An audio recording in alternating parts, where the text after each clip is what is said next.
Chapter 934. Oh. He's the transfer student from our faculty. Gu Nianji was shocked.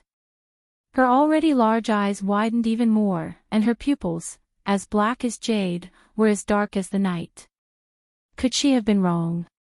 Was it just a coincidence that this person appeared at that place? After all, Gu Nianji had never seen this youth on the surveillance camera.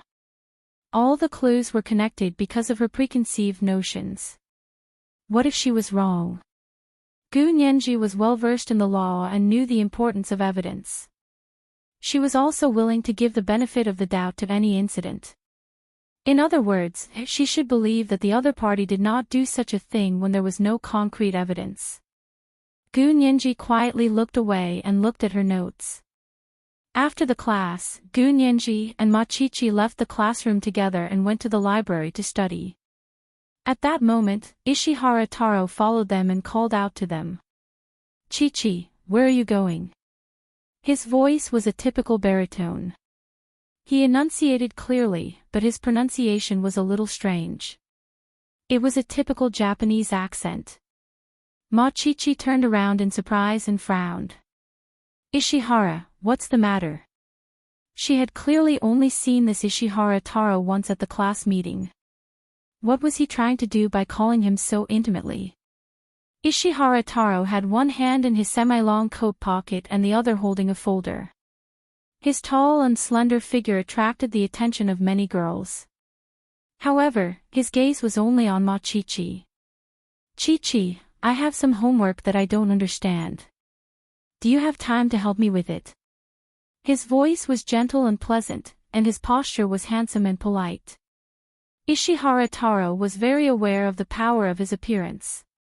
He was like a male peacock, constantly displaying his masculine charm to Ma Qiqi. Gu Nianji secretly took out her phone and recorded the scene, especially Ishihara Taro.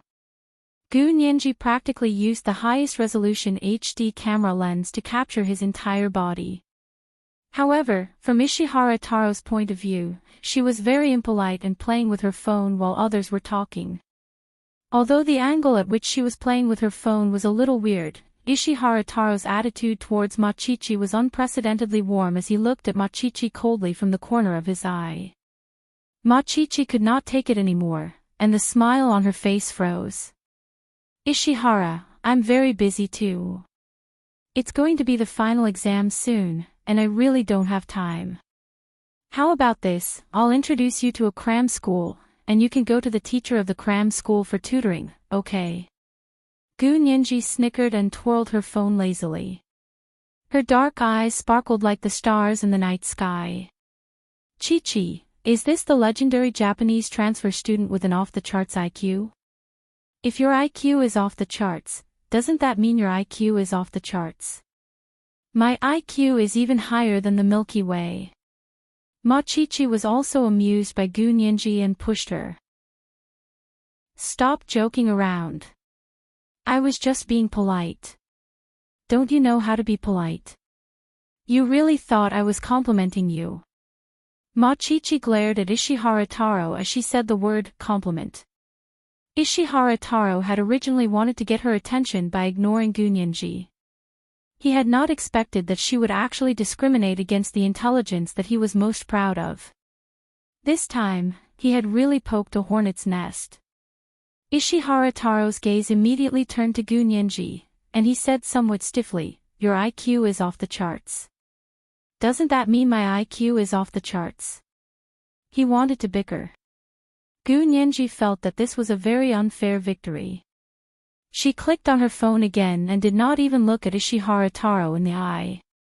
She said, "Yes, your IQ is off the charts, but you can't even understand the contents of the compulsory courses in the law faculty.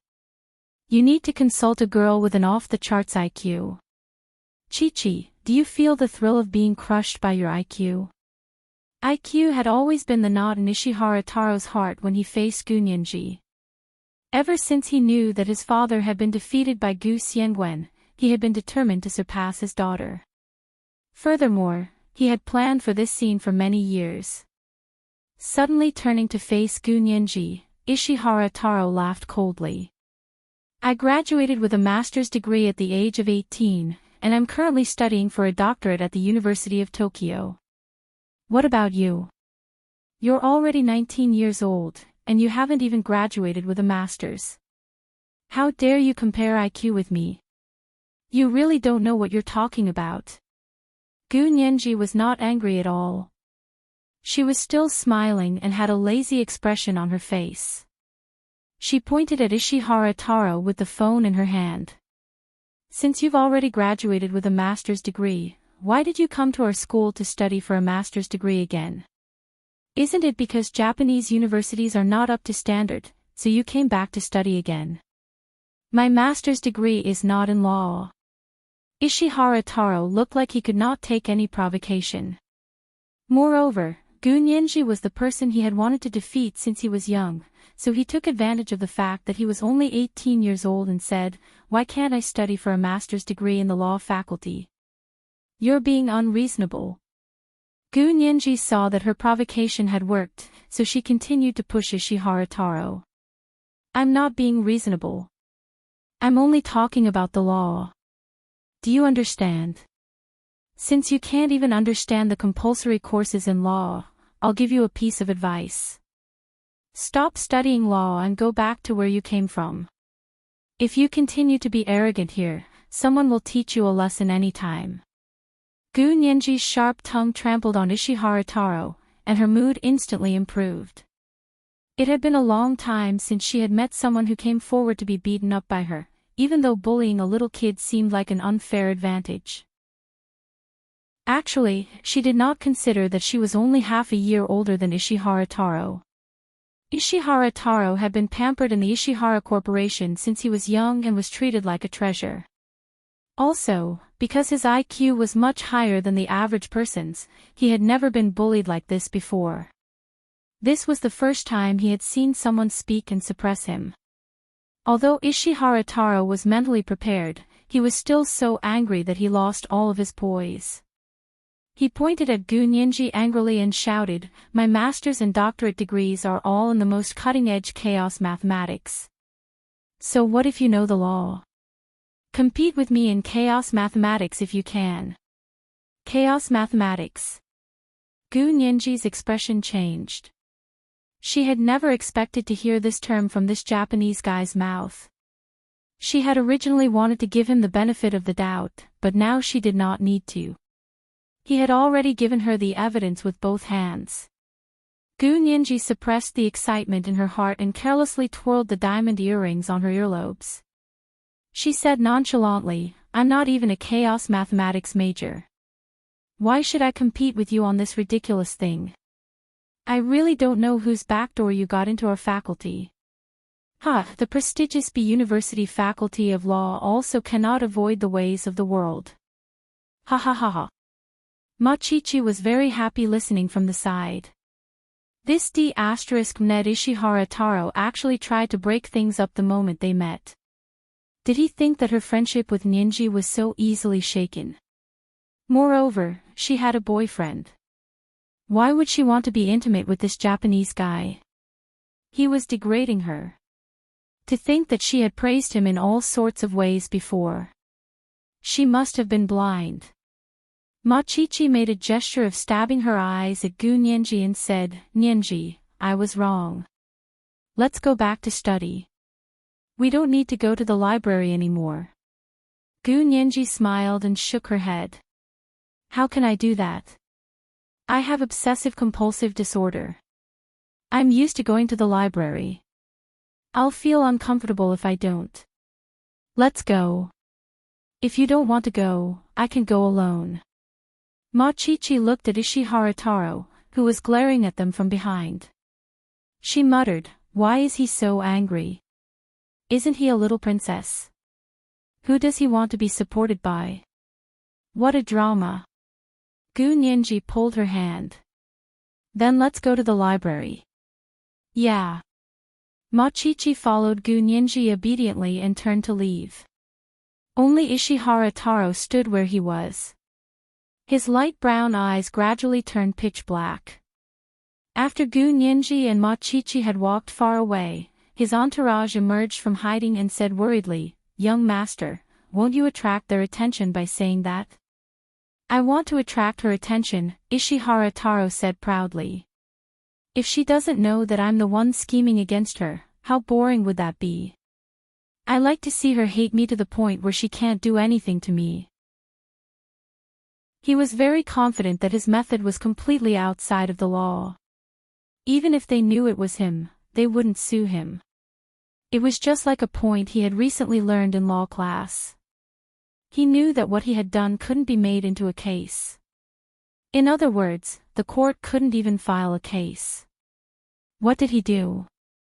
All he did was throw a coin. Was there a law against throwing coins? The Ishihara Corporation wasn't a pushover.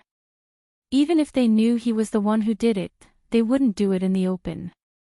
Would the elites of the Tokyo Secret Service be pushovers if they dared to play dirty tricks on him? Then he would see who would dare to use dirty tricks on a foreigner like him.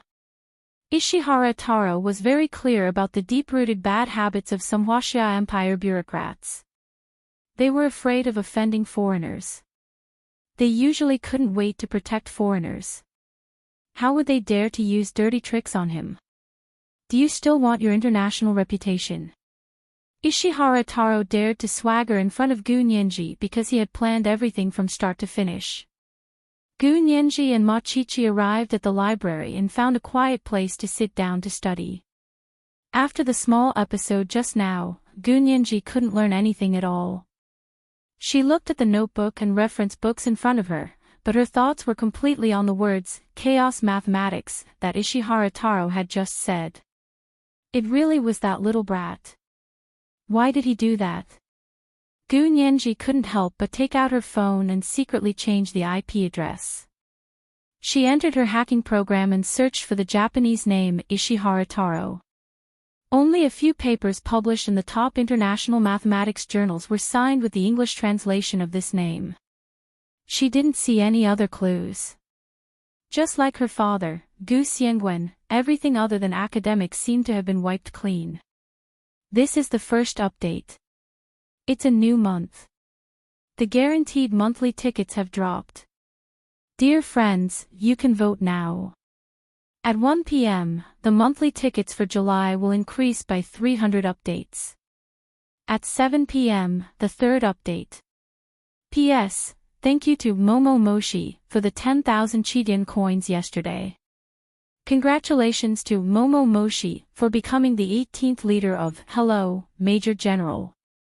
Thank you to the Assistant 9 for tipping 100,000 Chidian coins this morning. Congratulations to Assistant 9 for becoming the 19th Chief of Hello, Major General. On behalf of the Major General, Nianji, and Professor He, I would like to express my gratitude for the sudden addition of 2 leaders. Of course, there will be updates. Don't worry, Alliance Master. Chapter 935. Gu Nianji looked at the results of the search and felt slightly unhappy. Ishihara Taro had published articles in those magazines and had a simple resume. Gu Nianji, who had a photographic memory, noticed that Ishihara Taro's resume reminded her of Gu Xiangwen. When her father, Gu Xiangwen, went to university, received his master's degree, and started his PhD, Ishihara Taro would be 1 year younger than him. Gu Nianji didn't know why she felt this way, but it was uncomfortable to look at. She kept quiet and swiped her finger on her phone to search in another way.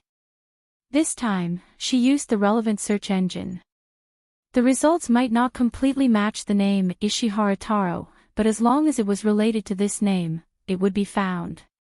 In the end, when he searched for it, the first thing that came up was Ishihara Corporation. Gu Nianji didn't think that this Ishihara Corporation had anything to do with Ishihara Taro at first. To her, they were all surnamed Ishihara. For example, if the richest man's surname was Ma and you were also surnamed Ma, did that mean you were related to the richest man? But after searching around, there was no more information. She decided to go all out and entered the Japanese website to find the Japanese government's resident ticket system. Japan's resident ticket was similar to the Huaxia Empire's household registration. In fact, it contained even more information than the household registration. It contained the citizen's photo, date of birth, home address, gender, and relationship with the household head. According to Japanese law, before a citizen turned 20, they didn't have an independent household registration. They could only live on the same resident ticket with their elders.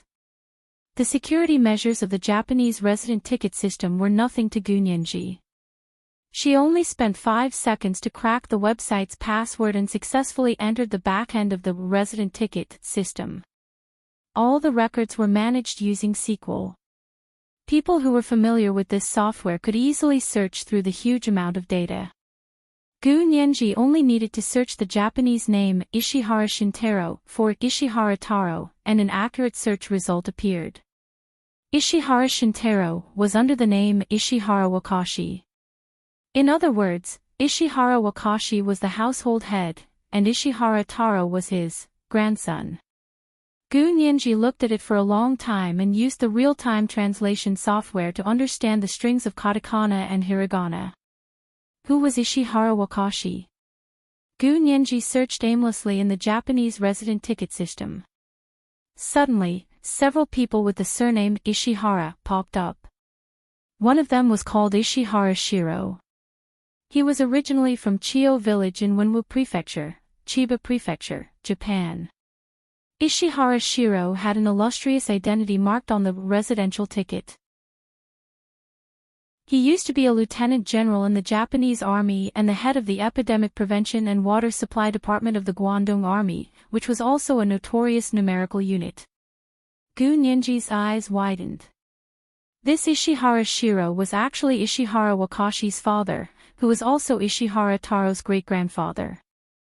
Gu Nianji hastily searched for information on Ishihara Shiro and discovered that it was actually this person who had conducted research on bacterial biological weapons in the Huaxia Empire.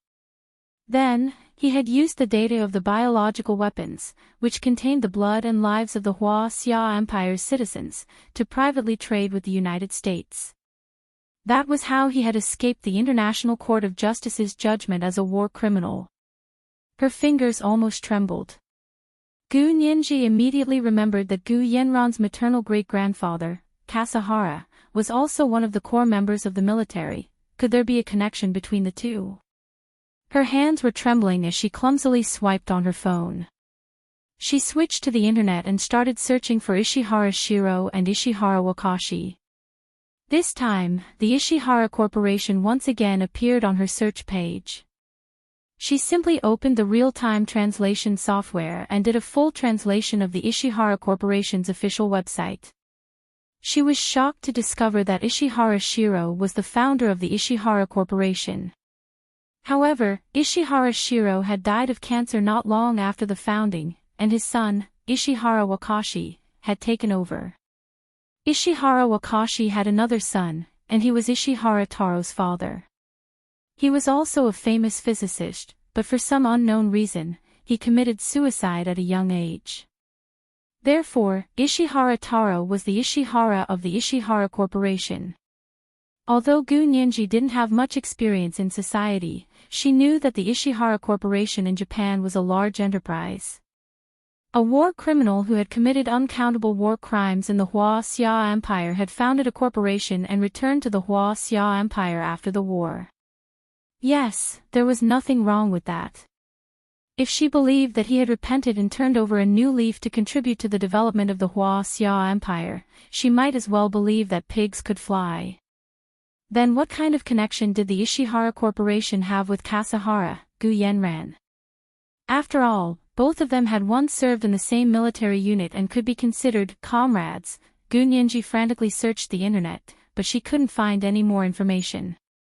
She even hacked into the internal system of the Ishihara Corporation's official website in Japan, but she couldn't find any clues related to Kasahara, Gu Yenran.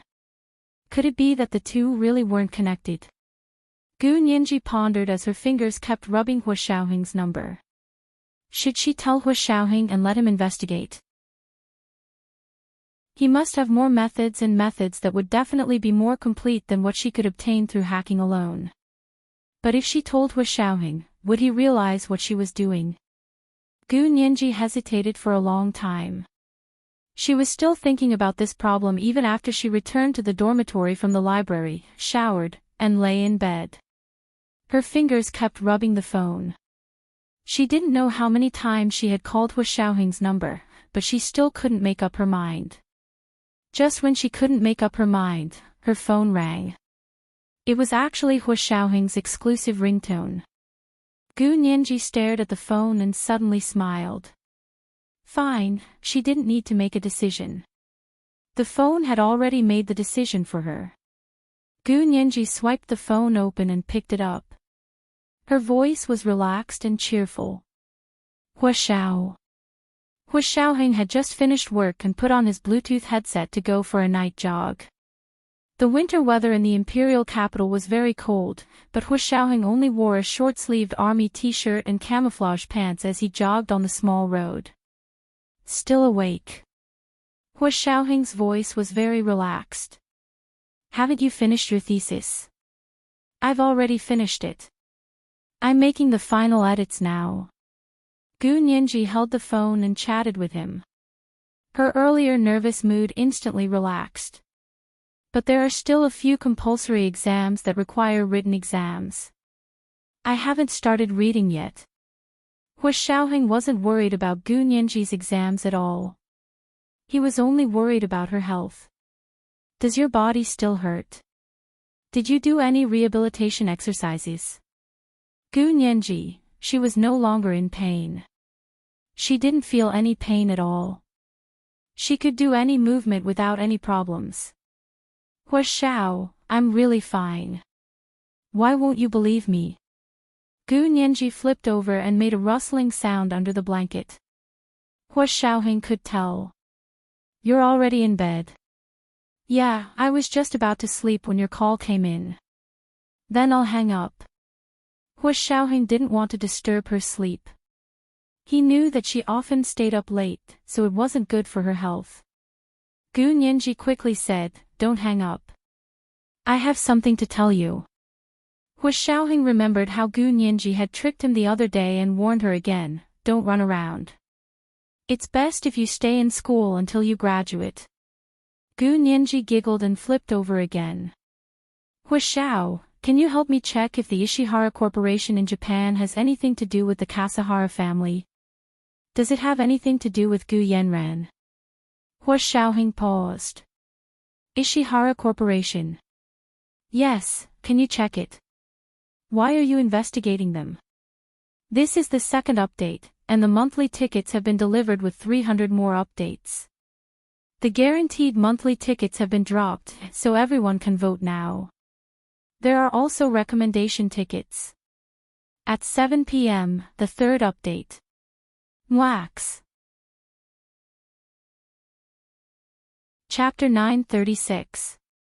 Gu Nianji quickly weighed the pros and cons based on her understanding of Hu Xiaoheng. The moment she hesitated, alarm bells would go off in his mind.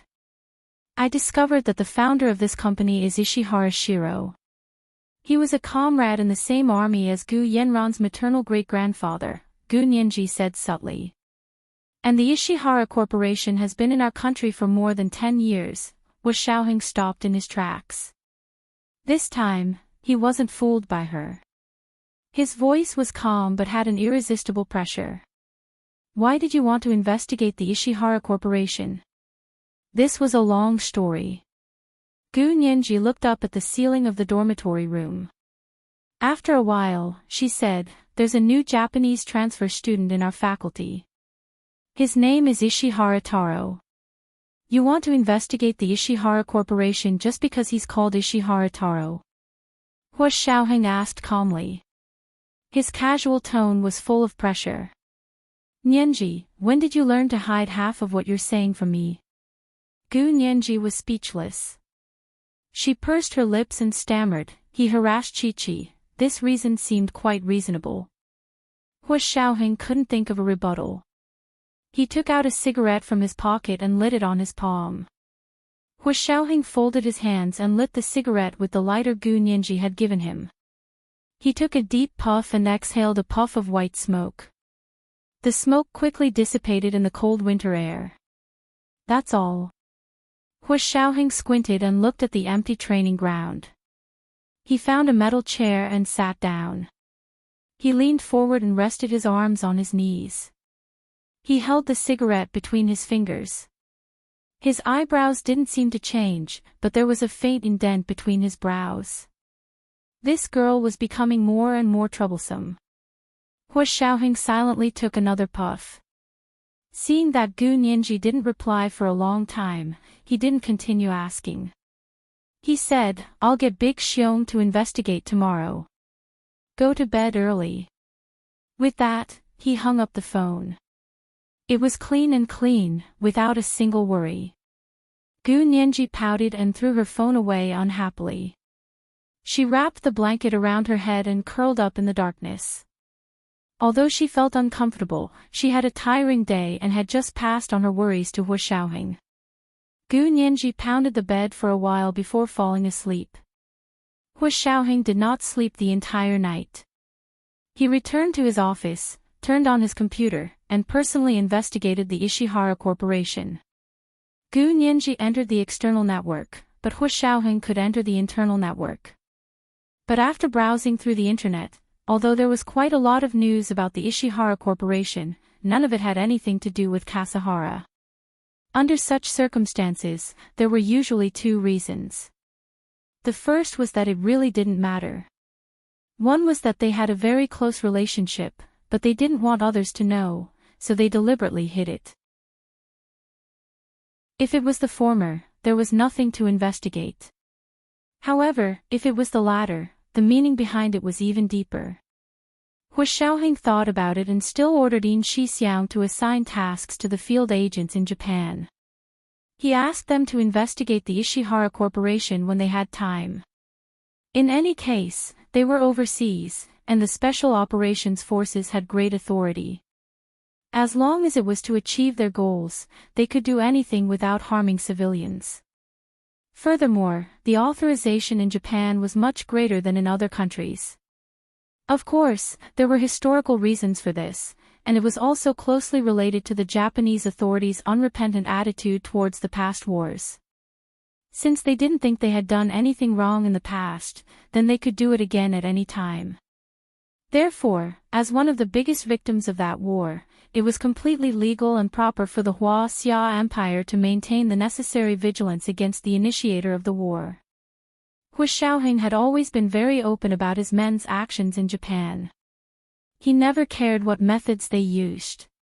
It was also because of this reason that the Special Operations Forces obtained more information in Japan than in other countries. In less than 2 days, a lot of important news about the Ishihara Corporation was transmitted back through the specially encrypted Nanda communication satellite. Hu Xiaoheng looked at the important news sent by Yin Shixiang in his office and immediately understood that Gu Nianji definitely didn't want to investigate the Ishihara Corporation because Ishihara Taro harassed Ma Chichi. Hu Xiao, how did you know that the heir of the Ishihara Corporation, Ishihara Bai-san, used to be Gu Xiangwen's classmate? Yin Shixiang was very happy. This is another clue. Because the Gu Xiangwen they brought back from Barbados was a fake, the mission given to them by the military was still valid. They still had to continue investigating Gu Xiangwen's whereabouts. It turned out that among the information sent back by the Special Operations Forces field personnel, there was a lot of information that couldn't be found online. It was very obvious that the management of the Ishihara Corporation had the same security measures as the National Intelligence Agency, which was a deep distrust of the internet. They didn't put the truly important and confidential information online, but kept it in hard copies. Ishihara Shiro is the founder of the Ishihara Corporation, and Ishihara Wakashi is Ishihara Shiro's son. He is now in our country.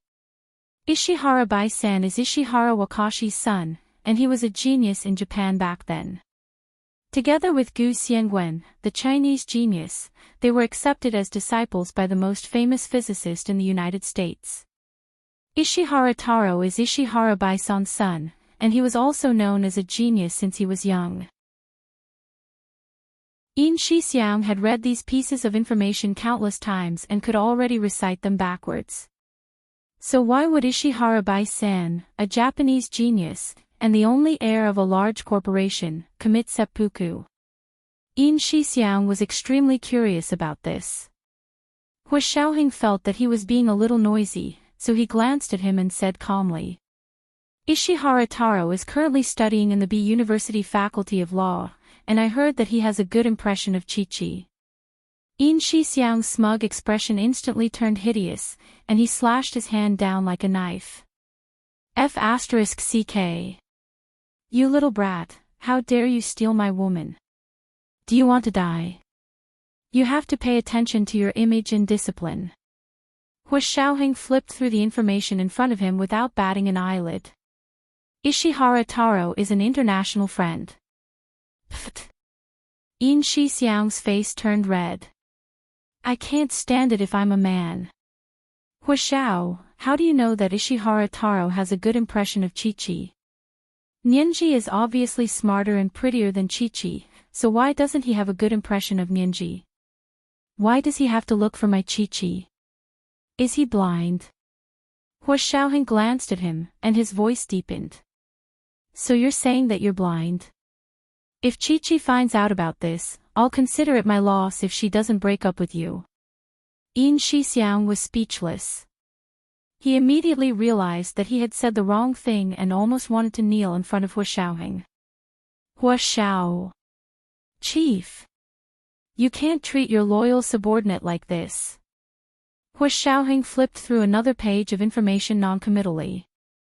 The only sound in the quiet office was the rustling of papers. In Shixiang held it in for a long time before saying, Hua Xiao, the person I love is Chi-Chi. In my eyes, of course she's better than anyone else, even Nianji. But objectively speaking, when Chi-Chi and Nianji are together, the first person people see is Nianji, not Chi-Chi. So if someone still likes Chi-Chi under these circumstances, it's either true love for her, or they're really trying to harm her. No matter what the situation is, they'll be ruthlessly beaten to death. Good, domineering. You're indeed my soldier. Hua Xiaoheng looked up at him and said calmly, all right, get up. From the looks of it, isn't it time for you to submit your marriage report? This is the third update. The guaranteed monthly votes have been dropped, so my dear ones can vote now. There are also recommendation votes. Mwah. Chapter 937. In Shixiang was indeed dating Ma Chi-Chi for the sake of marrying her. He froze when he heard Hua Xiaoheng mention marriage. Hua Xiao, it's almost the new year. In Shixiang slowly stood up and said embarrassedly, I haven't met my parents yet. I've met my parents. To be precise, he hadn't met In Shixiang's parents yet. He had only met Ma Chi-Chi's parents. In Shixiang's father was the mayor of a city in the south, and his mother was a university professor. His family background was slightly higher than Ma Chi-Chi's, but they were still a good match. He planned to bring Ma Chi-Chi home to meet his parents during the new year. His parents definitely wouldn't object. Even if Ma Chi-Chi was an unemployed high school graduate, his parents wouldn't object, not to mention that Ma Chi-Chi was a good student from a prestigious university with a master's degree in law at B University. The couple had been looking forward to their son's marriage until their hair had turned white, and their requirements had been lowered again and again. Now, as long as the bride was a woman, had no criminal record, and was about the same age as him, it would be fine. Even a single woman with a child could be considered. Hua Xiaoheng knew all this. Because he was In Shixiang's superior, In Shixiang's parents always called Hua Xiaoheng when they couldn't find In Shixiang in person, hoping that he could help manage his subordinates' personal problems. They even indirectly asked In Shixiang if there was a problem with his sexual orientation. Hua Xiaoheng used to be single and would usually forget such requests after hearing them. He would never force his subordinates to go on blind dates to find a wife. Of course, it was different now. He looked at In Shixiang with a half-smile. Are you worried that your parents won't agree? With a good girl like Chi-Chi, your parents will probably force you to get married as soon as they see you. Yin Shixiang chuckled. That's why I'm bringing her home to reassure them. As for the marriage report, I have to discuss it with Chi-Chi first and get her approval. Also, I haven't proposed yet. Hua Xiaoheng looked a little uncomfortable. His eyes narrowed as he looked at Yin Shixiang thoughtfully for a while. He slowly looked down at the documents in front of him and asked dryly. Propose? Yes, that's the most important thing for a girl. How would she marry you if she didn't propose? Don't even think about it. Yin Shixiang chuckled as he explained his plan. He rubbed his hands together and said, So, I'm going to bring Chi-Chi back to my house and prepare a grand proposal at my house.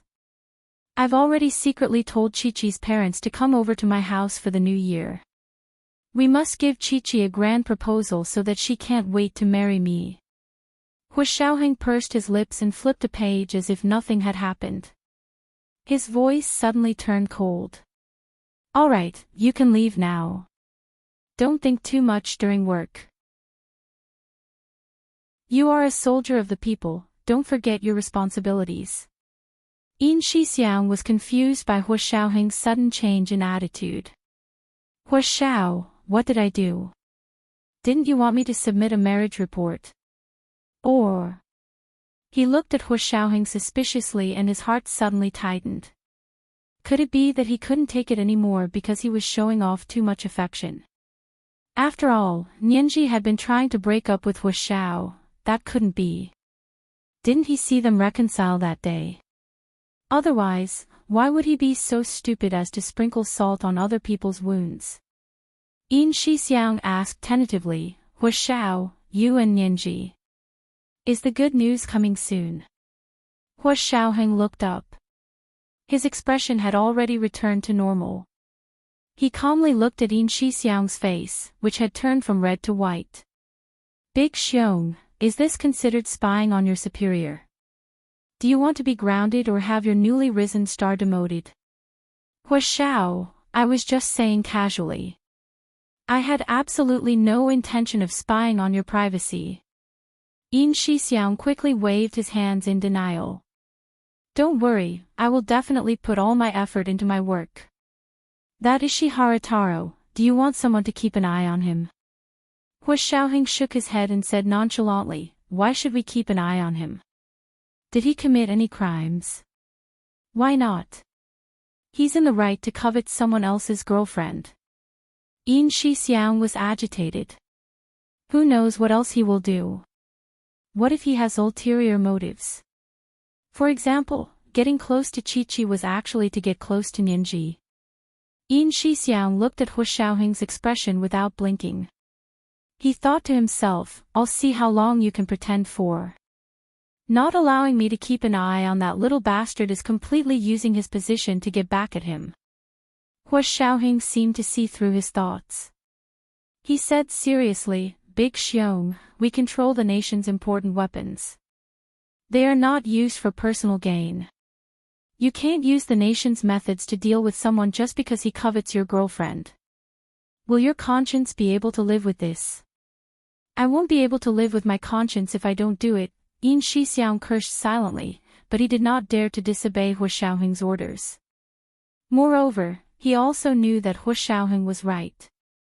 If there was no concrete evidence to prove that Ishihara Taro was a threat to the nation's interests, the Special Operations Forces could not take action. If Ishihara Taro only coveted Ma Chi-Chi, it would not affect the nation's interests. It would only affect Yin Shixiang's interests. Yin Shixiang sighed and lowered his head to Hua Xiaoheng to admit his mistake. Hua Xiao, I was wrong. Please punish me. His thoughts just now were indeed a little overboard. As the deputy chief of the Special Operations Forces, he actually had the intention of using public resources for personal gain. It was indeed worthy of punishment. Hua Xiaoheng looked at him for a while and said slowly, It's good that you can think of it yourself. Go back and write me a 5,000-word self-reflection report. Then, you will be suspended for a month to reflect on your actions. Yes, Chief.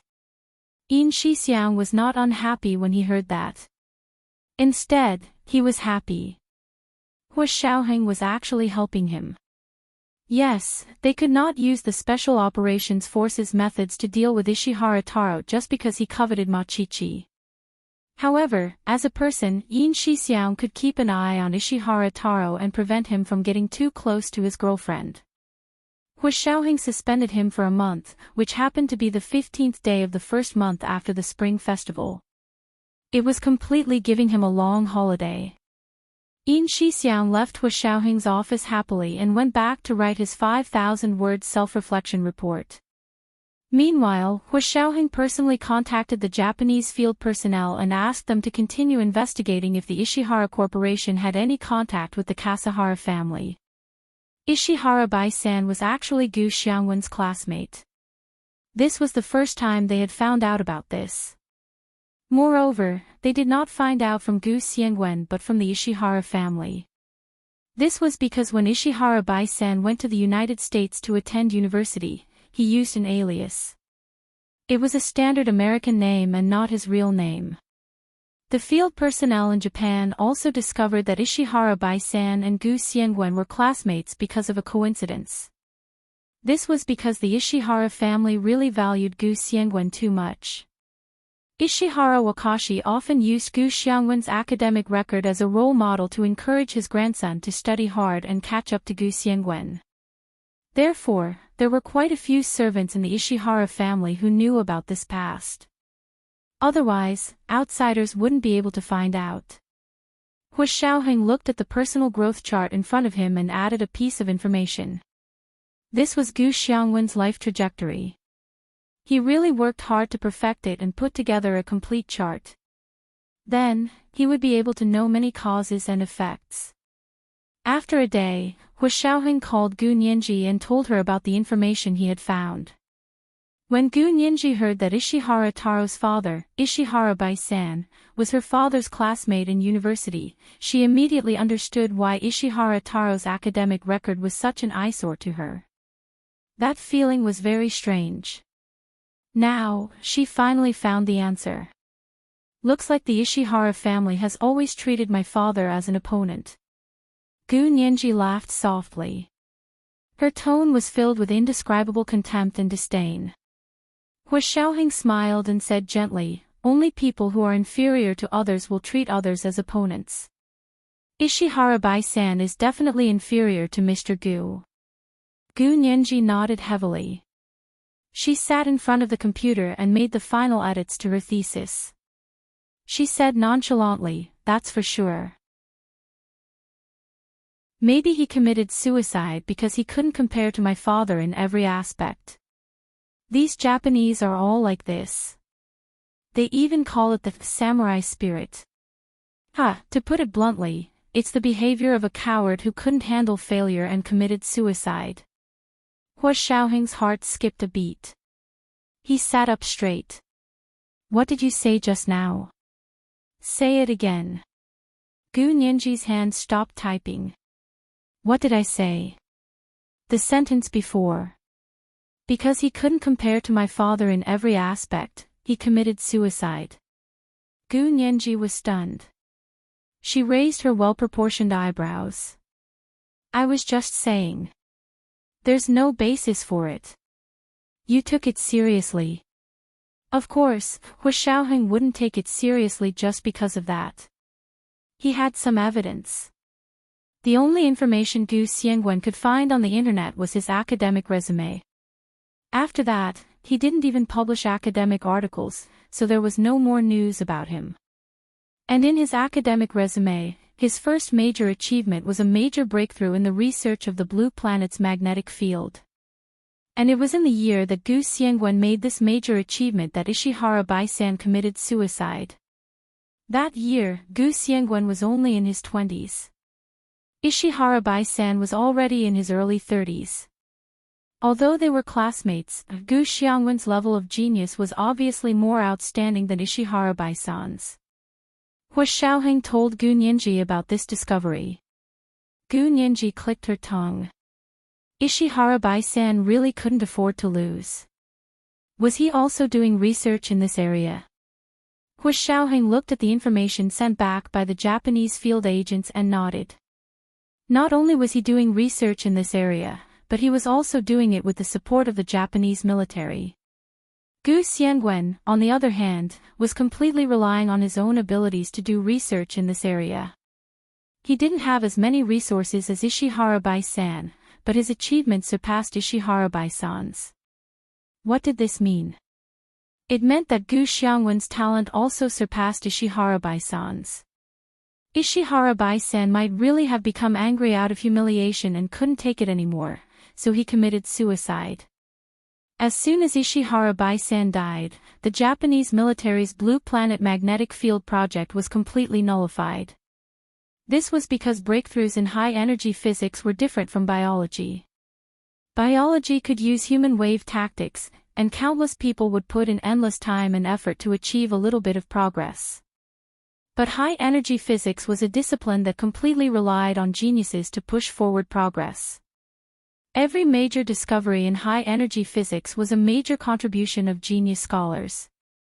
And it was already good enough for a country to have one such genius for a period of time. Therefore, after Ishihara Bai-san committed suicide, the magnetic field experiment couldn't continue, and the Japanese military had no choice but to cancel the entire project. At this point, Hu Xiaoheng suddenly fell silent. He remembered that the Huaxia Empire's military had once cooperated with the Institute of High-Energy Physics on a project that also seemed to be related to magnetic fields. This is the first update. It's a new month, and the guaranteed monthly tickets have already been dropped. Dear friends, you can vote now. There are also recommendation tickets. Monthly tickets will increase by 600 updates at 1 p.m. Third update at 7 p.m. P.S. Thank you to Yunhan Yuqin and Steamed Bun Face Meow for each tipping 10,000 Chidian coins yesterday. Mwah. Chapter 938. Magnetic Fields Again. Hu Xiaoheng quietly turned on his computer and found Gu Xiangwen's original paper. He paid for it and carefully read it. However, different professions were worlds apart. He knew all the theories in the computer field like the back of his hand, but this paper was full of high-energy physics theories. It was like a heavenly book to him. He knew every word, but he didn't understand what they meant when put together. Hu Xiaoheng had no choice but to forward the paper to his mother, Song Jining. She was an expert in this field, and what she was doing was restarting the experiment from back then. Then, he called Song Jining. Song Jining had just come out of the laboratory and returned to her office. She saw the caller ID on her phone. It was Hu Xiaoheng calling. She was very surprised and swiped it open to answer. Xiaoheng. Did the sun rise from the west today? Song Jining teased him with a smile and returned to her desk to sit down. Hu Xiaoheng's calm voice sounded from the phone. Miss Song, I just sent you a paper on magnetic field research. Can you take a look at it and write me a simple and easy to understand abstract? Magnetic field research. Son, why are you interested in high-energy physics? Song Jining turned on her computer and opened her email to find the email Hu Xiaoheng had sent her. Opening the attached paper, Song Jining skimmed through it and said, "This is a very old paper. It can be considered as the foundation and starting point for countries to study the blue star magnetic field. What's wrong? Is there a problem?" Hu Xiaoheng enunciated each word. Kevin Ku, who wrote this paper, is Ninji's father, Gu Xiangwen. Song Jining stood up in surprise. He's really Ninji's father. Haha, that's great. When are you going to ask him out? We two future in-laws can have a good chat and discuss academic issues. I thought only Ninji was worthy of you, but now that you know her father, I think you're the one who's above your league. This Kevin Ku is a rare genius in our physics world. I don't know if he's willing to marry his daughter to you. After all, you're not in physics. Song Jining looked a bit regretful. Hu Xiaoheng was speechless. Miss Song, speak properly. Don't be too distracted. Hu Xiaoheng tapped on the keyboard in front of him as if nothing had happened. He wasn't going to tell Song Jining that he had already married Gu Xiangwen's daughter. Therefore, Miss Song's future in-laws was not very accurate. It should be in-laws. For confidentiality reasons, Hu Xiaoheng had never told Song Jining about Gu Xiangwen. Therefore, Song Jining knew Kevin Ku, but she didn't know that Gu Xiangwen was Kevin Ku. Similarly, Hu Xiaoheng didn't know that the internationally renowned Kevin Ku was Gu Nianji's father, Gu Xiangwen. The first time he found out that Gu Xiangwen was Kevin Ku was from Xie Dezhao. Hu Xiaoheng admired Gu Xiangwen even more. This person was extremely intelligent. He was actually able to leave traces of himself in the world, but he also scattered these traces. If it wasn't by chance, no one would be able to get news of him. These things seemed to be coincidences, but who knew if there was a connection? Just like the person who used a gold coin to change the random status. Perhaps Gu Xiangwen was also an expert.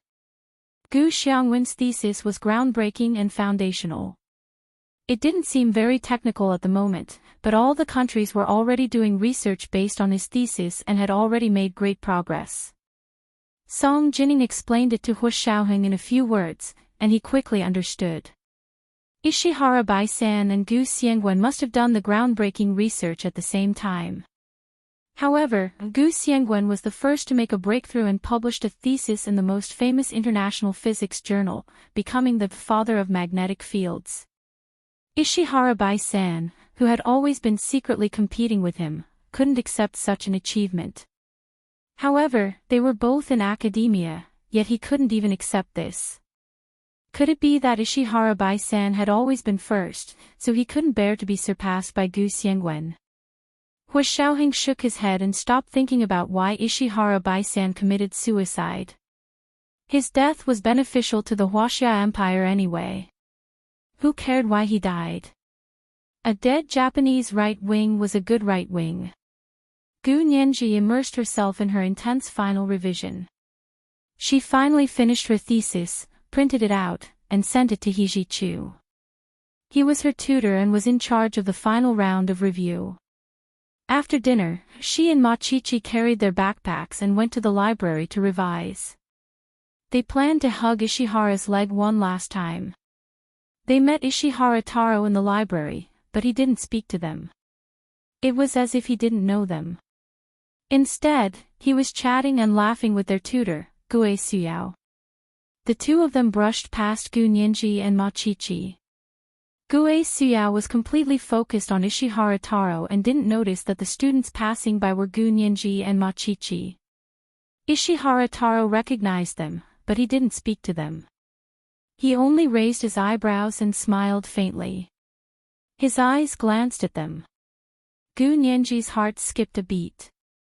She pulled Ma Chichi and asked softly, "Chichi, did Tutor Gue know this Ishihara Taro a long time ago, or did she only know him recently?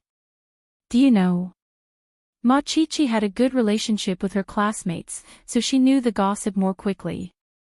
Hearing Gu Nianji's question, she whispered into her ear and said very softly, "I heard that they met before Christmas. It was outside of school, not in school.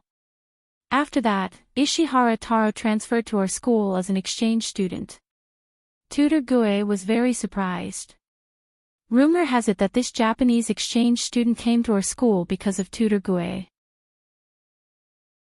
Even mature women like Gue Suyao, who was 26 or 27 years old, liked this kind of romance, much less a young girl of 18 or 19 years old. Gu Nianji looked thoughtfully in the direction that Gue Suyao and Ishihara Taro had disappeared. She had a feeling that what Ishihara Taro had done was not as simple as throwing gold coins.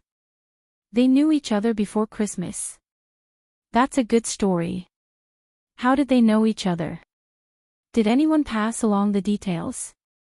Gu Nianji asked Ma Chichi with great interest. People who liked to gossip were happy to be able to share the details of gossip with others. Ma Chichi pulled her to the library corridor and whispered to her, "Of course they did. Do you think Tutor Gue would have kept quiet when she had such an opportunity? What did they say? I heard that Tutor Gue accidentally sprained her ankle when she went shopping at Sion Plaza. Coincidentally, she met this handsome Japanese man. He helped her and sent her home. The next day, he specially brought a doctor to visit her. After a while, the two of them got to know each other. Ma Chichi said excitedly. Gu Nianji narrowed her eyes. Really? They got to know each other before Christmas. Then why didn't he come to our Christmas party? Why didn't Tutor Gue bring him out to show off? I heard that she invited him. But Ishihara Taro said that his grandfather was coming to China, and he had to accompany him. He also said that there was still a long way to go and that she shouldn't be angry. Then, you found out that he transferred to our school and got back together with Counselor Gue. Gu Nianji's eyes flashed. But Ishihara Taro seemed to be more interested in our Chichi. Ma Chichi pushed her away embarrassedly. Stop talking. She only said a few words to Ishihara Taro before, and everyone started to make a fuss. Even Tutor Gue was unhappy. Oh. That's why the details of Tutor Gue and Ishihara Taro getting to know each other were leaked, right? Gu Nianji's analysis was very meticulous. Someone must be jealous and spreading rumors. Very quickly, he understood the ins and outs of this tale. Ma Chichi thought about it and couldn't help but laugh. If you didn't mention it, I really wouldn't have noticed the timing. It seemed like Tutor Gue was jealous. That was why she spread the news of her knowing Ishihara Taro a long time ago. Ma Chichi pouted. I have a boyfriend. Who would fight with her for this Japanese guy? Also, I'm a few years older than the Japanese guy. I don't like guys younger than me. Gu Nianji gave her a thumbs up. Chi-Chi has good taste. But in her heart, she was thinking that after she and Hijichu left Jinling Bar on Christmas Eve, they met with danger on the road. Could it have something to do with Ishihara Taro? After all, he had already tried to kill Gu Nianji at least twice. And before these two times, Gu Nianji had just experienced an even more inexplicable and dangerous situation. They only managed to escape because Hijichu's car was a little special. Originally, she didn't connect Ishihara Taro with the car brake malfunction on Christmas Eve. That was because before today, the two didn't seem to be related at all. But from what Ma Chichi said just now, Gue Xiao actually became familiar with Ishihara Taro just before Christmas.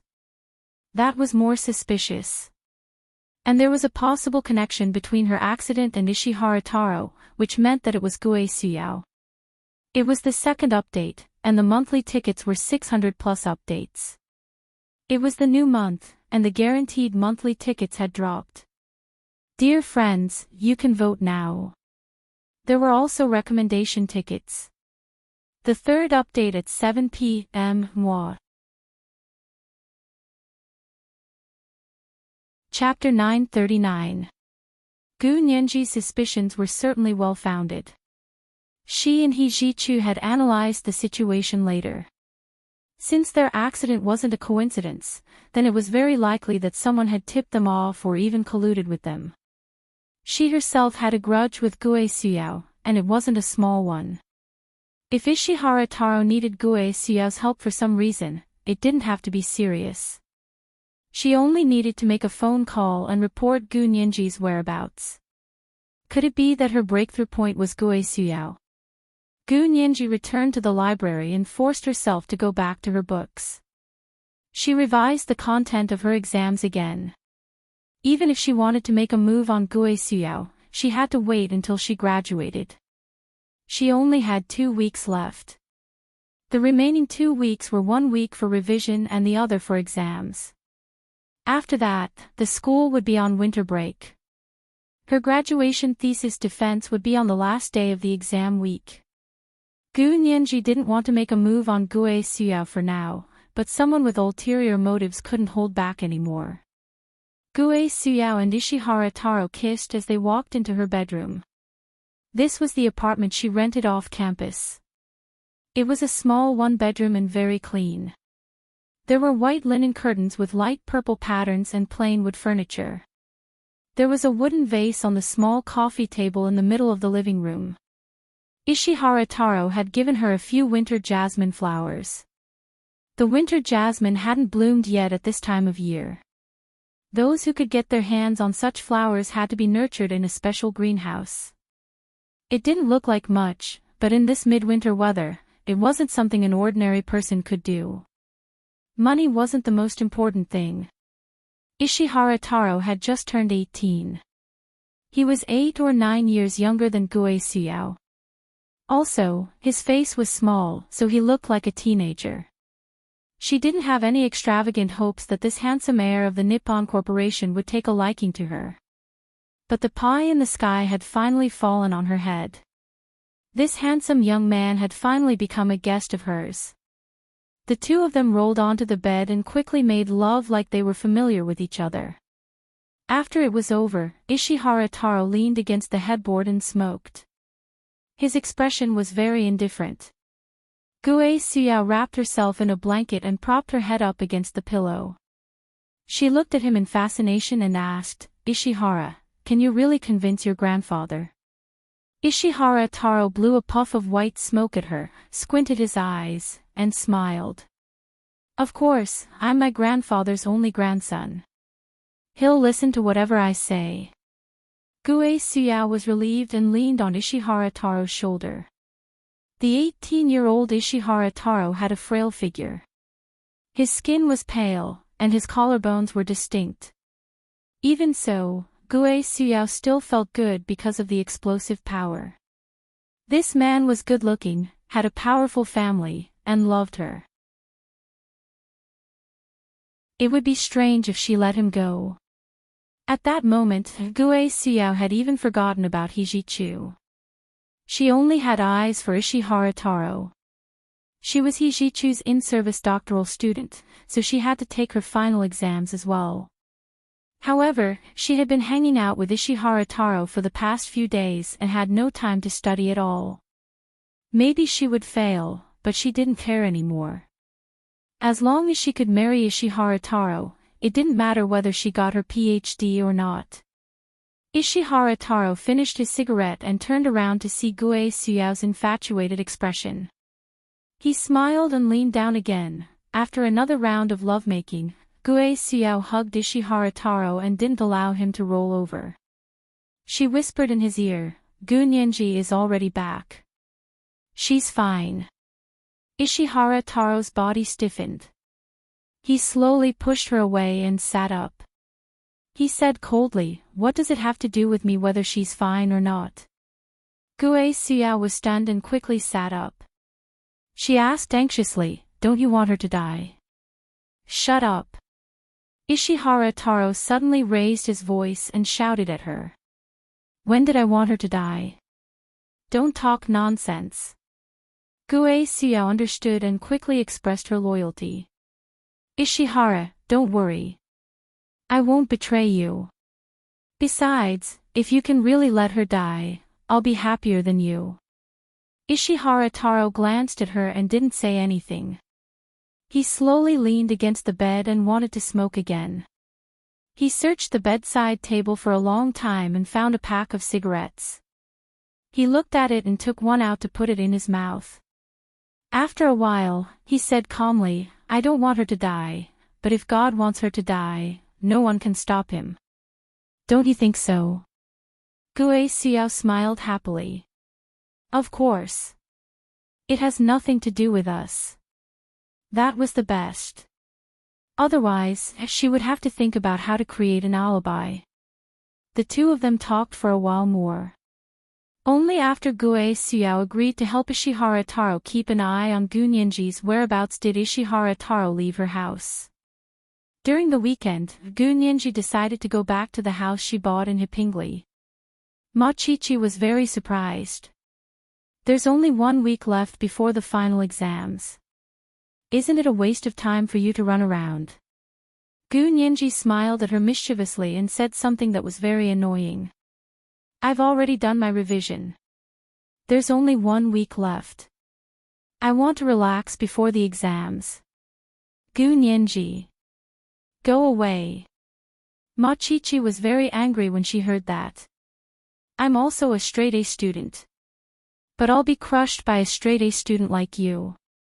I don't want to see you again. It's okay, my dear Qiqi. I'm just a day student.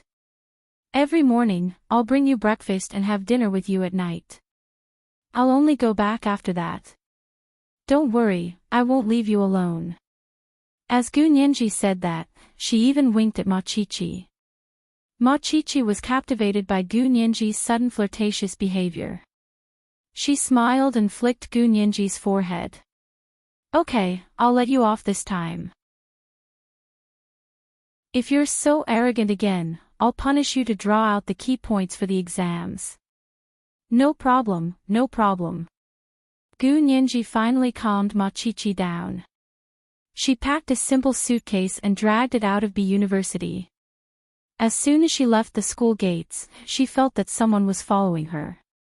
It wasn't the people from the Special Operations Forces. Those people were too skilled. If they didn't want her to discover them, she wouldn't have been able to sense that someone was following her. However, these people following her were obviously newbies.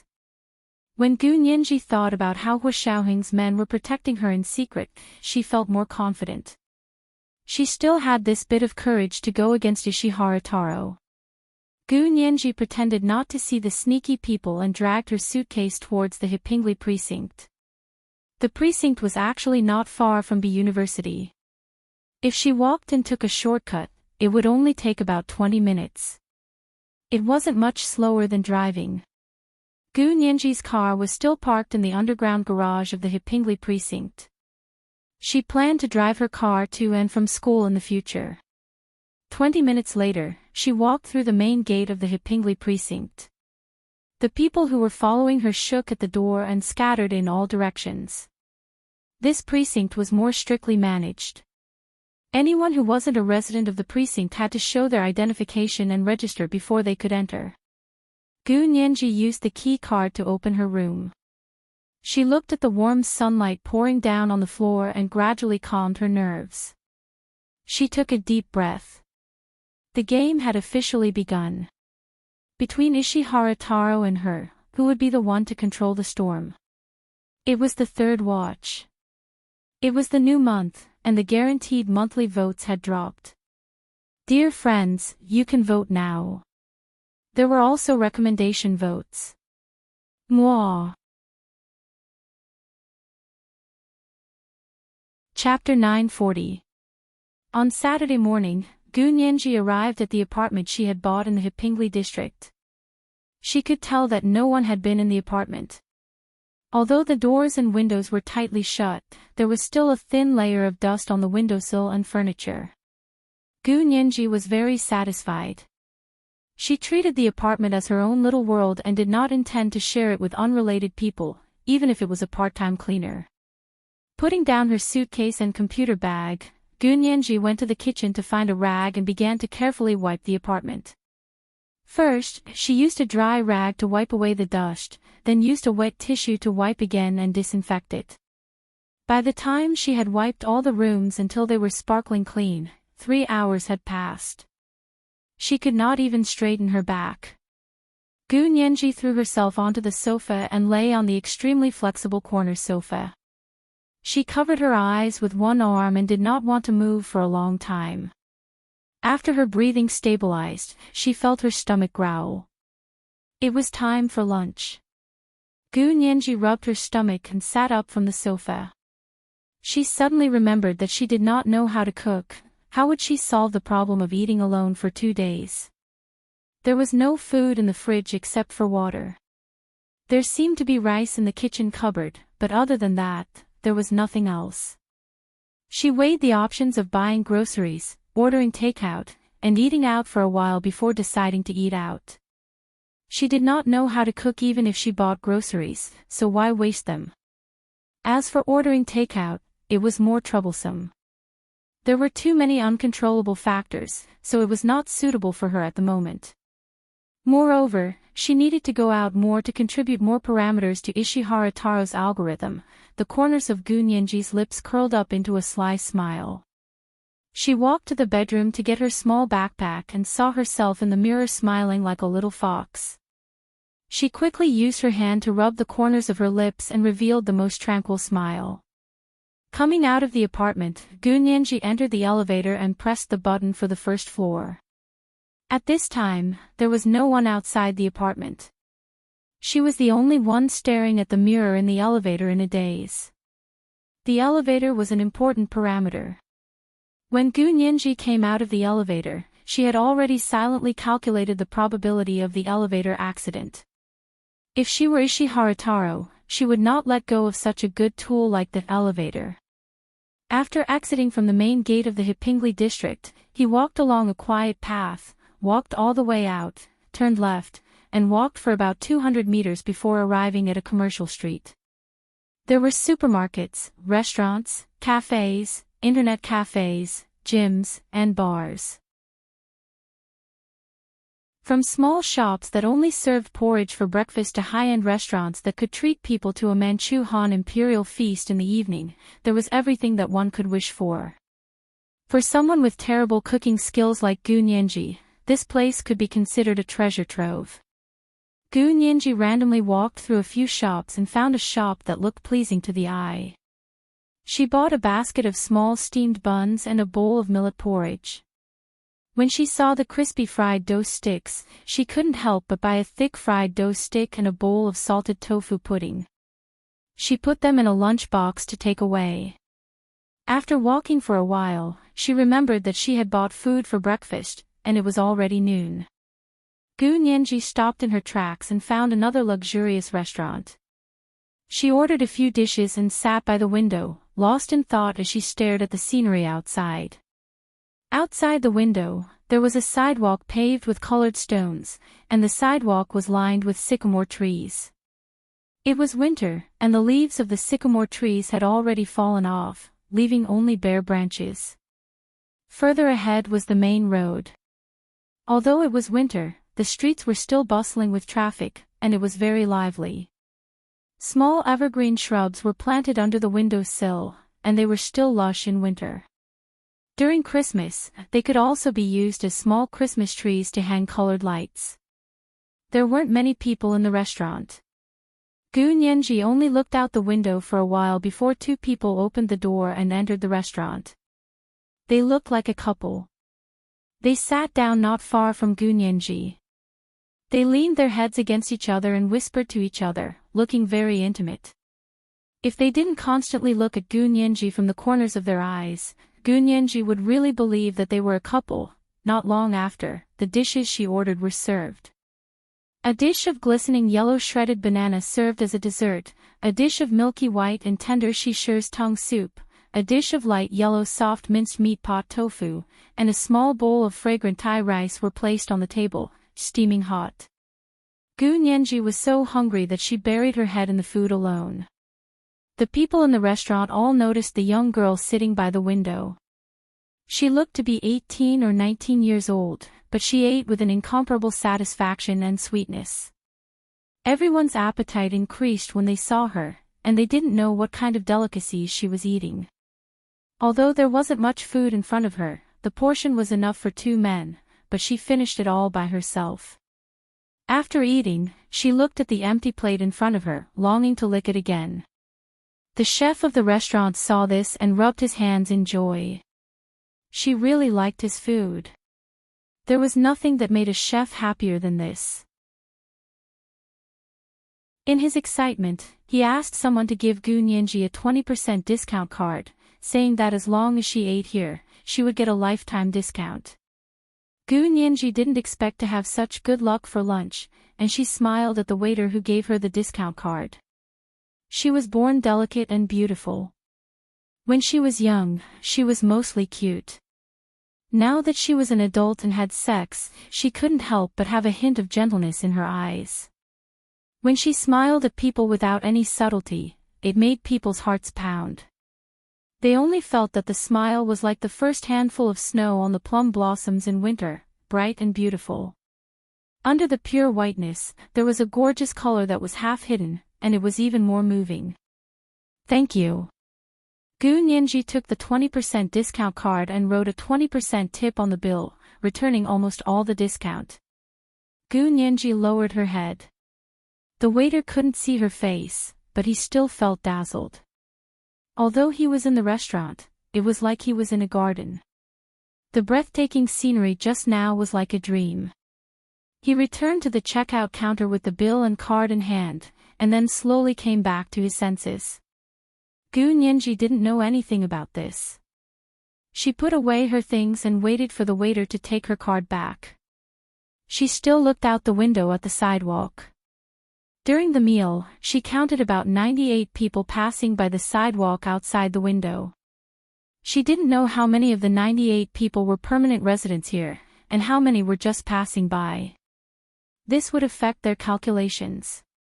The waiter came back and returned Gu Nianji's card to her. He mustered up his courage and said, "Tomorrow we have a chef we hired from out of town to do a food exhibition. Miss, if you're free, you can come by again."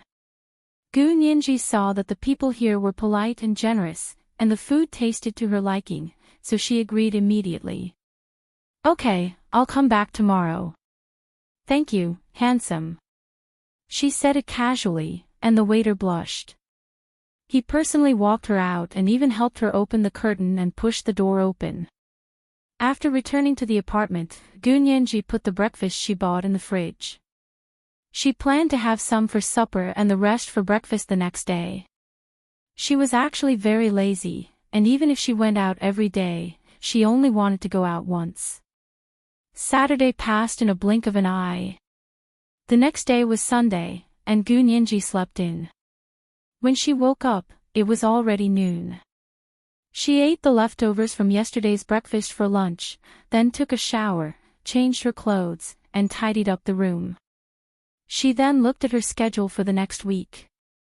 After making a few changes, she realized it was already 4 in the afternoon. She slowly packed her suitcase again and carried it downstairs. This time, she went to the apartment's underground parking lot. The flashy red custom-made Ferrari that Hu Xiaoheng had given her was parked there. Gu Nianji threw her suitcase in the back seat, then opened the door to sit in the driver's seat. She checked the condition of the car, and only after everything was in good condition did she drive out with peace of mind. Long after she drove out of the Hepingli precinct, the people loitering at the entrance finally realized that she had actually driven away. When she arrived at the restaurant she went to yesterday, Gu Nianji parked the car on the side of the road. It wasn't even 5:00 yet, and people didn't have dinner that early, so it wasn't difficult to find a parking space. Gu Nianji pushed the door open, and the waiter from yesterday immediately jogged over with a smile. "Miss, you're here." Gu Nianji nodded. "I'm here to try the signature dishes of the chef you specially hired. Please take a seat here. This is today's special menu. The kitchen has already started preparing. What would you like? This is the freshest dish." The waiter enthusiastically introduced the day's special dishes to her. Gu Nianji looked very attentively and picked a few dishes that she hadn't tried before, but that Machichi would also like. The waiter happily took the menu and went to report the dishes to the kitchen. Because there weren't many people, and because the chef wanted to try his hand first, the 4 dishes that Gu Nianji ordered were prepared quickly and well. Gu Nianji only ate 1 dish and had the waiter pack the other 3 dishes for her to take away. The waiter saw that she only ate 1 of the 4 dishes she had ordered this time, and thought that she didn't like these dishes. He couldn't help asking in confusion, "Are these dishes not to your taste?" Gu Nianji shook her head and smiled. "No, these dishes are very delicious. I want to take these 3 dishes back to share with my friends. They're so delicious." So that was how it was. The waiter was happy again and carefully packed the dishes for Gu Nianji before personally seeing her out. However, when he saw Gu Nianji's bright red luxury car parked on the side of the road, his attitude couldn't help but become even more respectful. Gu Nianji got into the car and waved at him before quickly driving away. As soon as she left, a few people also got into their cars and drove away. Gu Nianji drove all the way back to the university and parked in the paid parking lot. This was one of the few times that she drove, so she was still a bit rusty and didn't drive very fast. It took her half an hour to drive a distance that could have taken her 20 minutes on foot. However, when she returned to the dormitory, Machichi's enthusiastic cheers made Gu Nianji feel that the trip was worth it. "Nianji, where did you find such delicious food? It's so good, I can have it all myself." Machichi excitedly picked up a small bowl and scooped herself a bowl of rice. Although she had already eaten dinner, it wasn't impossible for her to have another meal with such delicious food in front of her. Gu Nianji waved at her. "Eat slowly, I'm going to the library." After resting for 2 days, she resumed her routine at school. Every day was the library, cafeteria, and dormitory. A week had passed. Ishihara Taro crossed his arms in front of his chest and sat in his high-rise apartment in Sanhuan. He closed his eyes and listened to his subordinate's report on Gu Nianji's whereabouts. "Young master, Gu Nianji's schedule this week has changed. She didn't stay at school all the time but went to her apartment in Hipingli during the weekend and stayed there alone. She went out for a meal during the day and spent the rest of the time in the neighborhood. The security in the neighborhood is very tight, so we didn't sneak in for the time being to avoid alerting the enemy. Young master, Gu Nianji has a fixed restaurant. She went there for 2 days in a row, and the people there even gave her a 20% discount card." Young master, Gu Nianji returned to school from her apartment. This time, no one picked her up. She walked to her apartment and drove a Ferrari sports car back. Ishihara Taro suddenly opened his eyes. "A Ferrari sports car? Her?" "Yes, it's a very luxurious custom-made Ferrari sports car. According to the information that Miss Gu Yanran sent, this Ferrari sports car was a Valentine's Day gift from her ex-lover, Wu Xiaoheng, when they were still together. However, they broke up after the incident in Germany. This is the first update with 3,600 words. It's a new month, and the guaranteed monthly votes have been dropped. Dear friends, you can vote now. There are also recommendation votes. Monthly votes will increase by 900 updates at 1 p.m. Third update at 7 p.m. P.S. Thank you to the leader of the alliance, Momo Moshi, for tipping 10,000 Chidian coins yesterday. Thank you to Yunhan Yuqin and Wenyan Chidian for tipping 10,000 Chidian coins each yesterday. Chapter 941. Are you sure they broke up? Ishihara Taro asked suspiciously. Absolutely. The person was very certain about this. Other than Miss Gu Yanran, there was another ally who didn't want to be named who confirmed this. Ishihara Taro knew that other than Gu Yanran, there was another powerful but low-profile ally who had helped the Ishihara Corporation. As for who this person was, it was said that even his grandfather, Ishihara Wakashi, wasn't sure. It was a pity that this person was very secretive and had never met them in person. They had always contacted each other through the phone. Now they couldn't even get through to him. Ishihara Taro no longer doubted this person when he heard it. She actually gave me a Ferrari as a Valentine's Day gift. No wonder she didn't care about me at all. Ishihara Taro looked up and thought about it silently for a while. He returned to his room and began to input these events into his formula. He first calculated the probability, then madly calculated and deduced all kinds of possible consequences. Gu Nianji had just returned to her dorm when Ishihara Taro was so engrossed in his calculations that he forgot to eat and sleep. The last week of revision had ended, and the next week would be exam time. Machichi opened the door to see that Gu Nianji had already returned with the breakfast she had bought and was scooping porridge for her. Nianji. My conch girl. Let me marry you. Machichi, who had been starving all night, was so happy when she saw the table full of delicious breakfast. She rushed over to hug Nyenji and rubbed her cheeks. Gu Nyenji quickly pushed her away and smiled. I bought all of this. I can't be a conch girl.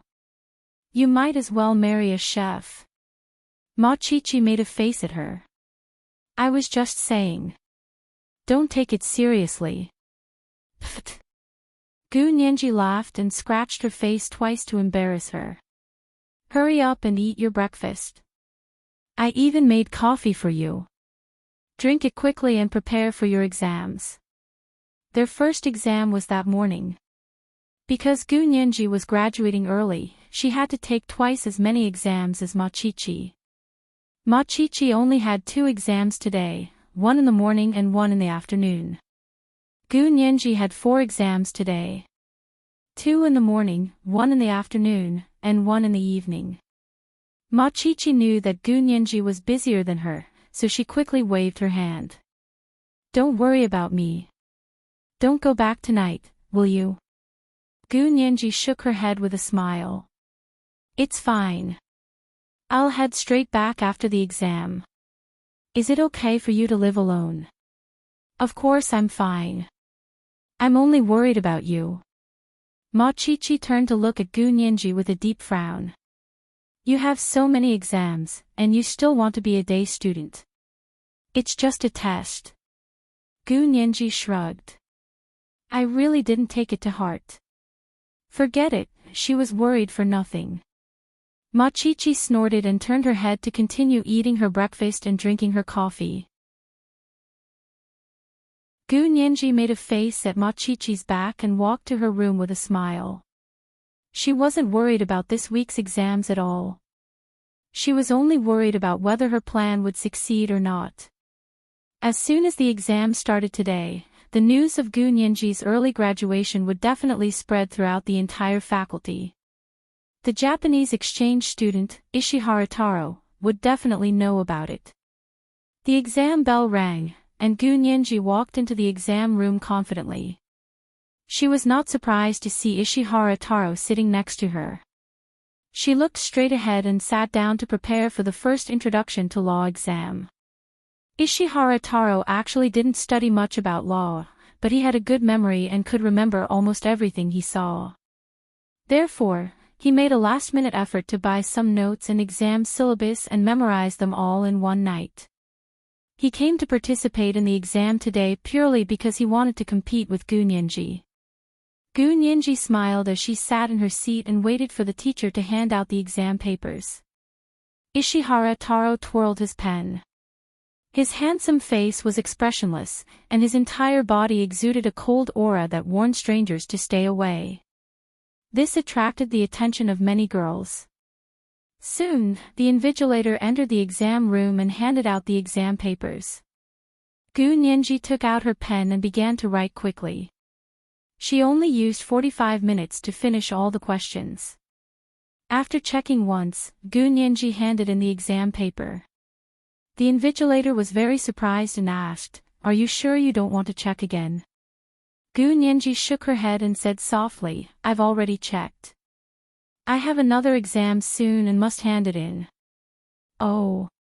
The invigilator glanced at her and put the exam paper away. "Then you can go." Gu Nyenji walked out of the exam room briskly and rushed to the second exam of the day. Ishihara Taro was not surprised that Gu Nyenji could hand in the exam paper early. He used to do this often, but handing in the exam paper early when there was still an hour and a half left was too arrogant. He looked in the direction that Gu Nyenji had disappeared and looked down to continue answering the questions. Time passed very quickly. It seemed like a day had passed in the blink of an eye. Gu Nyenji finished the fourth exam of the day and handed in the exam paper half an hour early. She walked out of the classroom at 8:30 p.m. and walked to the parking lot. Before she reached the parking lot, she met Ishihara Taro. He was smoking a cigarette by himself under a tree. When he saw Gu Nyenji walking over, he seemed a little surprised, but he wasn't particularly surprised. There was an indescribable complex emotion in his expression. Classmate Gu. He called out to Gu Nianji with a cigarette in his hand. Gu Nianji stopped in her tracks and looked at him. May I know who you are? Ishihara. Ishihara Taro walked over and looked at her in confusion. There were only 2 exams for the first year of the Master of Laws. Why did you take 4 exams? Gu Nianji raised her eyebrows. How did you know how many exams I took? Are you so interested in other people's privacy? The exam schedule is posted on the bulletin board in the faculty office. Is that considered privacy? Ishihara Taro retorted sarcastically. I just had to take a look and I would know. Gu Nianji was speechless. Fine, so what? Gu Nianji pouted in disdain. What does it have to do with you how many exams I took? I was just asking. Ishihara Taro threw away the cigarette in his hand unhappily. Tell me if you want. Gu Nianji turned around and left without saying a word. She knew that to some people, the information she obtained herself was definitely more reliable. If she told him personally, he wouldn't believe her. As expected, Ishihara Taro took it to heart. Looking at Gu Nianji's disappearing silhouette, he took out his phone and called Gue Suyao. Ah Yao, are you free tonight? Gue Suyao was studying for a doctorate. Her final exams were all about writing papers and open book exams. However, she hadn't studied much recently. Even open book exams were a little difficult for her. But when she received Ishihara Taro's call, she nodded without hesitation. I'm free, Ishihara-kun. What's the matter? Of course. Ishihara Taro smiled. I'll pick you up. Gue Suyao happily agreed. She packed her books and got into Ishihara Taro's car. Ah Yao, that first-year student, Gu Nianji, why does she have to take 4 exams? Ishihara Taro asked casually as he drove to his apartment. Gue Suyao was a little unhappy that Ishihara Taro mentioned other women in front of her. But because it was Gu Nianji, she didn't say anything. She knew that Ishihara Taro wanted to deal with Gu Nianji, so she told him everything she knew. I also only found out today. Turns out she wants to graduate early. That's why she has to take twice as many exams as a first-year student. What? Ishihara Taro slammed on the brakes. The luxury sports car screeched to a stop on the shoulder of the road. You said she wants to graduate early. When? Ishihara Taro was extremely nervous. Why did he only find out about such important news now? It's this semester. 1 week of exams and the weekend of oral defense. I only helped her pass the message today and told her that the last oral defense professor has already been confirmed. Gue Suyao thought about it. If she graduates and leaves, what will you do?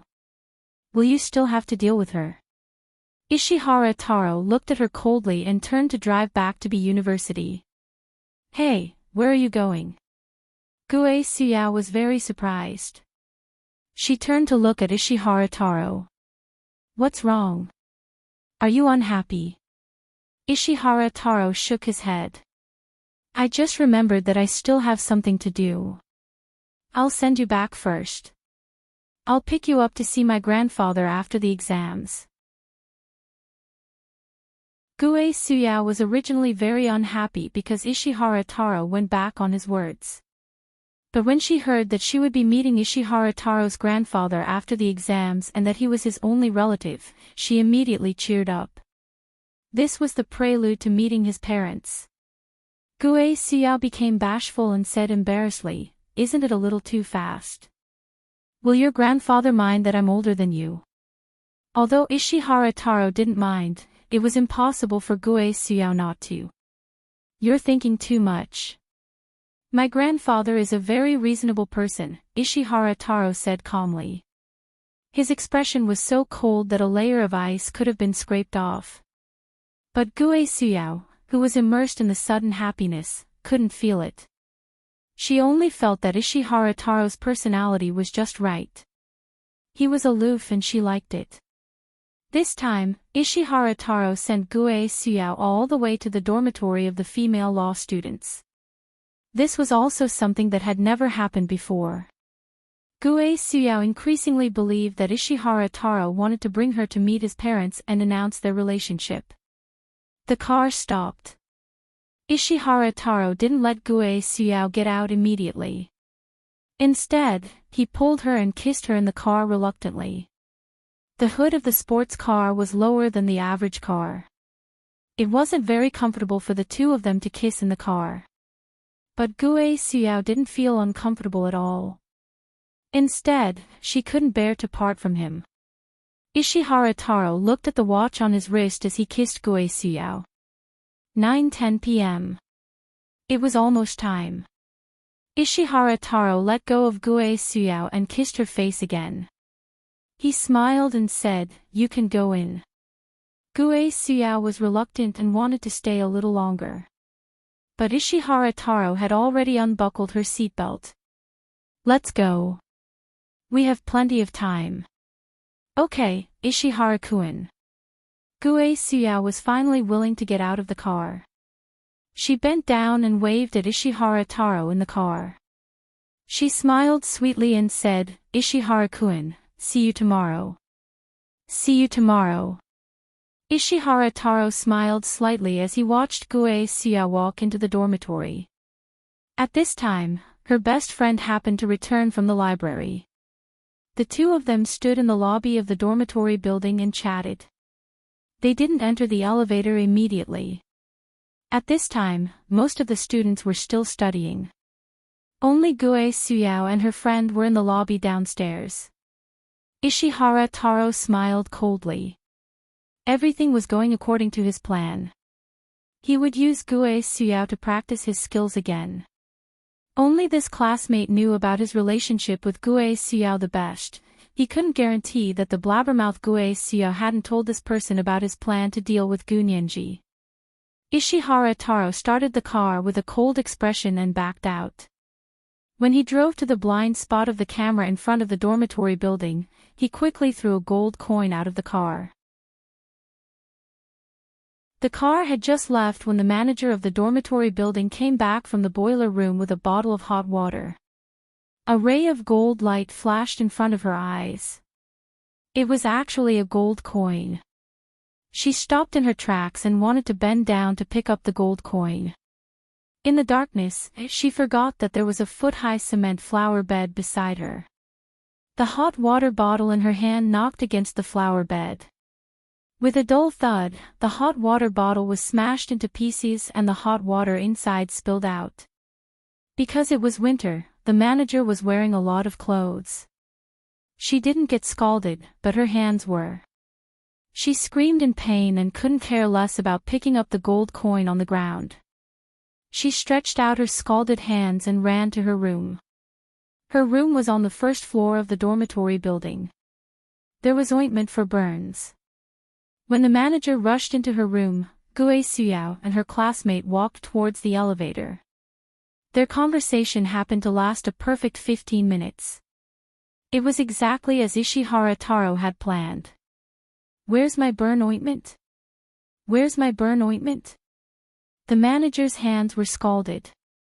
The pain made her anxious and she rushed to the place where she kept the ointment. The place was a small closet, and the main power switch of the dormitory building was right next to it. Although graduate students didn't need to pull the switch to turn off the lights at night, the dormitory building still had such a control system. This was because when it was originally designed, this building was probably also used as a dormitory for undergraduate students. The manager's hands were numb from the pain. It was very inconvenient and not nimble when she searched through the closet. In a panic, she shoved her hands into the closet and took everything out. Because her hands were injured, she couldn't control her strength and direction. She was already strong to begin with, so she almost tore the entire closet off and affected the main power switch next to it. The lights in the room flickered twice, and then the lights in the entire building went out. At this time, the elevator that Gue Suyao and her classmate took just reached the top floor, the 12th floor. The entire building suddenly lost power, and the elevator door wouldn't open no matter how hard they tried. How did this happen? Open the door. Open the door. Gue Suyao and her classmate were so anxious that they pressed the up and down buttons in the elevator with all their might. They slapped the elevator door hard and even called the security office outside. At this time, the manager, whose hands were scalded, knew that she had pulled the wrong switch. She endured the pain and held the main switch with both hands and pushed it up. She used too much strength. The main switch that hadn't been used for a long time couldn't withstand her repeated pushing and pulling. Very soon, a few indigo sparks burst out, and the circuit began to buzz. The lights in the entire building suddenly lit up, then went out again, lit up again, and went out again. After this happened a few times, the building finally fell into complete darkness. The elevator that Gue Suyao and her classmate were in had malfunctioned due to a short circuit, and Gue Suyao and her classmate were pressing the buttons randomly. It was falling rapidly from a high place. Once the elevator went out of control, the consequences of the huge acceleration would be unimaginable. Gue Suyao and her classmate only had time to let out 2 shrill cries before they crashed heavily to the ground with the elevator. This chapter has 4,300 words. 2 chapters in one, including the monthly votes of 900 plus chapters. In the new month, the guaranteed monthly votes have dropped. Dear friends, you can vote now.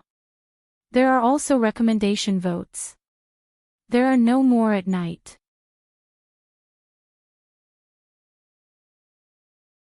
Chapter 942. The crash of the elevator was so loud that almost everyone in the building heard it. Everyone walked out of the dormitory with their phones lit up and looked at each other in the dark hallway. What happened? I think I heard a loud noise from the elevator. I heard it too. I thought it was an earthquake. Everyone chattered and raised their phones as they walked to the corridor where the elevator was located. There were originally 2 elevator doors side by side, but they were still closed. Because of the power outage, the elevator doors could not be opened. If everyone wanted to go downstairs, they could only take the stairs. Ah! The dormitory manager finally realized what had happened. She let out an earth-shattering scream and made a phone call in a flurry. She called the school security department, the off-campus police station, and even the elevator's warranty number. 5 minutes later, police sirens blared frantically as they drove in from outside the school. The people from the school security department had arrived long ago. The electrician fixed the main switch, but the elevator, it had fallen beyond recognition. Blood slowly flowed out from the bottom of the elevator and dyed the front of the elevator on the first floor dark red. There's someone in the elevator. No one knew who cried out first, but everyone suddenly screamed and ran in all directions. Almost all the students in the building ran out. Some didn't even put on their coats and were shivering in the cold winter night. Machichi had just returned from self-study and was shocked to see her classmates surrounding the front of the dormitory building. She went over to a girl on the same floor and asked, "What happened? Why did everyone run out? Was there a fire alarm?" No. No. The girl's face was full of fear. There was a problem with the circuit, and then the elevator broke down and fell from a high place. There were people inside. As she spoke, the girl couldn't take it anymore and found a place to vomit. Machichi's face turned pale when she heard that. She carried her backpack and took 2 steps back. There really was someone. Yeah, I heard it. I didn't dare go down to see. Another girl covered her nose and came over. Chi-Chi, are you still going up? I don't dare to stay here anymore. I want to go home. It's okay, it's okay. The elevator probably broke down. Just fix it. Machichi was confused and tried to persuade the girl. Soon, the police arrived and pulled up a yellow line at the place where the elevator had fallen. There was only one working elevator in the entire building, and even the door of the other one was sealed. Everyone watched in the cold winter night for more than an hour before the malfunctioning elevator was cleaned up.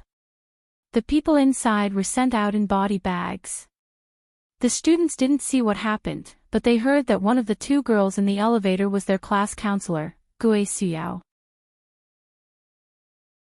Gue Suyao had been working as a counselor for first-year master's students this year, so she had a lot of contact with them. On Christmas Eve, she had just organized a Christmas party at Jinling Bar with the class committee. She didn't expect that she would be gone in less than half a month. Everyone felt a little uncomfortable. Finally able to go upstairs, the students all chose to take the stairs. Before the psychological trauma of the elevator accident dissipated, everyone probably wouldn't take the elevator again. Machichi followed everyone back to her dorm room. Looking at the empty room, she suddenly felt a little scared. She took out her phone and fiddled with it for a while before calling In Shixiang. Chi. It's so late. You're still up. In Shixiang had been suspended for a month and didn't have any visible work for the time being. He was preparing to go home and propose. He planned to take Machichi to his hometown to meet his parents after her exams. Machichi sat on the bed and hugged the blanket tightly. She said nervously, "Our building's elevator suddenly crashed today.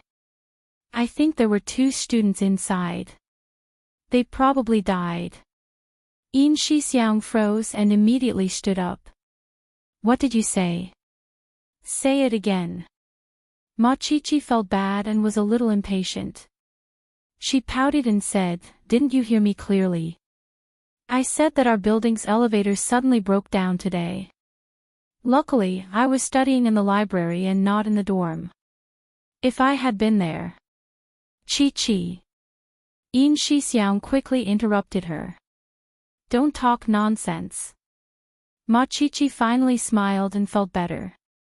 Holding the phone to her face, she cocked her head and said, "You're worried about me."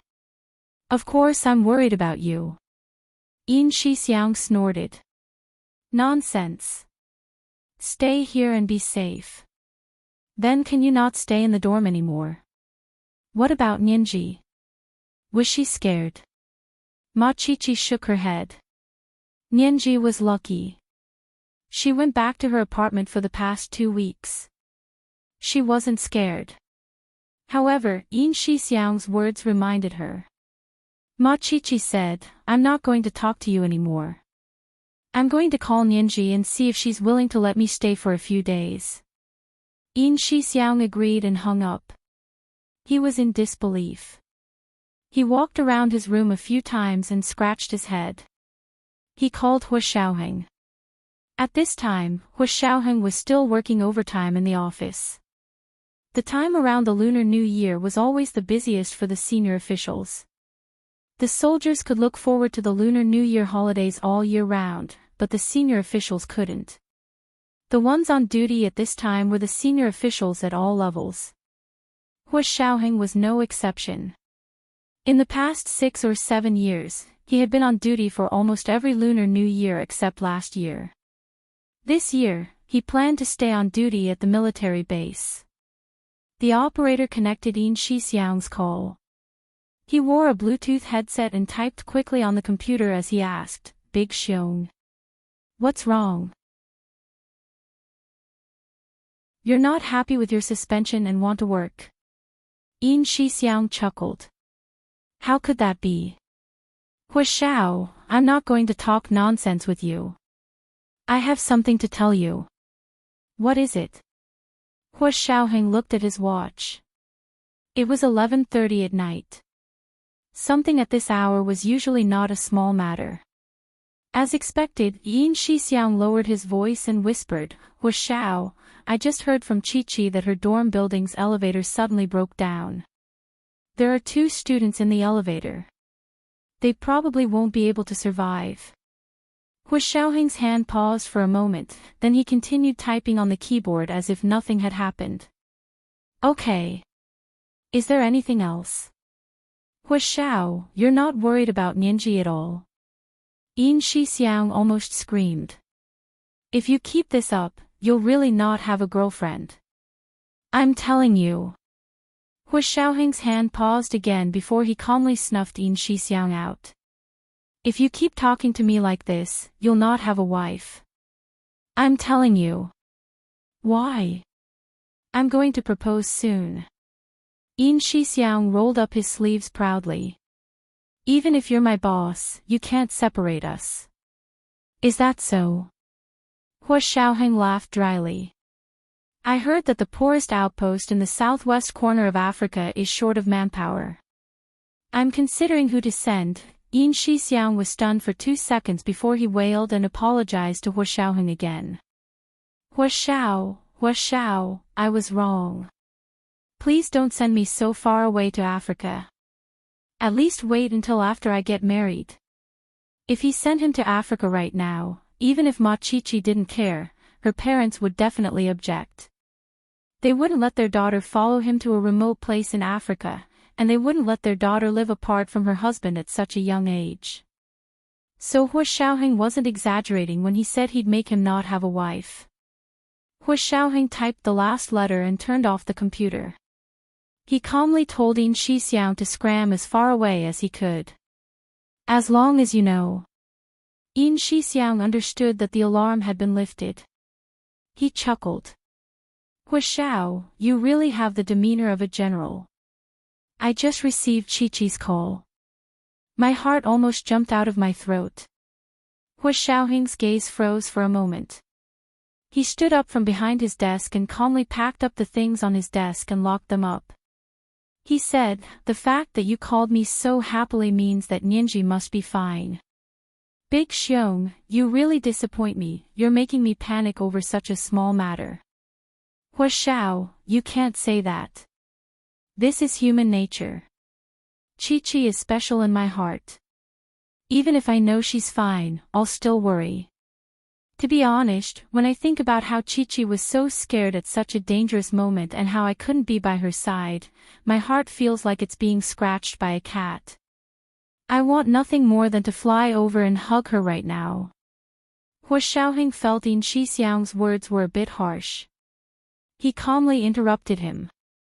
You're suspended right now. You can visit Chi-Chi at any time. Why are you showing off your affection to me? You would have kicked me over a long time ago.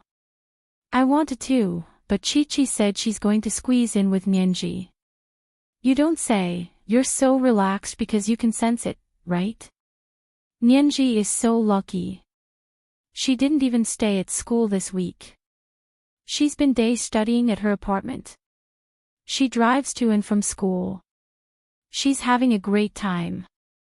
Yin Shixiang's words sounded even better than a song. However, Hua Xiaoheng's brows furrowed. She went back to her apartment? As he spoke, he switched his phone and found the Secret Service personnel protecting Gu Nianji by her side to call. Where are you? Hua Xiao. We're at Miss Gu's apartment. She's already gone back. Everything is normal. Hua Xiaoheng tightened his grip but didn't say anything else. He nodded. Okay, continue to observe. After hanging up, Hua Xiaoheng called Gu Nianji again. However, her phone showed that it was busy. At that moment, Ma Chichi was calling Gu Nianji. Nianji. Nianji. I'm begging you. Let me stay with you for a few days, okay? The final exams will be over in 4 days. Then I can go home.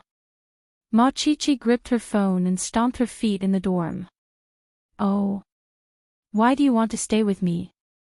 Gu Nianji hugged her iPad and leaned against the bed to yawn. Rubbing the corners of her eyes, she saw that it was almost midnight. She wanted to sleep. Nianji, you're lucky. You just don't know what horrible thing happened in our dorm today. Ma Chichi vividly described the incident of the elevator falling from the 12th floor and said, I heard that there were 2 people inside. One of them was our counselor, Gue Suyao. Gu Nianji immediately sat up straight. Her voice trembled as she asked hoarsely, "What did you say?" "The elevator really had an accident." "Yes. Why would I lie to you? Just now, the police, ambulance, fire truck, and people from the school's security department all came. They surrounded us so tightly that we couldn't even squeeze through to see what was happening." Ma Chichi waved her fist. "Nianji, can I stay with you? I'm really scared." Gu Nianji was stunned for a long time before slowly shaking her head. "Chichi, I'm sorry. I can't for the next few days. You should stay in the dorm. It should be safer. Staying with her would only be more dangerous. This is the first update. It's a new month. Asking for monthly votes and recommendation votes. Monthly votes and 1200 updates at 1 p.m. Third update at 7 p.m. P.S. Thank you to Yunhan Yuqin for the 10,000 Qidian coins yesterday.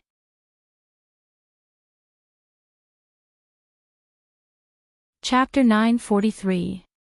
Ma Chichi hadn't expected Gu Nianji to object, so she froze. She clutched her phone and sat tongue-tied on the bed, not knowing what to do. Gu Nianji didn't hear a sound from the other end of the phone, so she knew Ma Chichi probably didn't believe she would object and was still in shock, but she really couldn't let Ma Chichi stay with her now. She was probably the only one who knew that Ishihara Taro's real target was her, Gu Nianji. The elevator incident in the dormitory building was probably a hasty move by Ishihara Taro after he found out that she was going to graduate early. As for why Gue Suyao was in the elevator, Gu Nianji had her own thoughts. However, the most important thing now was to appease Ma Chichi. Gu Nianji didn't want Ma Chichi to misunderstand her. Ma Chichi was her best friend. When she was trapped in Germany and had no one to turn to for help, only that silly girl, Ma Chichi, did everything she could to help her. Gu Nianji composed herself and saw that it was Hu Xiaoheng's call. She didn't pick it up but continued to comfort Ma Chichi. His voice was very gentle as he said, "Chichi, don't think too much about it. It's not that I don't want you to stay over, but I really have something to do here. The dormitory is actually safer. Wait for a few more days. After the exams are over, I'll pick you up to live here, okay?" Ma Chichi bit her lip. She wanted to beg Gu Nianji again, but when she heard Gu Nianji say that, it sounded like she really had a problem, so she couldn't bring herself to ask. In the end, he nodded and said softly, "All right, I understand. It's late, let's go to bed. Good night." Gu Nianji was silent for a moment. "Good night." After hanging up, Ma Chichi still felt uncomfortable. After this incident, she wasn't afraid anymore, but she didn't understand Gu Nianji's behavior. She played with her phone listlessly and dialed In Shixiang's number. "Brother Xiong, Nianji won't let me stay at her place." Ma Chichi's voice was muffled, and her nose was sniffling. She seemed to be crying. In Shixiang's heart, liver, spleen, lungs, and kidneys hurt. He hurriedly said, "Chichi, don't be afraid. How about I pick you up and let you stay at my house? I also have an apartment outside."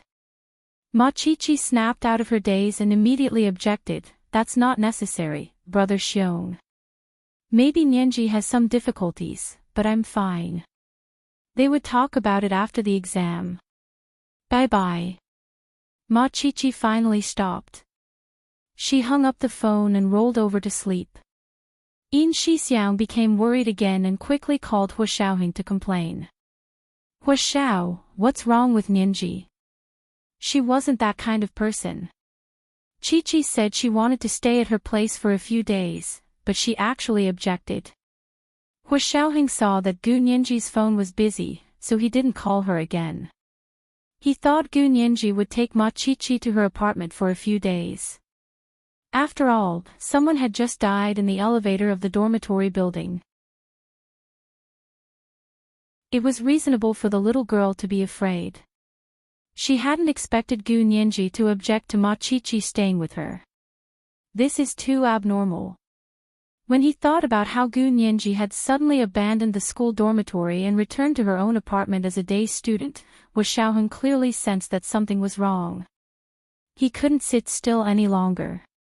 He hurriedly grabbed his coat from the hanger by the door, put it on, and left the house with his car keys. He didn't ask his orderly, Fan Jian, to drive. Instead, he personally drove to Gu Nianji's Hepingli apartments. Gu Nianji found out what had happened in the school elevator and couldn't fall asleep. She got up and went to the kitchen to warm some milk for herself. Just then, her phone rang again. Gu Nianji picked it up and saw it was He Zhiqiu. She swiped open the phone and answered it. Professor He. It's so late. You're still awake. He Zhiqiu was wearing a Valentino haute couture gray camel cashmere half-length coat. He stood in front of Gu Nianji's dormitory building and called her. Nianji, are you asleep? You didn't get as scared today, did you? He had just learned that Gu Nianji's dormitory building's elevator had an accident, so he specially came to see her. Gu Nianji quickly shook her head. I'm fine. Professor He, it's late. Aren't you resting? He Zhiqiu looked up in the direction of Gu Nianji's dormitory. I'm downstairs. I'm worried. Turn on the lights and let me see. Gu Nianji was speechless. When she came back from Hu Xiaoheng's place, she said she wanted to return to her Hepingli apartment as a day student. He Zhiqiu had objected at the time. However, Gu Nianji still agreed on the surface but opposed him on the inside. She secretly began studying on her own. She adapted very well this week. Even He Zhiqiu didn't notice. But now, she couldn't hide it anymore. Gu Nianji sighed softly and took a sip of warm milk from the microwave. She said calmly, Professor He, I'm not in the dormitory. He Zhiqiu was speechless for a long time. After a while, he finally said in a low voice, Where are you? I'm in the Hepingli apartment, Gu Nianji said softly. Her voice was very gentle and slow. She was trying hard to appease He Zhiqiu's anger.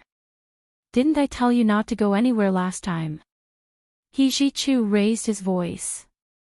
His grip was so strong that he almost flattened the phone.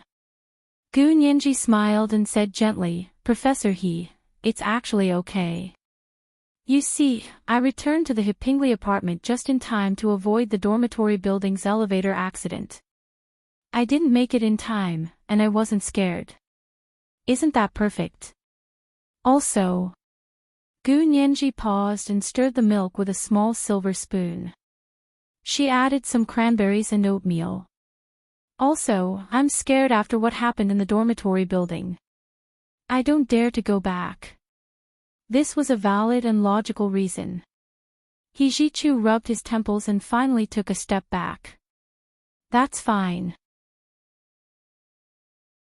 Then I'll pick you up tomorrow morning for the exam. I'll send you back after the exam. Anyway, I'll tie you to my side for the next few days. He Zhiqiu didn't know why, but he also felt inexplicably uneasy. The elevator accident in Gu Nianji's dormitory building was clearly a coincidence. He had a feeling that Gu Nianji had escaped a disaster and couldn't get better. Gu Nianji was shocked when she heard He Zhiqiu wanted to pick her up every day. She immediately refused. Professor He, you don't have to pick me up. I'm very safe. What's wrong with being very safe? You don't want me to pick you up because you're safe. There's only 4 or 5 days left anyway. He Zhiqiu refused to give up. Gu Nianji panicked and used Hu Xiaoheng's name to stop He Zhiqiu. Professor He, you really don't have to. Actually, Hu Xiaoheng has other plans for me. If you interfere, I'm afraid Hu Xiaoheng. He Zhiqiu was very insistent at first. However, when he heard Gu Nianji say Hu Xiaoheng had other plans, he hesitated and asked doubtfully, Hu Xiaoheng really has other plans? Yes. Gu Nianji nodded vigorously. She knew that He Jichu would never confront Hu Xiaoheng, so she could use the time difference to her advantage. She would explain to He Jichu and Ma Qiqi once things were settled. However, Gu Nianji thought about what she had to do and didn't dare tell Ma Qiqi the truth. The kitchen was lit with a yellow ceiling light. The light was soft and silky, and the ivory cabinets were gentle and silent under the yellow light. She extended her hand and looked at her snow-white fingers. They were clean and without a single blemish. Although her hands were small, they had their own unique strength and energy. Gu Nianji clenched her fists. Her delicate face was expressionless. She was as cold as an ice sculpture, elegant and cold. Professor He, did you know? The girl who died in the dormitory building's elevator today was our counselor, Gue Suyao. You're familiar with her, right? She was also your doctoral student. Gu Nianji changed the topic without batting an eyelid. He Jichu walked to his car and opened the door to get in. He drove to his professor's building. Really? It was actually her. He Jichu was also a bit surprised. Gu Nianji took a sip of milk and said, Professor He, do you still remember the ball our class had at Jinling Bar on Christmas Eve? He Jichu nodded. Of course I remember. We were almost wiped out. Yes, I always felt that there was someone among my classmates who tipped off the mastermind. Otherwise, how could it be such a coincidence that we were chased by police cars as soon as we left the bar's parking lot? He Jichu understood. You mean that the person who tipped off the mastermind was Gue Suyao? Gu Nianji nodded quietly. She was the most likely. That was the only way to explain why Ishihara Taro wanted to kill Gue Suyao. This could also be used in reverse. Why did Ishihara Taro want to kill Gue Suyao? Gue Suyao must have known something very unfavorable to Ishihara Taro. Then, other than the Christmas ball incident, Gu Nianji couldn't think of anything else that could have crossed paths with Gue Suyao. So from the looks of it, the incident of tying 2 bags of white powder under Hijichu's car was inextricably linked to Ishihara Taro. However, Gu Nianji didn't mention this. She couldn't let Hijichu and Hu Xiaoheng know who she was suspecting. If the two of them found out, her plan might not be able to proceed. Hijichu remembered what happened that night and didn't insist on picking her up. He only reminded her, listen to Hu Xiaoheng's arrangements and don't run around. Here, I think it won't be a problem for him to protect you. Gu Nianji tilted her head with a smile. Professor, he doesn't have any prejudice against Hu Xiao. Hijichu coughed. I don't have any prejudice against him. As long as he's good to you, I won't reject him. Gu Nianji was so touched that her throat choked. She gulped down a few mouthfuls of warm milk to suppress her tears. She said softly, Yes, thank you, Professor He. Good night. Hijichu also said good night to her before hanging up. Gu Nianji quietly finished her warm milk in the kitchen, washed the cup, and walked to the bedroom. Just then, she heard the door to the living room knock. Gu Nianji was speechless. She quickly turned off the lights in the room and picked up the baseball bat in the corner of the bedroom. She waited quietly by the wall behind the bedroom door. It was Hu Xiaoheng who opened the door. As soon as he opened the door, he immediately said, Nianji, it's me. This is the second chapter. Monthly votes of 1,200 plus chapters have been delivered. It's a new month. Asking for monthly votes and recommendation votes. Third chapter at 7 p.m. P.S. There's still a lot of content. I've already tried my best to speed up the progress, but there's still a lot I haven't written. It's been serialized for such a long time, do you still like it?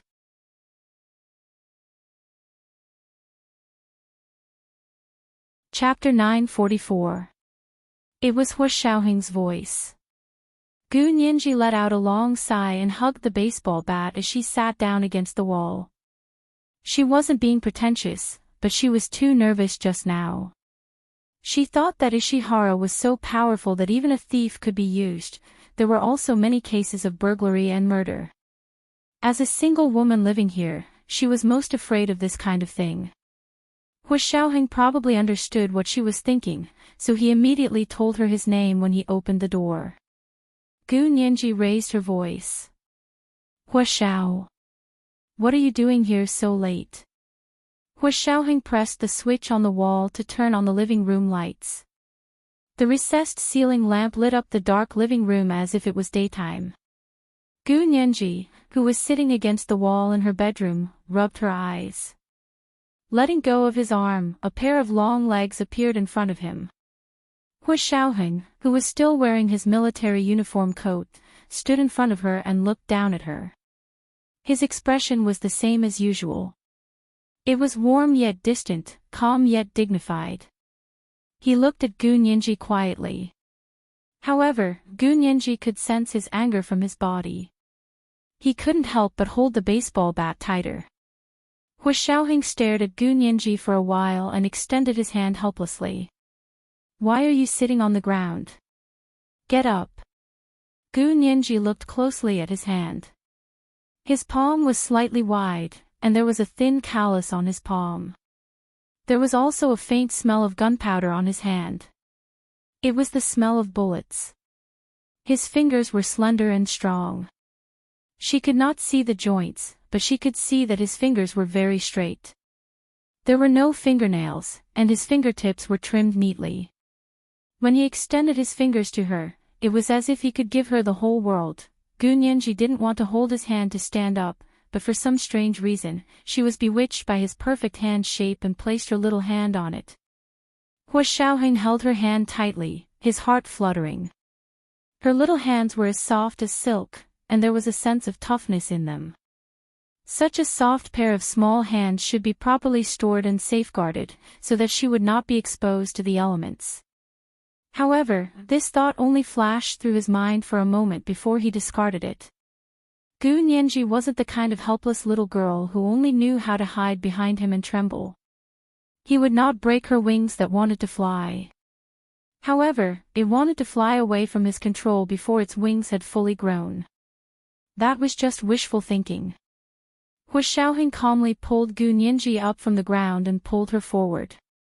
Gu Nianji couldn't stand still and hugged the baseball bat as she fell into Hu Xiaoheng's arms. Hu Xiaoheng wrapped his arms around her and smiled.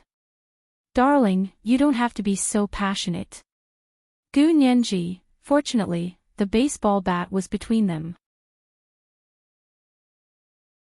Otherwise, Gu Nianji felt that she really wouldn't be able to explain herself. She pressed the baseball bat against Hu Xiaoheng's chest and slowly pushed him away. She looked at Hu Xiaoheng with a half-smile. Hu Xiao, what brings you here so late at night? Hu Xiaoheng's smile faded, and his expression darkened. I should be the one asking you that. What exactly do you want? She suddenly stopped living in the school dormitory and returned to her apartment in the Hepingli district as a day student. She didn't like to drive the Ferrari before because it was too flashy. But now, he drove it to and from school every day. All of this indicated that something was amiss. Hu Xiaoheng understood Gu Nianji very well. He also knew that she wasn't a rash person who changed her mind abruptly. She always had her reasons for everything she did. Although Hu Xiaoheng thought that some of her reasons were too childish, he usually didn't comment on them. Gu Nianji pursed her lips. In the half-dark bedroom, she and Hu Xiaoheng were half in the darkness and half in the light. Hu Xiaoheng's back was to the light, so Gu Nianji couldn't see the expression on his face clearly. She only saw that his eyes were very bright. They were like stars guiding the way in the darkness, illuminating her path forward. She knew that Hu Xiaoheng could see her facial expression clearly, so she was very cautious and didn't let herself reveal any strange expressions. She couldn't let Hu Xiaoheng know what she wanted to do. If he knew, he might take the risk of making a mistake to deal with Ishihara Taro. Gu Nianji absolutely didn't want Hua Xiaoheng to fall into any passive situation because of her. This man was protecting her, and she was also silently protecting this man. Perhaps she didn't dare to love him again, but she couldn't not protect him. Ishihara Taro was too cunning. Even with Gu Nianji's knowledge of the law, she couldn't find any law that could openly convict Ishihara Taro. Even if he was caught throwing the coin, even if she could prove that Ishihara Taro threw the coin and caused the subsequent series of events, the court wouldn't be able to convict him. Because the connection was too weak, it was almost impossible to determine that there was criminal evidence. Under such circumstances, she couldn't drag Hua Xiaoheng into this. The people in the system couldn't do what she was about to do, not even a little bit. Hua Xiaoheng looked down at Gu Nianji. He wasn't surprised to see the stubborn expression on her face that he was very familiar with. It was just like the year she started following him. She was only 12 years old, but she was so stubborn that it gave him a headache. He told her many times to go back to her room to sleep at night, but he would always find her hugging her little blanket and sleeping in front of his room in the middle of the night. He carried her back and often watched over her before falling asleep together. Later, when she grew older, it wasn't appropriate for him to go to her bed to sleep with her. In the end, he could only move her room to the one opposite his and leave the door open when they slept at night. Gu Nianji could only sleep peacefully when she could see the light in the room opposite her from the bed in her own room. Nianji, I know you are very smart and very brave, but I hope you understand that you can't just rely on bravery to do things. Hua Xiaoheng pointed at his head. You have to think carefully about the cause and effect. I've thought it through, Gu Nianji said instinctively. Hua Xiaoheng's expression immediately turned cold. So you really are plotting something? Gu Nianji's lips twitched. How many times had this happened? This person was too cunning. He could easily get information out of her. Gu Nianji turned her head away and didn't look at Hua Xiaoheng. Hua Xiaoheng pulled her to the bed in the bedroom with a headache and lifted the blanket. You're wearing too little. Go in first. Gu Nianji placed the baseball bat on the side of the bed and took off her shoes. She climbed into bed and covered herself with the blanket. Hua Xiaoheng adjusted the blanket for her and sat by her bed to look at her. His deep voice echoed in the bedroom late at night. Gu Nianji's ears turned red from hearing it. Nianji, you're in a very dangerous situation. Gu Nianji blinked and whispered, I know. I can handle it. No one understood her situation better than she did. You can really handle it. Hua Xiaoheng's voice became calm. According to the news from Japan, they found out the inside story of Ishihara Bai-san committing suicide. Gu Nianji's eyes lit up and she asked eagerly, what reason? Hua Xiaoheng said word by word, Ishihara Bai-san committed suicide because he was directly provoked by your father, Gu Xiangwen. Gu Nianji was speechless. Little Japan's psychological endurance was too weak and he was jealous of people with talent. How can he blame my father? Gu Nianji snorted disdainfully. I don't believe it. Your father personally told Ishihara Bai-san in front of many people in the Ishihara family, useless. You think you're worthy of comparing progress with me? Just this one sentence made Ishihara Bai-san feel so humiliated that he committed suicide. Nianji, do you know what this means? Gu Nianji laughed and clapped. This means that Little Japan's magnetic field research went back 50 years.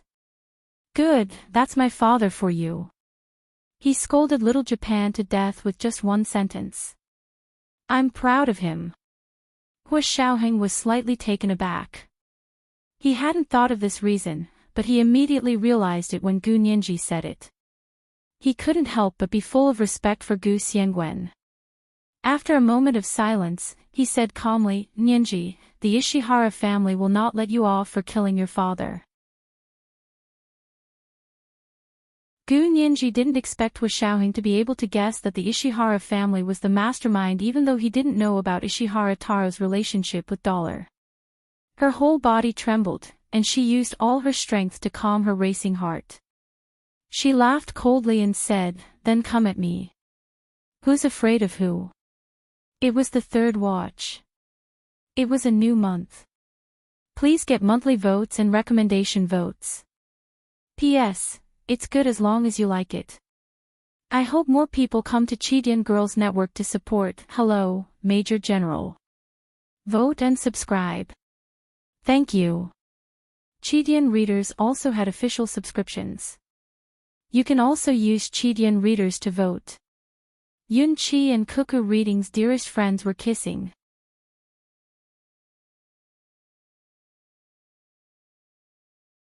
Chapter 945. Who's afraid of who? Miss Gu, you're very confident, aren't you? Hua Xiaoheng smiled. His slender fingers reached out and smoothed her hair to reveal her smooth forehead. He bent down to kiss it. Gu Nianji closed her eyes. Her long eyelashes trembled like two rows of little fans gently flapping. Of course I'm confident, because you gave me confidence. Gu Nianji mumbled. She reached out and hugged Hua Xiaoheng's neck. Hua Xiaoheng stared at her, and the smile on his face faded. Okay, tell me. What's your plan? Don't think that you can fool me by acting cute. Gu Nianji opened her eyes. Her pupils were so dark that they were shining. She shook her head slowly and rejected his threat. No, I don't have a plan. You really don't. Hua Xiaoheng grabbed her arm and pulled it away from his neck. Then, he clamped both of her wrists with one hand and pressed them onto the pillow. His imposing figure pressed dangerously down and completely covered her. You really won't tell me? Gu Nianji pursed her lips and blinked her big eyes, but she didn't say anything. If she hadn't guessed wrongly, the incident at their dormitory building's elevator was Ishihara Taro's doing. She had spread the rumor that she was graduating early to force Ishihara Taro to make his move earlier. Although Gu Nianji had added fuel to the fire, she hadn't expected Ishihara Taro to not even let Gue Xiao off. No one knew better than her how crazy this person was and how disregarding human life was. No one knew better than her how difficult it would be to bring him to justice. Now that she knew about her father's entanglement with the Ishihara family, all the more she couldn't ignore it and stop halfway. This matter wasn't something Hua Xiaoheng could interfere with. She didn't want him to interfere either. He had many tricks up his sleeves, but there were too many constraints from the Special Operations Forces in the Hua Xia Empire. If he let his guard down even a little, it would be a devastating blow to Hua Xiaoheng's career. Gu Nianji smiled, revealing her pearly white teeth. I really don't have any plans. She paused and continued, even if I do, it's a foolproof plan. You don't have to worry. Hua Xiaoheng stared at Gu Nianji. His calm gaze gradually became more anxious and uneasy. He let go of Gu Nianji's wrist and straightened up to sit on the armchair next to the bed. He crossed his legs, his tall frame casting a shadow, and his gaze gradually became serious. Gu Nianji, look at me. Do you know what you're doing? Do you know who your enemy is? Do you know what they have up their sleeves? How much energy does it have? If you know all this and still stubbornly refuse to tell me what you want to do, I really have to wonder if you're still the Gu Nianji that I raised.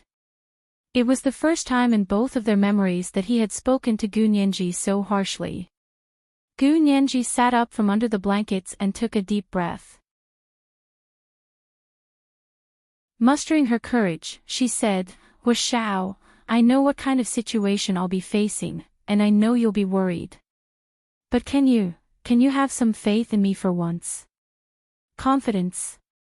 Yes, believe me, I can do this well. I can handle this situation. In reality, only she could handle it. Hua Xiaoheng frowned. It's not that I don't believe you, but two minds are better than one. If you don't say it, How do I know if I should be reassured? Gu Nianji knew that she couldn't say it. The moment she said it, the situation would change and become fake randomness. There were too many variables, so there was no way to talk about the so-called algorithm. She also couldn't continue fighting with Ishihara Taro. Gu Nianji looked down, her hands unconsciously digging at the silk blanket. In the end, you still don't believe in me and my abilities. It's not that I don't believe in your abilities. I know you're very smart and powerful, but what? Gu Nianji interrupted Hu Xiaoheng and gritted her teeth. When I was in danger in Germany, I still walked out of the Alps alive without you. Hu Xiaoheng's voice stopped abruptly. His gaze gradually deepened, and his expression became stern as he looked at Gu Nianji without moving. Germany was in danger. It was Germany again. That matter that put their relationship in jeopardy was like a huge mountain between them. Sometimes he felt that they had already crossed that mountain, but after going around in circles, he would always discover that they were actually still separated by mountains and oceans. Gu Nianji didn't want to say too much. She turned sideways and half covered herself with the blanket. Her back was facing Hu Xiaoheng. Hu Xiao, you should go. I have my graduation thesis defense this Saturday, and I will graduate after that. Before that, I hope you won't come looking for me again. I know what I'm doing, and I'll be fine. You're very sure? Hu Xiaoheng looked at Gu Nianji's back with her back to him thoughtfully. Her curves were graceful and alluring, but it seemed like they were separated by mountains and rivers. Gu Nianji didn't say anything and only responded with a long silence. Hu Xiaoheng didn't know whether he should believe Gu Nianji or not. But regardless, he was used to being in control of the overall situation. Even the independence and freedom that Gu Nianji wanted had to be within his sight and not out of his control. Since you don't want to say it, I won't force you. Hu Xiaoheng stood up. Then we can only do our own things and not interfere with each other. Hu Xiaoheng left Gu Nianji's apartment after he finished speaking. He didn't stay for a moment. He came and left in the dark. The people from the Ishihara family who were watching Gu Nianji didn't realize that someone was coming and going as he pleased under their noses. After returning to his headquarters, Hu Xiaoheng called Zhao Liangzi to his office overnight. Zhao Liangzi had just fallen asleep and was woken up in the middle of the night. His mind was still groggy, and he yawned as he walked in. Hu Xiao, what happened? Zhao Liangzi sat down across from Hu Xiaoheng. Everything had been normal when he left the central control room. Could something big have happened in less than an hour? Zhao Liangzi looked at Hu Xiaoheng in confusion. Hu Xiaoheng didn't know where to start. Holding the mouse in his hand, he flipped through a poker game on the computer. After a while, he finally said, "Is there a program that can monitor Nianji 24 hours a day?" Zhao Liangzi shivered, and his sleepiness instantly disappeared. He shook his head and asked blankly, "Hu Xiao, what did you say? Monitor who 24 hours a day?" Hu Xiaoheng looked at him calmly. "Gu Nianji, didn't you hear me? Why do we have to monitor Nianji 24 hours a day?" Zhao Liangzi jumped up. "I object. This little girl has no privacy. Hu Xiao, don't go overboard. She's not a lab rat. You can't do this to her." Hu Xiaoheng didn't expect Zhao Liangzi to be even more agitated than his actual boyfriend and husband. He looked at him calmly. "I haven't finished speaking. What are you so anxious about? Hurry up and sit down." His voice wasn't loud, but his tone was solemn. As soon as he said it, Zhao Liangzi wilted and sat down grumbling. He frowned and said, "Please make it clear. You said it yourself that there will be surveillance 24 hours a day. I'm not deaf." "I know you're not deaf." Hu Xiaoheng looked away. "I said surveillance 24 hours a day because I was asking you if it was technically feasible. We can only talk about other things if it's technically feasible." Of course, we don't need surveillance 24 hours a day. But I want the ability to choose the time and location of surveillance at any time. Can that be done? Zhao Liangzi breathed a sigh of relief and rubbed his still dizzy head. He said listlessly, "Of course it's technically feasible. Nianji also has our special diamond earrings to wear in her ears, so it's completely possible to selectively monitor her at any time." That's good. Hu Xiaoheng was silent for a long time. He turned on the computer and started the program that connected Gu Nianji's diamond earrings to the big screen in the office. This is Nianji's positioning system. Create an algorithm for me and connect it to the public surveillance system throughout the city. For the next week, every public place Gu Nianji appears in will have at least 4 cameras covering her from all 4 directions. Yes, Chief. Zhao Liangzi stood straight and accepted the order. Activate an idle satellite to cover the public places Gu Nianji appears in from above. All the demons and monsters that appear around her will have nowhere to hide in the following week. Hu Xiaoheng raised his head and looked at Zhao Liangzi sternly. Can you do it? Yes, Chief. Zhao Liangzi answered loudly to show his determination. In fact, only the initial algorithm was more troublesome. The subsequent camera coverage and the satellite's aerial view were all a piece of cake. Zhao Liangzi was an expert hacker and computer technician. He was also obsessed with algorithms. He thought of several ideas in an instant when Hu Xiaoheng made the request, but he still needed to verify which was the optimal algorithm. Zhao Liangzi perked up and left Hu Xiaoheng's office. He returned to the central control room on the 6th floor and began to write the algorithm program. He entered several algorithms he had already thought of into the computer, then entered the model of Gu Nianji's positioning device and the coordinates of the public surveillance cameras throughout the city. He wanted to see which algorithm produced the fastest and most comprehensive results. This kind of algorithm was actually similar to Excel's VLOOKUP. It was a constantly changing variable that continuously extracted data from a fixed database according to fixed conditions. Each time, it extracted data from at least 4 different directions. When dawn came, Zhao Liangzi finally came up with the most efficient algorithm and sent it to Hu Xiaoheng. Hu Xiaoheng would do the final test. Hu Xiaoheng didn't sleep the whole night again. When it was almost dawn, he lay on his desk and closed his eyes for a while. He woke up as soon as the computer beeped. He looked closely and saw that it was Zhao Liangzi who had sent his algorithm over. Hu Xiaoheng quickly turned on the computer and tested Zhao Liangzi's algorithm. He was still somewhat dissatisfied with the results, so in the end, he personally modified it and sent it back to Zhao Liangzi for him to cross-review. Zhao Liangzi ran Hu Xiaoheng's modified algorithm program and almost knelt down. It was 10 times faster than his previous algorithm program. The CPU usage saved simply increased geometrically. With this algorithm program, Gu Nianji really had no privacy when she went out. Zhao Liangzi smiled as he lit the candle for Gu Nianji and sent Hu Xiaoheng the cross-reviewed program. Hu Xiao, I'll give you the best kiss. He vulgarly added a flaming red lips at the end. Hu Xiaoheng ignored his nonsense and quickly received the algorithm program and immediately began to use it. The big screen in the office lit up and showed Gu Nianji's figure. She was wearing a handsome Moncler short sapphire blue down jacket, blue straight-leg jeans, and white sneakers.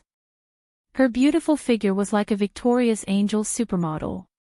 In the thick winter morning, she was as fresh as the blue sky above. Hu Xiaoheng sat behind his desk and watched Gu Nianji's pretty and bright little face appear on the big screen in front of him. His well-defined lips couldn't help curling up. At that moment, he saw 2 men who looked like pedestrians appear on Gu Nianji's left and right. They were holding their phones and walking with their heads down. They seemed to be passers-by. Hu Xiaoheng frowned and kept adjusting the camera angle on the computer with one hand. Finally, he saw the 2 men's movements clearly. They were monitoring Gu Nianji's whereabouts. Gu Nianji wasn't completely clueless. Hu Xiaoheng clearly saw her quickly glance in the direction of the two men, then get into her bright red sports car as if nothing had happened and drive away. The high-definition camera brought an extremely clear visual experience, but Hu Xiaoheng clenched his fists tightly. This girl was playing with fire. This is the first chapter of 3,700 words. It's a new month. Asking for monthly votes and recommendation votes. Monthly votes in 1,500 chapters at 1 p.m. Third chapter at 7 p.m. P.S. Thank you to Yunhan Yuqin, Enigma Yangxi, Iai Tang, and I am Master Rashi for the 10,000 Qidian coins each yesterday. Congratulations to Yunhan Yuqin for becoming the 20th leader of Hello, Major General. Of course there will be more chapters to celebrate. Don't worry, leader. I've written it all down in my notebook.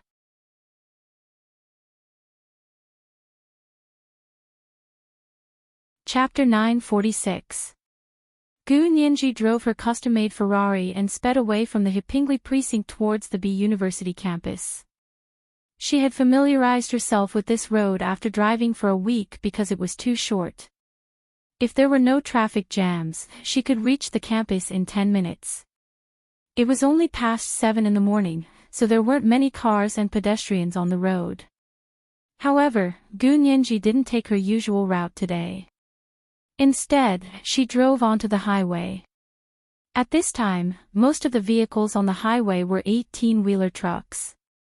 Most of them were fuel trucks, and there were very few private cars.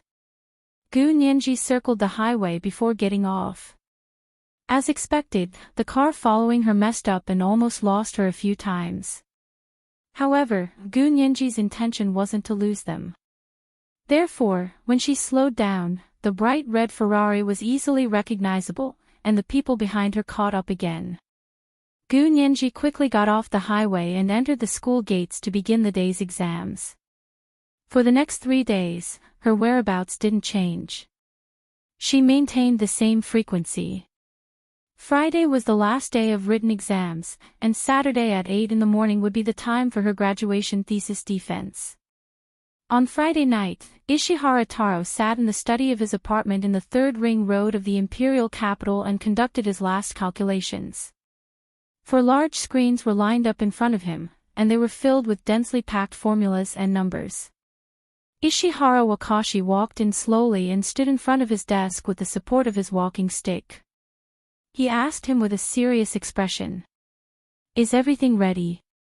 Ishihara Taro didn't even look up from the computer and only replied, "Hey, grandfather, please take a seat. I'll talk to you after I'm done with the last part of the calculations. You do what you need to do. Don't mind me."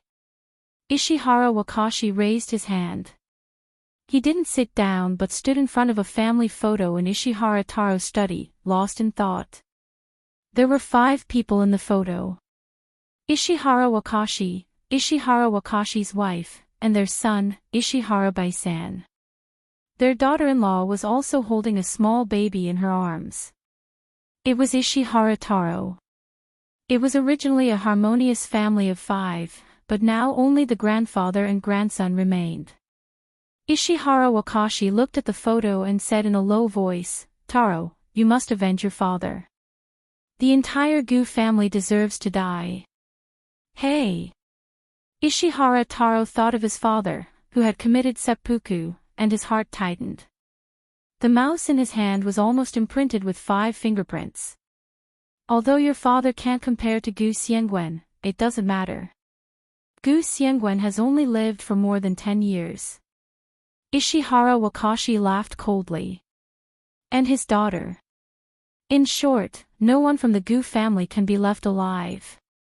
Hey! Ishihara Taro finally finished his last calculation.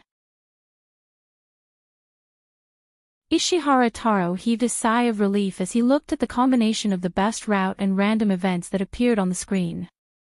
An arrogant smile appeared on his handsome face. "Grandfather, I can guarantee that Gu Nianji will die a horrible death in front of us this time. Ishihara Taro clicked the mouse and closed the program and computer before raising his head. Ishihara Wakashi suddenly turned around, a fanatical expression on his face. Can you guarantee it? Absolutely. Ishihara Taro clapped his hands and stood up. Grandfather, I won't let Gu Nianji have the chance to do her graduation thesis defense either. She'll never get her master's degree. Never. He wanted to surpass Gu Nianji in all aspects, including but not limited to education, grades, degrees, and prestigious schools. Ishihara Wakashi nodded vigorously. Good. But remember to keep your hands clean. Don't attract the attention of the Xia Empire's Special Operations Forces. Although Gu Nianji broke up with Hu Xiaoheng, they will still protect her within the Xia Empire. Have you considered this? Of course.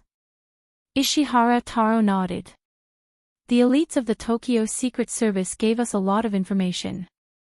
Hu Xiaoheng does have people protecting Gu Nianji in secret, but so what? He spread his hands.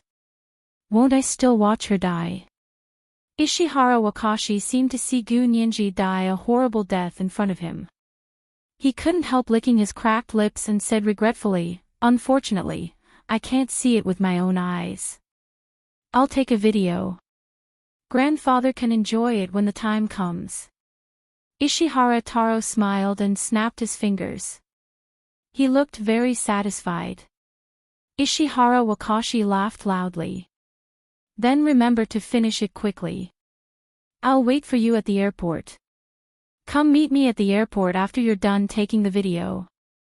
After they killed Gu Nianji, they had to leave the Xia Empire immediately. No one knew how the other party would take revenge on them, so it was better to be careful. Although Ishihara Taro was sure that the other party couldn't produce legal evidence to sue him, what if the other party didn't play by the rules and didn't use legal means? If he really angered Hu Xiaoheng in their territory, they could kill him as easily as crushing an ant. He wasn't worried at all that the other party would use non-legal means to deal with him when he killed those people before. But if he killed Gu Nianji, the situation would be different. Ishihara Taro instinctively felt that this was the last job he would do in the Xia Empire. Otherwise, he would probably lose his life there. The weather was not good on Saturday morning. The clouds were dark and thick, and it looked like it was going to snow. But it couldn't fall. The layers of dark clouds seemed to be hanging over people's heads. Gu Nianji woke up at 5 to prepare for her thesis defense at 8 in the morning. She knew that there would be a tough battle to fight today. After washing up and eating breakfast as usual, Gu Nianji sat in front of the dressing table and carefully tied her seaweed-like hair into a bun. Then, she put on sunglasses, a scarf, and a mask. She tied thick pads on her knees and wrists. She carried her school bag and left the Hipingli apartment in full gear. When the elevator went down to the basement parking lot, a few men looked at her and whistled. Gu Nianji pretended not to hear them and walked to her bright red sports car as if no one was around. She opened the door and got in. The car lights flashed twice in the dark garage. The two men in front of her instinctively raised their arms to shield their eyes. Gu Nianji curled her lips slightly and slammed on the accelerator. The custom-made Ferrari sports car with excellent performance flew forward like lightning. In the underground garage, he followed the winding path to the surface. Gu Nianji squinted her eyes. Her eyes behind the sunglasses were full of excitement. Both her hands were on the steering wheel, and she was almost trembling. She drove the car out of the Hipingli apartment complex and came to the small road in front of the entrance. Ishihara Taro, who had been waiting there for a long time, was sitting in a black Mercedes-Benz on the side of the road. Through the dark-tinted windows, Ishihara Taro could only feel the red sports car whizzing past him like the wind. He looked at the direction in which the sports car had disappeared and nodded. He lowered his voice and said, "Follow it. This is the second monthly vote of 1,500 plus chapters delivered.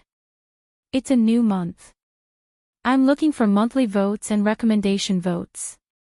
The third chapter at 7 p.m. P.S. Congratulations to _Sing for becoming the 21st leader of Hello Major General.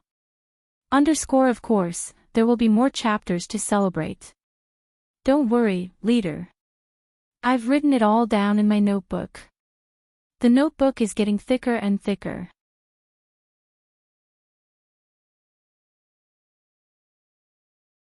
Chapter 947.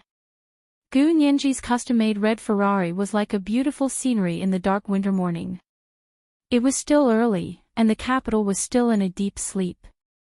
There weren't many cars or pedestrians on the streets. There were only a few breakfast shops that had just opened for business. Gu Nianji drove her sports car past the restaurant that she was familiar with. As usual, she stopped to buy breakfast and quickly ate in the car. Ishihara Taro didn't follow behind Gu Nianji's car. Instead, he quickly took a shortcut and drove directly to the entrance of the highway. Near the junction at the entrance of the highway was a small long-distance truck parking lot. It was a place where cheap hotels and fast food restaurants gathered. It was specially made for long-distance truck drivers to rest and eat. After they ate and drank their fill, they would drive their 18-wheeler trucks and line up to enter the highway from there. Because most of them were long-distance drivers, almost all of the drivers here were exhausted. Their eyes were bloodshot, and they could only rely on cigarettes, strong tea, or black coffee, as well as some drinks that contained illegal drugs to keep them awake. Ishihara Taro's Mercedes-Benz drove in and asked the driver to buy him some fast food while he walked around the area. It wasn't the first time he had been here. It was just that he drove a different car every time, dressed differently, and even wore sunglasses. Therefore, no one could recognize that he was the same person. The driver returned with breakfast, and Ishihara Taro followed him into the car. He casually looked at the bag of breakfast and threw it aside. He wouldn't eat anything here. Let's go.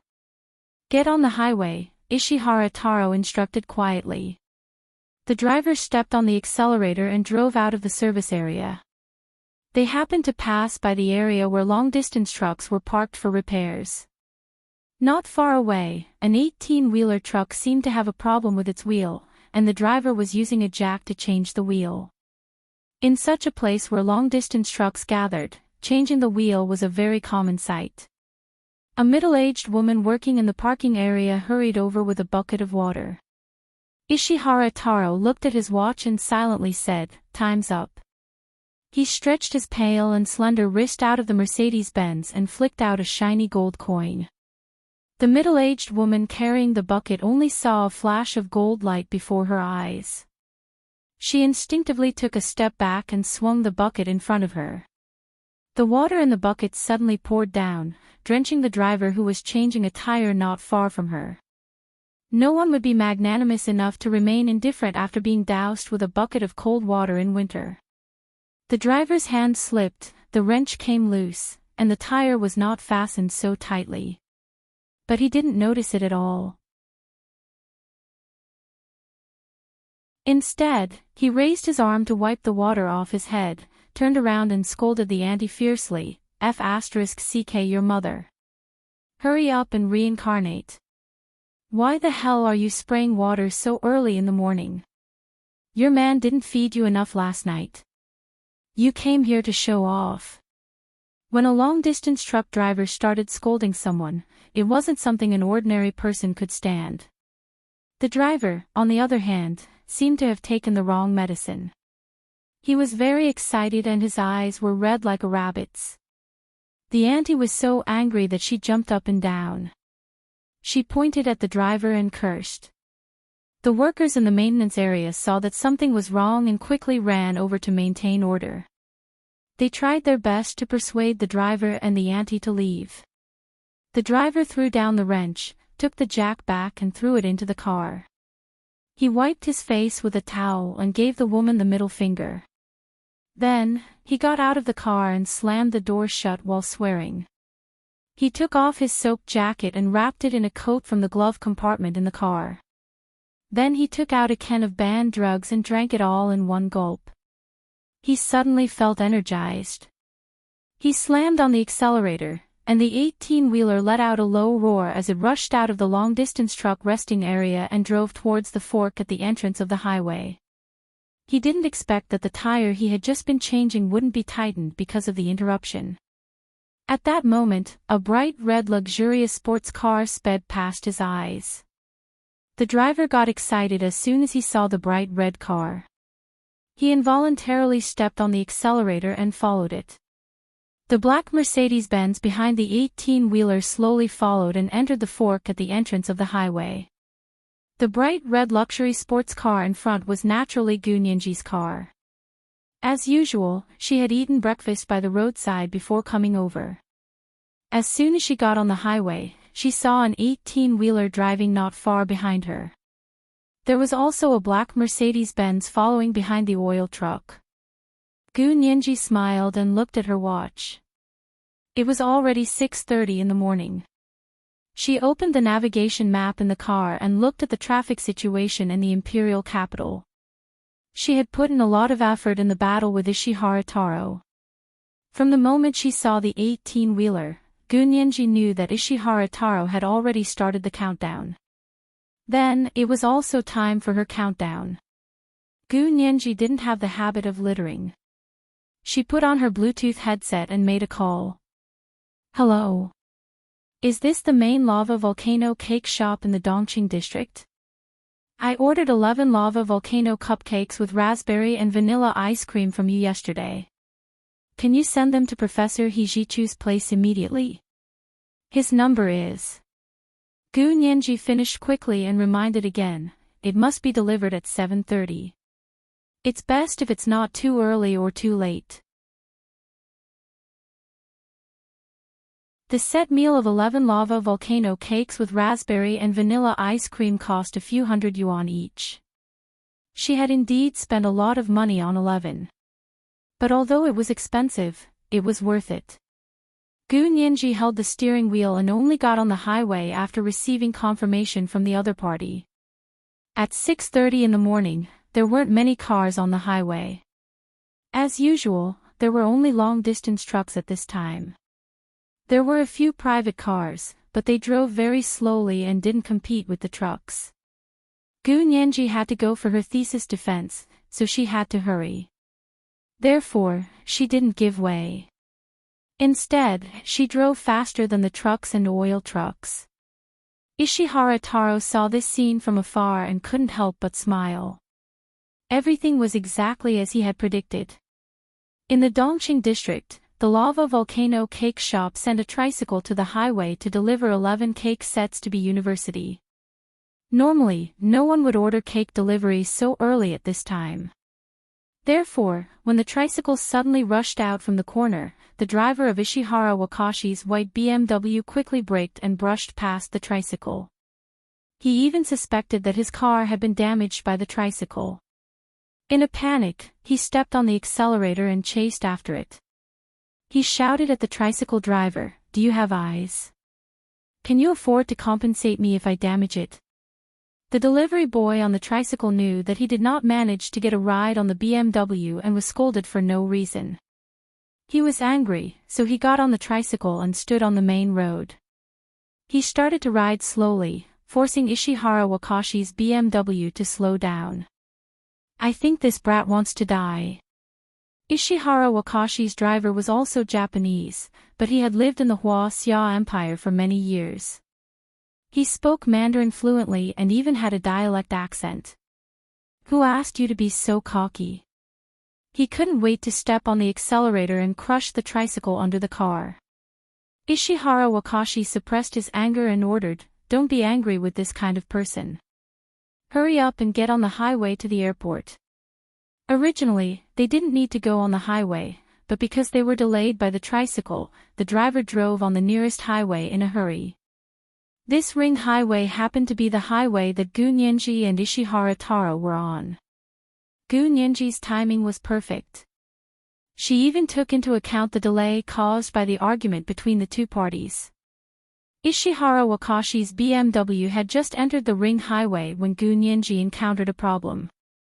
The 18-wheeler truck not far behind her suddenly started swaying. It drove around on the highway like it had lost control.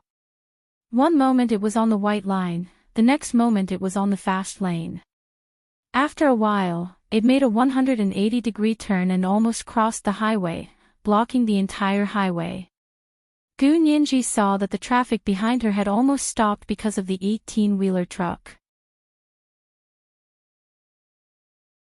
She loosened her foot slightly and stopped stepping on the accelerator. At that moment, the 18-wheeler truck finally turned around and didn't cross the line again. However, there was something wrong with the wheels again.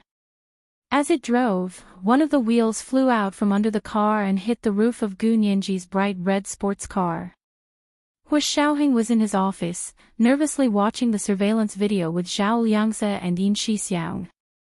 Ever since Gu Nianji got in the car and left the Hepingli precinct that morning, they had been paying attention to her movements. When they saw an 18-wheeler truck suddenly deviate from the normal lane on the long highway and begin to move in a disorderly Brownian motion, the three of them suddenly stood up. What is Nianji doing? Make a call.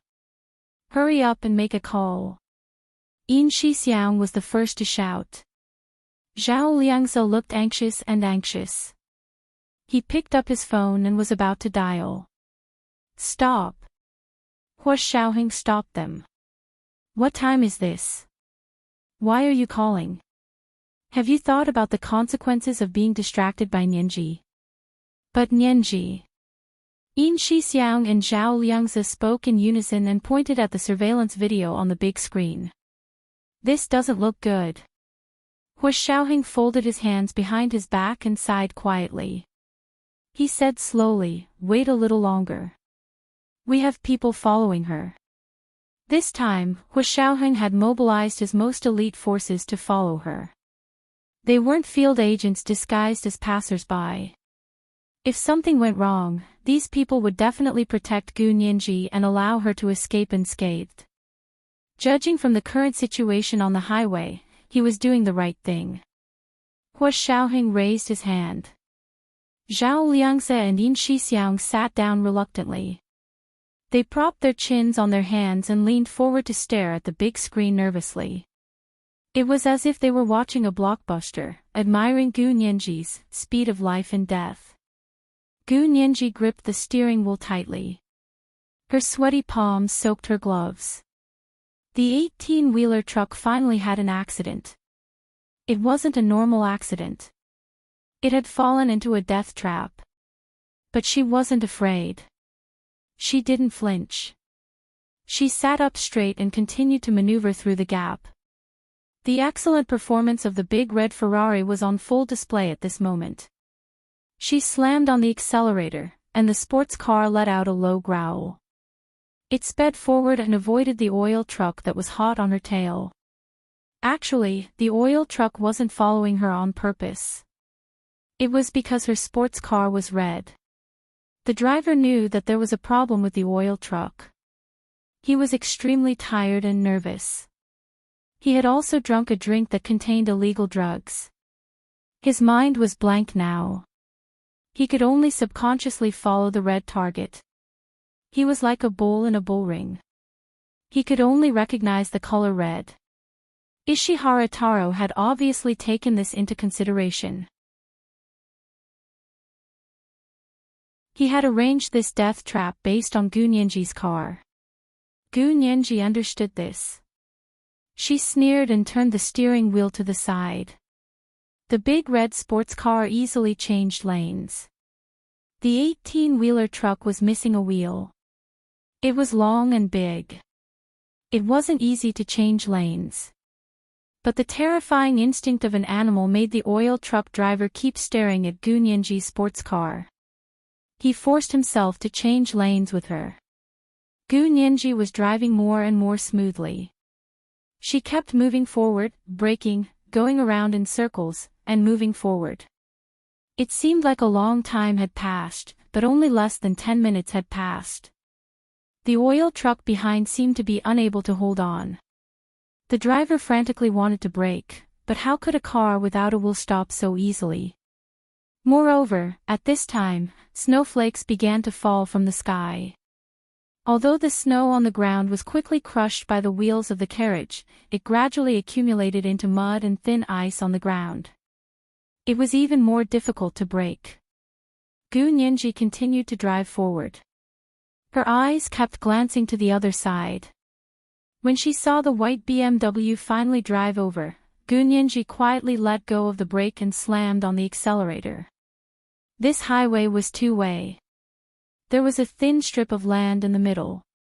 On the other side of the strip of land was the highway to the east of the city. B University was in the west. Their highway was heading to the west of the city. Gu Nianji kept calculating the time in her mind. She stepped on the brakes as well. Her car was getting slower and slower. The big red sports car was getting closer and closer to the oil truck behind. The three people watching the surveillance video on the big screen at the Special Operations Forces headquarters stood up nervously again. This time, even Hu Xiaoheng couldn't help but pick up his phone to give orders to his elite team members. At that moment, it was like a dream. They saw the big red Ferrari on the big screen suddenly accelerate just as it was about to be rear-ended by the oil truck behind. With a whoosh, it was so fast that it only left an afterimage on their retinas. In the nick of time, they only saw the 18-wheeler oil truck finally slam on the brakes. The whole car once again floated on the highway. With a whoosh, it slammed into the strip of land. The oil tanker without a wheel roared as it rushed up the narrow median, cutting the two-way highway in half. At the same time, a black Mercedes-Benz that had been following the oil truck on this side of the highway and a white BMW speeding over on the other side of the highway crashed into the back of the 18-wheeler oil truck, one in front and one behind, one on the left and one on the right. There was a loud bang. Black smoke rose from the oil truck. Soon, a raging fire lit up the entire sky. The rear compartment of the oil tanker exploded one after another. The driver scrambled out from the front of the car, only to see that the two luxury cars that had crashed into the rear compartment of the oil tanker had been instantly burned to the ground by the fire. This is the third chapter, 4,200 words, including the monthly votes of 1,800 plus chapters. It's a new month, so I'm asking for monthly votes and recommendation votes. It's better to have a big chapter for this plot, so I happen to have monthly votes to add chapters. I'll add them in advance.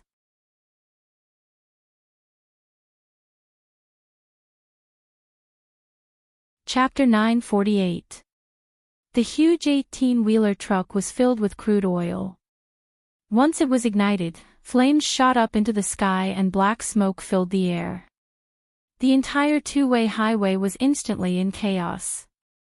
Hu Xiaoheng put on his Bluetooth headset and connected to the elite team of the Special Operations Forces on the highway. He asked in a low voice, "Protect the scene." Who were in the black and white cars? Were there any other casualties? The team leader was in a private car on the road. There were also a few people in large trucks following behind the car that caused the accident. Today's accident was also very sudden. They didn't expect the other party to be so powerful that they could actually use the oil truck as a weapon. Hu Xiao, according to the license plates, the black Mercedes-Benz and white BMW both belonged to the Ishihara Corporation. The team leader quickly found out the owners of the cars. The people in the two cars are all dead. The fire in the oil truck was too fierce. In less than 5 seconds, only the frames of the two cars were left. Other than that, there were no other casualties. The traffic on the highway has already stopped. The traffic police should be here soon. Hu Xiaoheng nodded and looked up at the big screen.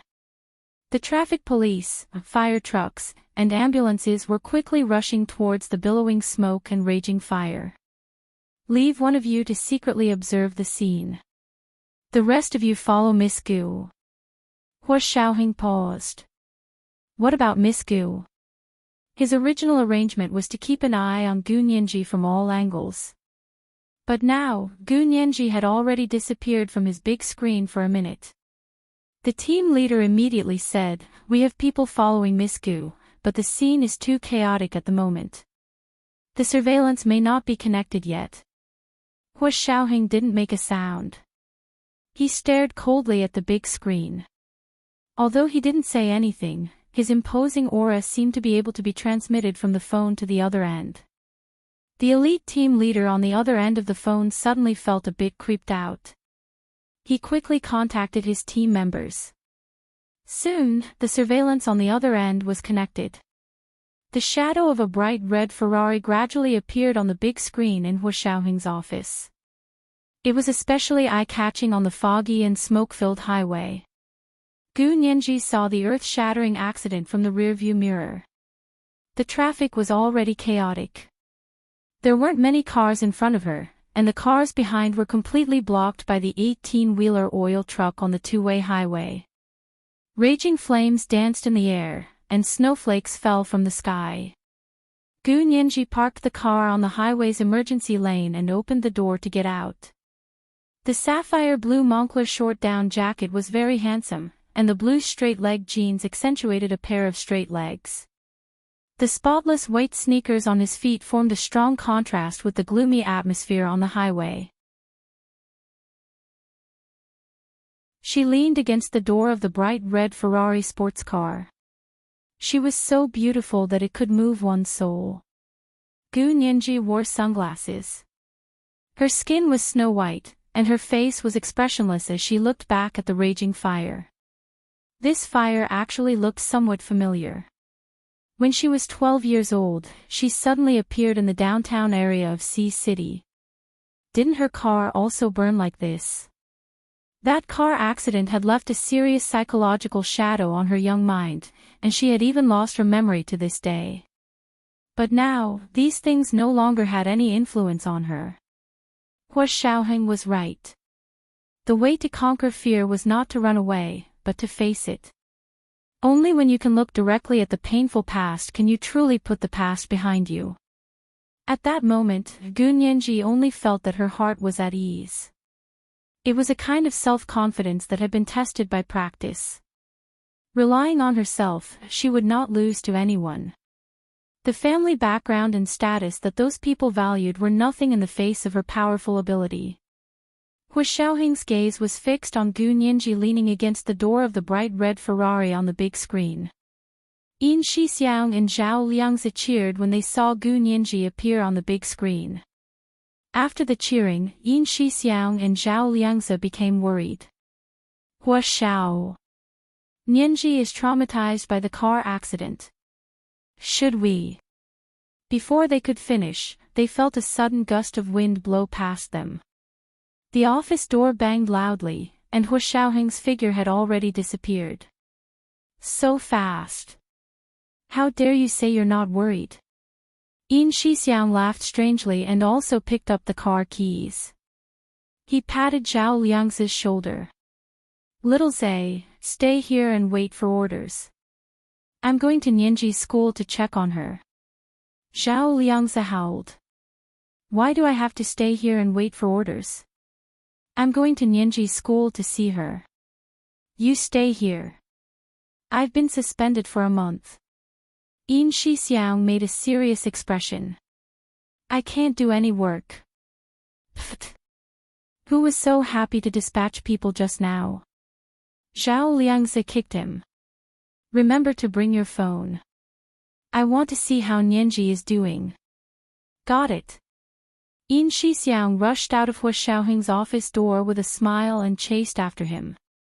But Hua Xiaoheng was much faster than him. By the time Yin Shixiang got into his car, Hua Xiaoheng's car was already on the highway. The Special Operations Forces headquarters was on the 3rd Ring Road. Gu Nianji and the others were on the two-way highway on the 4th Ring Road. But it only took Hua Xiaoheng 15 minutes to get to the highway where Gu Nianji was. The entrance and exit of the highway were all blocked. Hua Xiaoheng had no choice but to show his special identification to be allowed in. He drove his silver Bentley SUV and sped all the way until he finally saw Gu Nianji's bright red Ferrari. Gu Nianji stood in front of the car for a while and even took out her phone to record a video. The highway was currently closed. She couldn't get off the highway until the accident scene was cleaned up.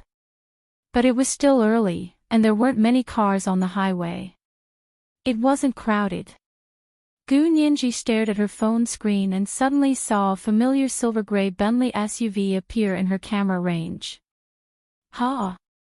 This car was almost exactly the same as Hu Xiao's car. Ha! Even the license plate was the same. Gu Nianji didn't expect Hu Xiaoheng to drive over personally at this time. When the silver Bentley SUV also stopped on the highway emergency lane, not far behind her, Gu Nianji suddenly understood. She put away her phone helplessly and turned to get into the car. Hu Xiaoheng had already gotten out of the car. Gu Nianji. A stern voice came from behind Gu Nianji. Gu Nianji's back stiffened. She gripped the car door and didn't know whether to go in or out. Anyway, there was no way to avoid it. She was the final winner, so what was there to be afraid of? Gu Nianji steeled her heart and quickly turned around. Hu Xiaoheng might have come in a hurry, but he was still wearing a dark green tweed military uniform. The belt around his waist tightened his muscular waist, and his long legs were covered with long military boots. The expression on his face was one of rare coldness and seriousness. He adjusted his gloves and walked forward unhurriedly to stand in front of Gu Nianji. "Miss Gu, you have indeed impressed me." He turned around and pointed at the scene of the car accident, which was still billowing with smoke and fire. His voice was low and hoarse, but it carried an invisible pressure. "But do you know that this is very dangerous? Not only are you putting yourself in danger, but you might also drag innocent people into it." "I won't drag innocent people into it." Gu Nianji clenched her fists. She couldn't stand such accusations. "I've calculated it all." "You've calculated it all." Hu Xiaoheng took advantage of her words and took another step forward, forcing her into the corner of the Ferrari sports car door. "How did you calculate it all? Don't tell me you've even included that white BMW in your calculations." "Ishihara Taro is in the black Mercedes, but what about the white BMW? Ishihara Wakashi is in that car." Gu Nianji shouted without a care and glared at Hu Xiaoheng. Her face was as gorgeous as the burning fire. "I said I won't let innocent people get hurt. But I won't let go of someone who has ulterior motives toward me. You said before that the Ishihara family has a feud with me for killing my father. They won't let me go. If that's the case, then don't let them go." "I won't let them go either." Gu Nianji's forced calmness finally broke down, and she screamed hysterically. Hu Xiaoheng looked down at her, and his heart finally softened. He extended his arms and pulled her into his embrace. His large hands roamed around her back, and his deep voice had a hint of gentleness to soothe her nervousness. "It's okay, it's okay. You didn't do anything wrong. I'm not blaming you." Gu Nianji calmed down and gently pushed Hu Xiaoheng away. She whispered, "We're outside. It's not good for people to see you like this." He was still wearing his military uniform. Hu Xiaoheng patted her head and didn't continue. He picked up the previous topic and asked seriously, "The white BMW is Ishihara Wakashi. How did you know?" He didn't even know this information. "Was it also calculated by your chaos algorithm?" If it was true, then this algorithm was really out of this world. A wave of worry rose in Hu Xiaoheng's heart. Gu Nianji tilted her head and snickered. "How is that possible? Then I'm not a human. I'm a god." "Then how did you know?" Hu Xiaoheng sighed softly and relaxed. Gu Nianji was a little embarrassed as she put her hands into the pockets of her short down jacket. She lowered her head and rubbed against the pebbles on the emergency pavement on the highway. She whispered, "Ishihara Taro has the Ishihara Corporation as his support. He spent a lot of manpower and resources to follow me and investigate the situation around me. That's because only by continuously enriching his database can he make accurate calculations. I can't. Firstly, I don't have the time. Secondly, I don't have the manpower. Because she couldn't let anyone know what she wanted to do, she didn't ask Hua Xiaoheng for help or complain to He Zhichu. Hua Xiaoheng snorted. You don't have the manpower. Do you think I'm dead? Gu Nianji looked away. I said that I have to rely on myself, so I have to rely on myself. Relying on Hua Xiao isn't relying on myself. Then how did you do it? I didn't follow Ishihara Taro. Instead, I started from the results and deduced his behavior patterns. Speak human language. Hua Xiaoheng looked at her coldly. Don't use your professional jargon with me. Fine. Gu Nianji spread her hands and giggled. Speak human language. I hacked into the Ishihara Corporation's computer and discovered that they were planning to retreat from our country to Japan. Moreover, their big secretary has booked 2 first-class tickets for ANA at 9 o'clock this morning. Ishihara Taro was too vigilant. The computer he used for calculations was not connected to the internet, so Gu Nianji couldn't hack into his computer directly. And Ishihara Taro's phone was blank. In the end, Gu Nianji had no choice but to hack into the Ishihara Corporation's official website and enter their back-end program. She knew very well that if Ishihara Taro's ultimate goal was to kill her, then the first thing he would do after they succeeded would be to escape the Huaxia Empire in time and return to Japan. Then I went to ANA's ticket booking website and, as expected, found Ishihara Wakashi and Ishihara Taro's names. Only then did I know that Ishihara Wakashi was going to leave as well. When she confirmed that Ishihara Wakashi was also in the capital and would leave at the same time as Ishihara Taro, her plan changed at the last minute and she added an additional variable. Because she had a target in mind and knew that some situations would definitely occur, the calculations she had to make were actually much less than Ishihara Taro's, but also much more accurate. Then you used Ishihara Taro's plan to lure them in. Hua Xiaoheng crossed his arms, still disapproving. What if the oil truck didn't go wrong as you planned? You took too much of a risk. That's not for me to decide. Gu Nianji shrugged and pointed at the scene of the car accident. If Ishihara Taro hadn't made such a crazy plan to deal with me, believe me, he definitely wouldn't have died today. I never wanted to kill anyone unless they wanted to kill me and I was defending myself. And today's big scene is the funeral they prepared for themselves. How is it?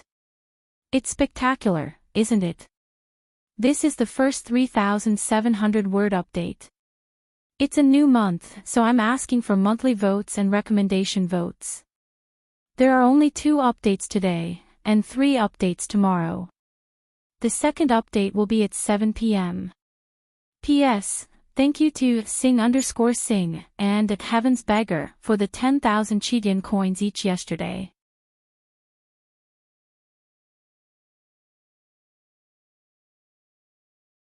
Chapter 949. Hua Xiaoheng and Gu Nianji looked at the burning tanker together. Professional firefighters had already started extinguishing the fire, and the driver of the tanker was taken to the side of the road for questioning. He was completely shocked and no longer had the vigor he had when arguing with the auntie that morning. He wiped his tears and said, "Mr. Police, I really don't know what happened. I was driving just fine, and suddenly there was a problem. I took a look just now, and it seemed to be missing a wheel. The ground was slippery, so I really had no choice." Several traffic police stood to the side and recorded the cause of the accident. The 2 cars that had been burned to the ground became the focus of the inspection. Gu Nianji looked at her watch. It's already 7:30. I have my thesis at 8. Hua Xiaoheng turned on his Bluetooth headset and said a few words to his people before saying to Gu Nianji, "Let's go, I'll take you down." He walked back to his car and started the engine to lead the way. Gu Nianji then got into her own car and followed behind Hu Xiaoheng's car as they drove down the highway. Hu Xiaoheng had a special ID, so he had no obstructions along the way. He quickly got off the highway and drove to the entrance of B University. On the way, he received several calls regarding the investigation results of the Ishihara Corporation. Later, he received a call from Yin Shixiang saying that he was already at Gu Nianji's dorm and asked when Hu Xiao would be coming over. Hu Xiaoheng didn't want to see Yin Shixiang's face. He had been single for so many years, and now that he suddenly had a girlfriend, he felt like he had lost weight. Hu Xiaoheng stopped at the entrance of B University and didn't follow them in. He called Gu Nianji. "Do your thesis well, and call me when you're done." Gu Nianji stopped the car and asked, "Hu Xiao, do you need something?" Hu Xiaoheng nodded. "The results of the investigation are out. I'll go back to take a look." Gu Nianji agreed and anxiously drove in alone.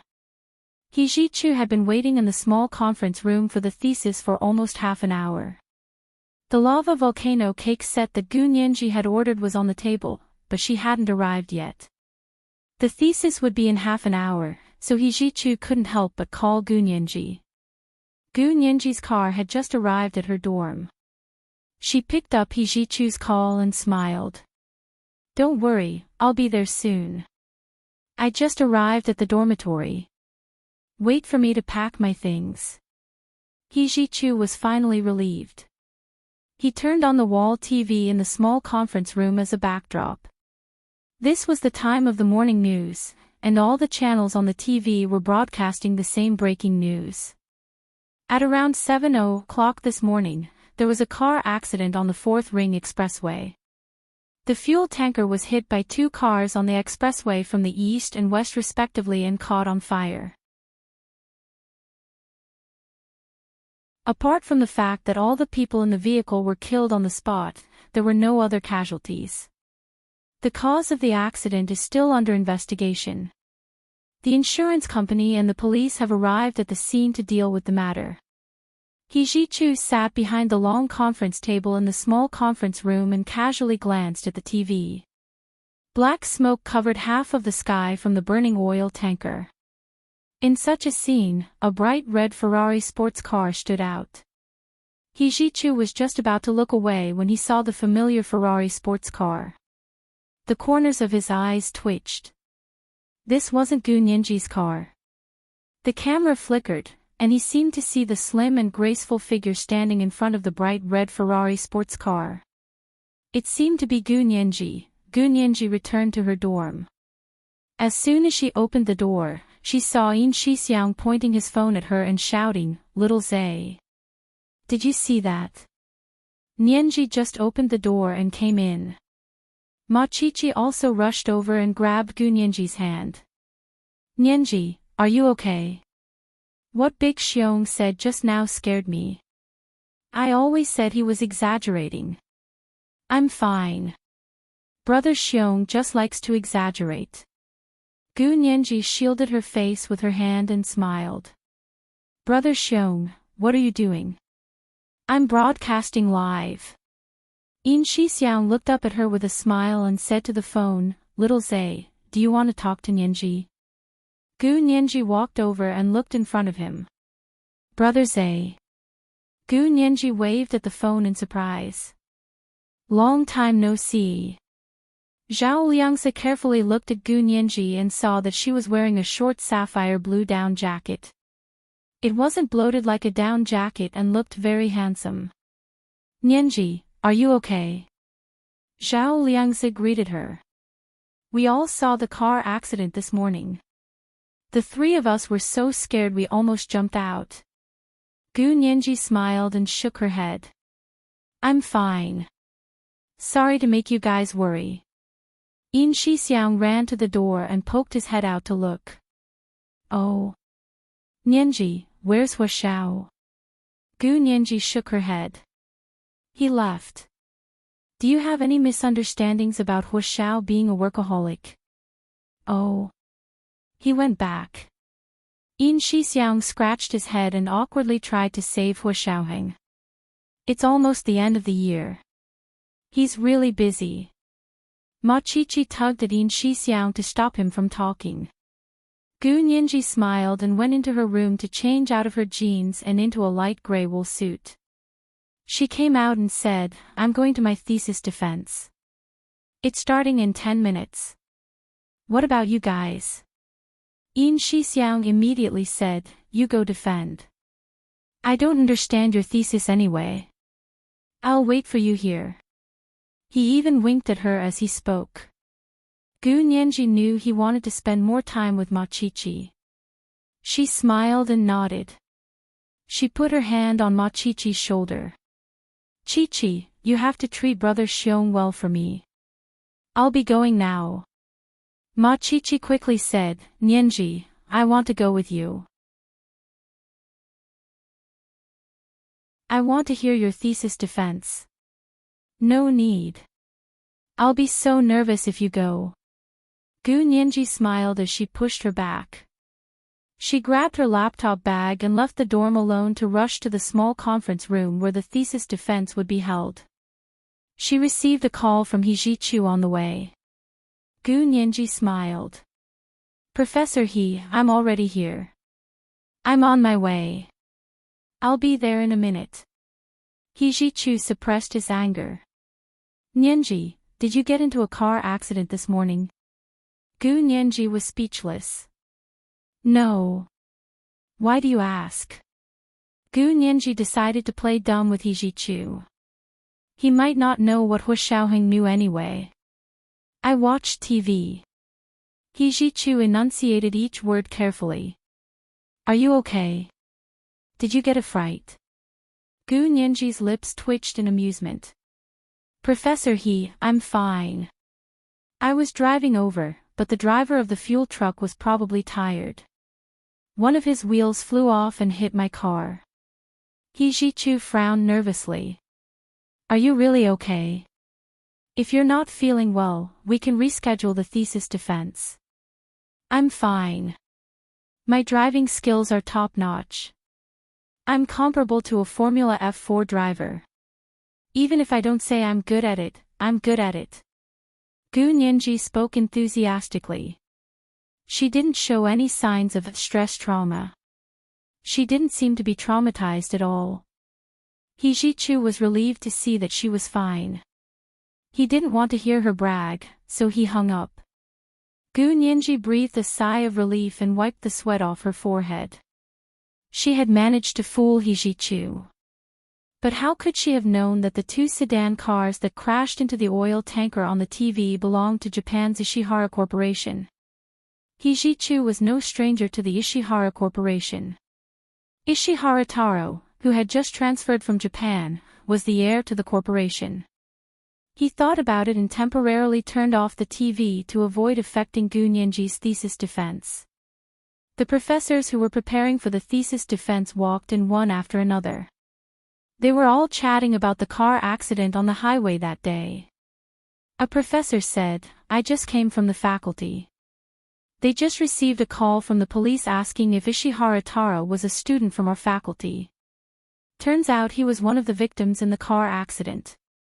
Ishihara Taro. He Zhichu remembered that the TV said that the two cars belonged to the Ishihara Corporation, so he didn't find it strange anymore. "Yeah, tisk tsk. What a pity. The Ishihara family has only had one son for 3 generations. He'll be the last." "So be it." A female professor snickered. "Serves him right. The Ishihara family isn't some prestigious family. Don't think we'll forget their war crimes just because they invested some money in our country. Let's not talk about it anymore." The male professor who expressed his pity had studied in Japan before. He didn't want to hear such words and began to smooth things over. He Zhichu pretended not to hear the two of them arguing. He only said, "Classmate Gu will be here soon." This is the volcano cake combo that she prepared for everyone. Please help yourselves. As he spoke, Gu Nianji pushed the door open and came in. She bowed to all the professors. Hello, everyone. I'm Gu Nianji. Gu Nianji's thesis defense was proceeding nervously. Hua Xiaoheng was also in a meeting. Once Ishihara Taro and Ishihara Wakashi were dead, Hua Xiaoheng predicted that the Ishihara Corporation would be in chaos once the news reached Japan. He was listening to the reports from the field personnel. Hua Xiao, we finally found out that the Ishihara Corporation and the Angel in the World Foundation are indeed in contact. This is the second update.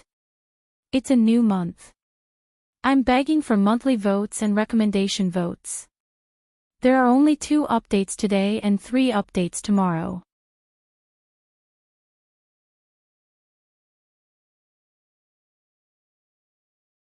Chapter 950. Do you have concrete evidence? Hua Xiaoheng sat behind his desk and checked the emails from the other party on his computer while communicating with them in real time. We're still looking for direct evidence, but the American lawyer recently revealed during the lawsuit that the Angel in the World Fund had supported a research project at the Tokyo Imperial College of Medicine in Japan 2 years ago. That project was led by Professor Oda Masao, but then Professor Oda Masao suddenly passed away, and the project was stopped. Hua Xiaoheng paused, his eyes narrowing. Oda Masao. He was practically their old friend. Yes, it's this professor's project. We discovered that the Ishihara Corporation commissioned him to do the research. Entrustment.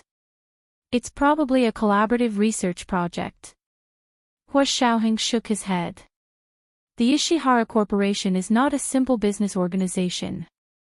I suspect that they are still doing what they used to do. Hua Xiao means. The Japanese field agent on the other side listened very carefully for fear of missing important instructions. Hua Xiaoheng raised his head and looked at the monitor. He said sternly, "What did Ishihara Shiro do back then? Have you all forgotten?"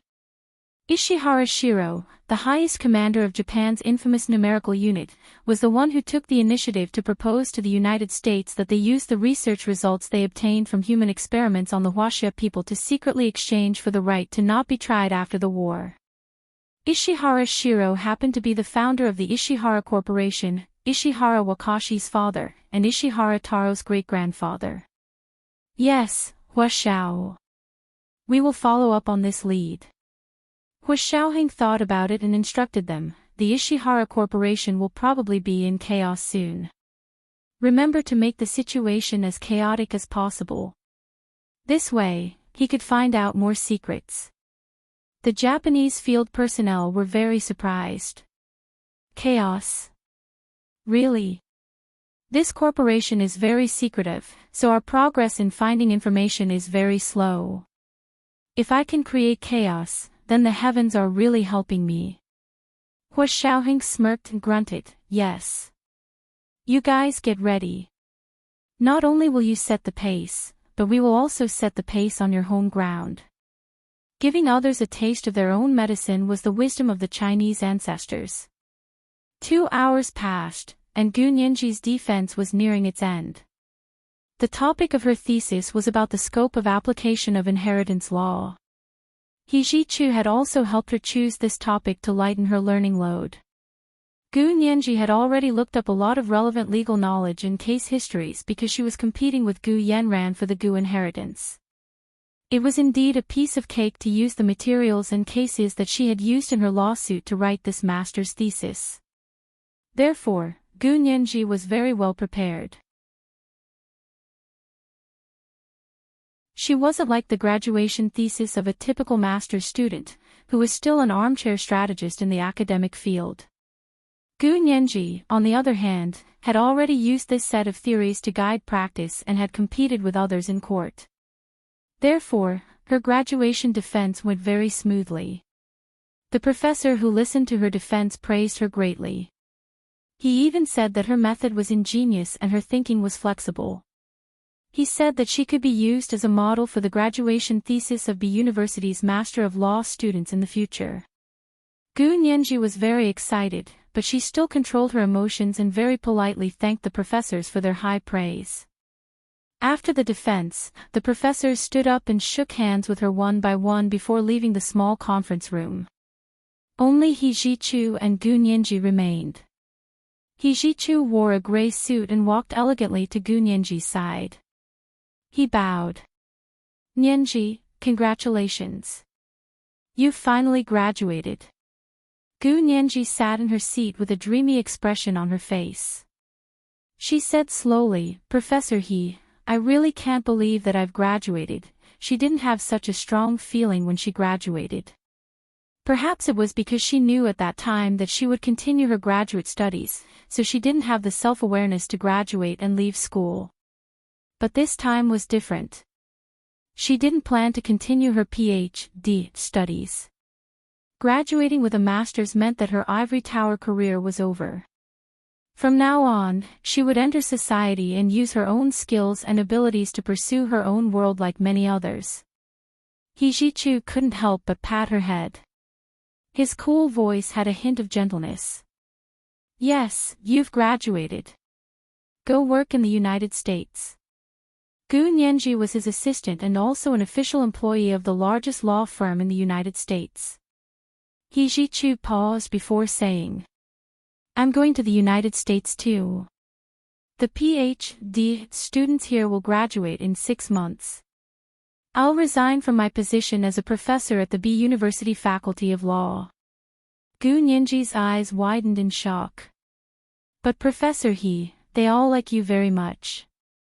They like attending your classes." He Jichu was speechless. He didn't want the students to like him. He only wanted her to like him. "I'll teach them until they graduate." He Jichu changed the topic without batting an eyelid. "If you don't want to start working right away, you can take a break for 6 months. Gu Nianji shook her head. "I want to work, but I don't want to work in the United States." "Professor He, it's too early to talk about this. I haven't recovered yet. I'll think about where I want to work after the Lunar New Year." He Jichu didn't force her. "Yes, it's fine if you don't want to go to the United States. I have a law firm here too. Come, I'll let you be a partner." Gu Nianji was speechless.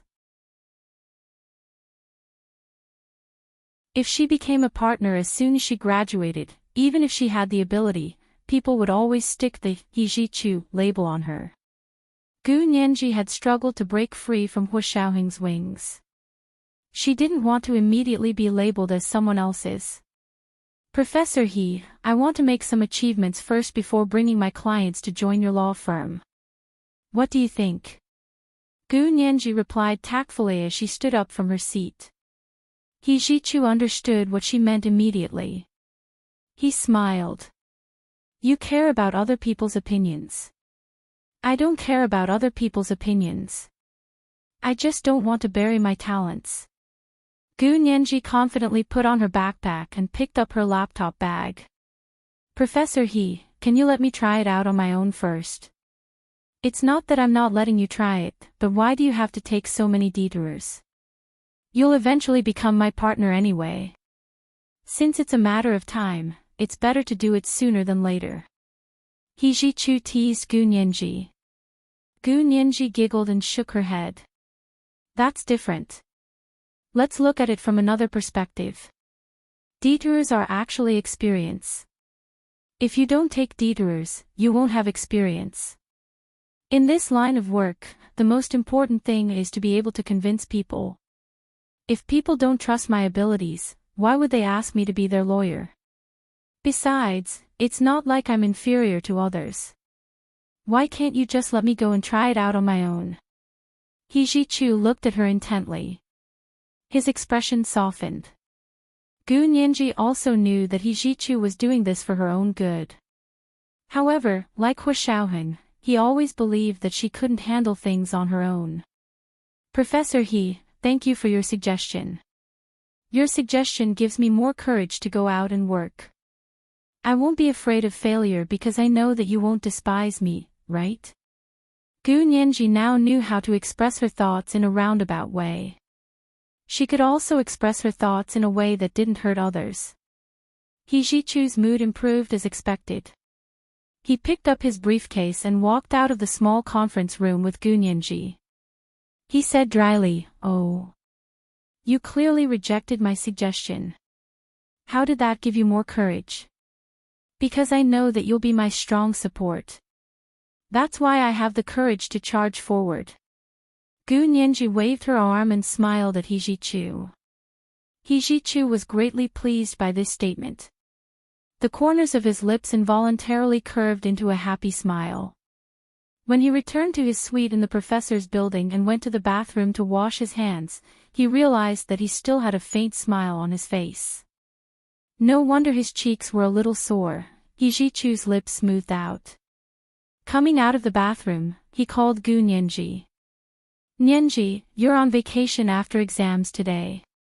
Can I treat you to dinner?" Gu Nianji had just arrived at the dorm and was telling Ma Qiqi and Yin Shixiang about the interesting things that happened during her thesis defense.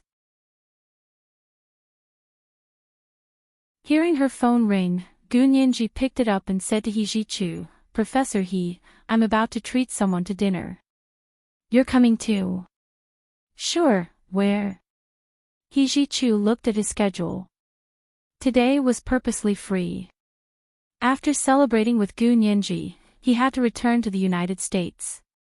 Gu Nianji told him the location and said to Ma Qiqi and Yin Shixiang, "You guys come too.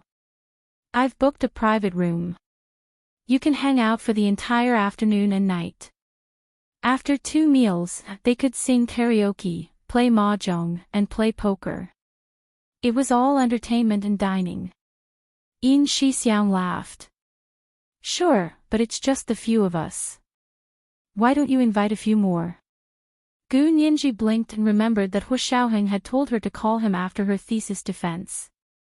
However, after being scolded by Hu Xiaoheng on the highway, Gu Nianji was a little afraid of him. Yin Shixiang made a face at Gu Nianji.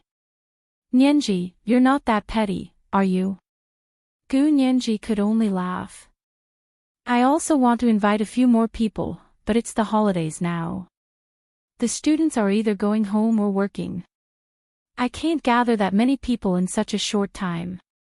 How about Brother Xiong help me ask Hu Xiao and Brother Zhe if they're free? Yesterday was Friday, the last day of B University's final exams. Winter break would begin after the exams. Today was Saturday, but because Gu Nianji had advanced her graduation thesis defense, it was moved to today. As for the graduation ceremony, it would have to wait for the normal batch of students to graduate during the summer break. B University's graduation ceremony was only held once a year. Yin Shixiang cracked his knuckles. "Sure, I'll ask for you." He walked to the balcony to call Hu Xiaoheng and Zhao Liangze. Of course, Zhao Liangze was delighted and asked a colleague to cover for him for a few hours before driving over himself. When he arrived at the restaurant where Gu Nianji and the others had agreed to meet, Zhao Liangze actually ran into Bai Shuang and Bai Yuran. They had come over for lunch and heard that Gu Nianji had graduated early today. They smiled and wanted to celebrate with her. Zhao Liangze couldn't make the decision, so he smiled. "Then I'll ask. If there are too many people, then there's nothing I can do. It's fine, we're just going to say hello." Bai Shuang only wanted to find an opportunity to spend more time with Zhao Liangze, so she was very enthusiastic. Zhao Liangze led them inside. Gu Nianji booked a rather large private room, but there weren't many people. Bai Yuran scanned the room and was slightly relieved to see that they were all people she knew. She walked over to greet them one by one. "Lawyer He, nice to meet you. Big Xiong, are you slacking off?" Bai Yuran smiled and shook Ma Qiqi's hand. "You're Qiqi. I've seen you before." Gu Nianji saw that it was Bai Shuang and Bai Yuran, so she winked at Zhao Liangze and invited them with a smile. "Miss Bays, if you have time, would you like to come and play together?" Bai Yuran looked at Bai Shuang and said, "I can stay for 3 hours and then go back to the base." "What about you?" Bai Shuang smiled. "I'm fine. If Miss Gu doesn't mind, I can join in the fun. Of course, Gu Nianji didn't mind. She had a good impression of these two people, and she had heard from Yin Shixiang that Zhao Liangze was pursuing Bai Yueran and that Bai Shuang liked Zhao Liangze. Gu Nianji loved to read about this kind of love triangle gossip. How could she miss it when she had the chance to see it in real life? Besides, it just so happened that she had graduated today, so she was relaxed and much livelier than usual. Bai Yueran and Bai Shuang stayed and had lunch together. However, Hu Xiaoheng was in a meeting and couldn't answer the phone. By the time he finished the meeting and found out that Yin Shixiang had called him, 2 hours had passed. He called. Big Xiong. What's up? Yin Shixiang quickly said, Hu Xiao, come over quickly. I've already saved food for you. You can't be absent from Nianji's graduation celebration, right? This was the first update, 3,600 words. Today was the third update, asking for monthly votes and recommendation votes. Today was Monday, so recommendation votes were very important. Dear friends, don't forget. At 1 p.m., the first update for the spiritual pet fate, 100,000 Chidian dollars, awarded to the leader of the alliance, I am Master Rashi, for June. At 7 p.m., the third update.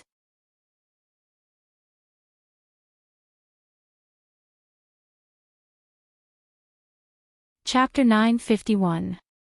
When Hu Xiaoheng heard that it was Gu Nianji's graduation celebration, he paused and looked at his watch. It was already 1 in the afternoon. Where are you? Hu Xiaoheng began to pack his things and prepared to leave. He had purposely left the second half of the day free because he wanted to celebrate Gu Nianji's graduation thesis defense. However, Gu Nianji didn't call him after the defense was over. As Hu Xiaoheng walked out, he used his Bluetooth headset to call Gu Nianji. Whose past did the Priestess Temple Expedition bow and arrow belong to? I like the image of you belonging to me in the crowd. Gu Nianji's phone rang. This was Hu Xiaoheng's exclusive ringtone. She subconsciously answered the call and said to the person in the room, I'm going out to take a call. She hurriedly walked out and stood on the walkway. She whispered, Hu Xiao. Is the defense over? Yes, Hu Xiao, why didn't you call me? Hu Xiaoheng asked unhappily. You promised me. Gu Nianji leaned against the wall of the walkway awkwardly and looked at the dark blue passionflower decal on the opposite wall. She mumbled, I asked Brother Xiong to call for me. All right, I'll let it go this time. Don't let it happen again. Hu Xiaoheng walked out of the elevator and went to the underground parking lot to get his car. Okay, I'll be right there. Gu Nianji mustered up her courage and said, Hu Xiao, Director Bai and her cousin are also here, as well as Professor He. Today is only a graduation celebration. Let's not talk about anything else. Hu Xiaoheng stopped in his tracks and took out a cigarette from his pocket. He clasped his hands together and lit it. After a while, he finally said, yeah. Hu Xiaoheng hung up the phone, opened the car door, and got in. After taking a few puffs of his cigarette, he threw it into the nearby trash can and drove out of the parking lot. Holding her phone, Gu Nianji stood quietly in the aisle for a while before returning to the private room. He Zhichu handed her a glass of juice. What's wrong? It's fine. Gu Nianji smiled as she put her phone back into her bag. She looked up to see Bai Yueran walking over. Nianji, thank you for your hospitality today. I still have something to do, so I'll be leaving first. Congratulations on graduating early, our genius girl. Bai Yueran leaned over and hugged her. Gu Nianji hugged her back. Thank you, Director Bai. You're welcome. I'll make it up to you when we get back. Bai Yueran patted her shoulder with a smile. We'll have a chance to work together in the future. Director Bai, you're welcome. Gu Nianji quickly said, if you need my help, just let me know. There's no need for gifts. How can we do that? We watched you grow up. Bai Yueran winked at her with a smile, then waved at the people in the private room. You guys enjoy yourselves. I'll be leaving first. Zhao Liangze walked her out. Yueran, it's Saturday today. Are you working overtime? Bai Yueran walked out with him and adjusted the straps of her bag. She said softly, it's going to be New Year's in a week. There are a lot of things to do in the department, and we haven't finished arranging the roster for the New Year's shift.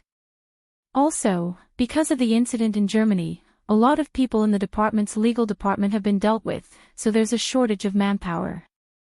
I'm currently recruiting new people. Zhao Liangze's heart skipped a beat as he recalled what Bai Yueran had just said to Gu Nianji. He quickly said, You're recruiting. Could he consider Nianji? She graduated from a prestigious school, and she graduated early. I heard from Professor He that her graduation thesis was an excellent one. Bai Yueran looked at him with a smile. Her large eyes darted around. You and Big Xiong care so much about Gu Nianji. Aren't you afraid that Hu Xiao will be jealous? Zhao Liangze shrugged. Hu Xiao isn't that kind of person. Also, he broke up with Nianji. Big Xiong and I are worried about the eunuch. So we thought that if we could get Nianji to join our department, maybe things could turn around for the better. They really broke up. Bai Yueran frowned in surprise. They still haven't reconciled after so long. She had thought that they were just having a quarrel. Look at Nianji's graduation celebration today. Big Xiong was the one who called Hu Xiao to invite him. Zhao Liangze shook his head. His expression was helpless. Okay, I'm just saying. Do you think there's any hope? He still wanted Gu Nianji to join the Special Operations Forces, but he had his own selfish motives. Gu Nianji was considered his direct disciple. If such a computer-savvy person entered the Special Operations Forces, he could think of a way to transfer her over to help him. Although his current subordinates were all very good, Gu Nianji was different. She was a genius who could draw inferences from one instance and even catch people off guard. Bai Yueran shook her head regretfully. She said very solemnly, I'm afraid that won't work. You know that our Special Operations Forces background checks are too strict. Anyone with a slightly unclear background can't be admitted.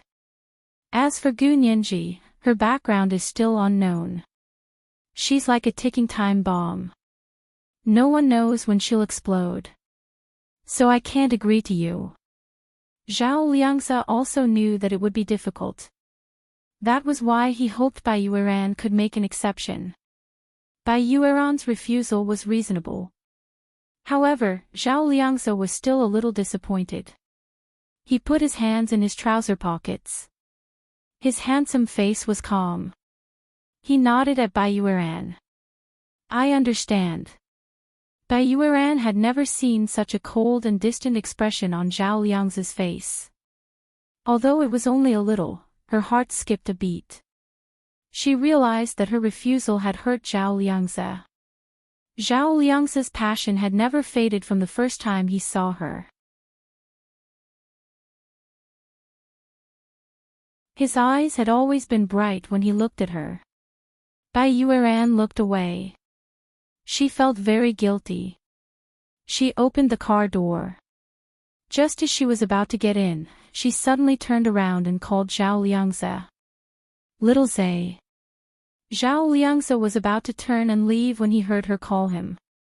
He instinctively turned around. What is it? The weather was gloomy. Snowflakes were already floating in the air. Zhao Liangze's handsome and elegant face had a different kind of charm through the dancing snowflakes. He had been pursuing Bai Yueran for more than a year. Bai Yueran had always been indifferent. She didn't agree or reject him. In Bai Yueran's heart, she couldn't describe how she felt about Zhao Liangze. She didn't hate him. In fact, she liked him. However, she always felt that she was just a little bit away from love. But today, in this parking lot, on this Saturday afternoon with the dancing snowflakes, Zhao Liang's slightly distant expression shot by Yueran's heart like an arrow. Because of her guilt, she actually felt a blossoming love for this man for the first time. Little Zay. She called him again. She let go of the car door and walked quickly to Zhao Liang's. She reached out and wrapped her arms around his neck. Her slightly plump lips immediately pressed tightly against Zhao Liang's slightly thin but well-shaped lips. Zhao Liang's mind buzzed. The love he had been suppressing all this time was like a flood that had been blocked by a dam. It suddenly poured out. He hugged Bai Yueran's slender waist tightly and lowered his head to kiss her deeply. Hua Xiaoheng's car drove over. In the distance, he saw a tall man and woman kissing in the snow. The scene was beautiful, but he didn't care. He didn't have the habit of prying into other people's privacy. However, when he drove past them, he realized that the man was his personal secretary. He was also the current deputy chief of the Special Operations Forces, Zhao Liangze. From the side profile and clothes of the woman, it was the director of the legal department, Bai Yueran, whom Zhao Liangze had been pursuing. Did this mean that the lovers finally got together? Or did the heavens not disappoint those who persevere? Even the air seemed to be filled with the sour stench of love. Could it be that it wasn't snow that was falling from the sky today, but a shower of dog food? Hua Xiaoheng smiled faintly as he drove over. He stopped near them. This is the second update. The first update for the spiritual pet fate, 100,000 Chidian coins, awarded by the leader, I am Master Rashi, in June has arrived. Today is the third update. I'm asking for monthly votes and recommendation votes. Also, today is Monday. Recommendation votes are very important. Dear friends, don't forget. The third update at 7 p.m.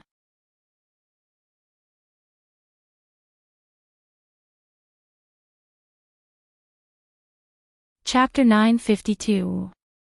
Hua Xiaoheng got out of the car and walked past the kissing couple as if he didn't see them. Zhao Liangze and Bai Yueran were so engrossed in the kiss that they didn't notice Hua Xiaoheng walking past them. When he arrived at the private room Gu Nianji had booked, Hua Xiaoheng knocked on the door before pushing it open to enter. There was a large dining table in the middle of the private room that had been cleaned. They had probably already eaten. There was a mahjong table against the wall, but no one was playing mahjong.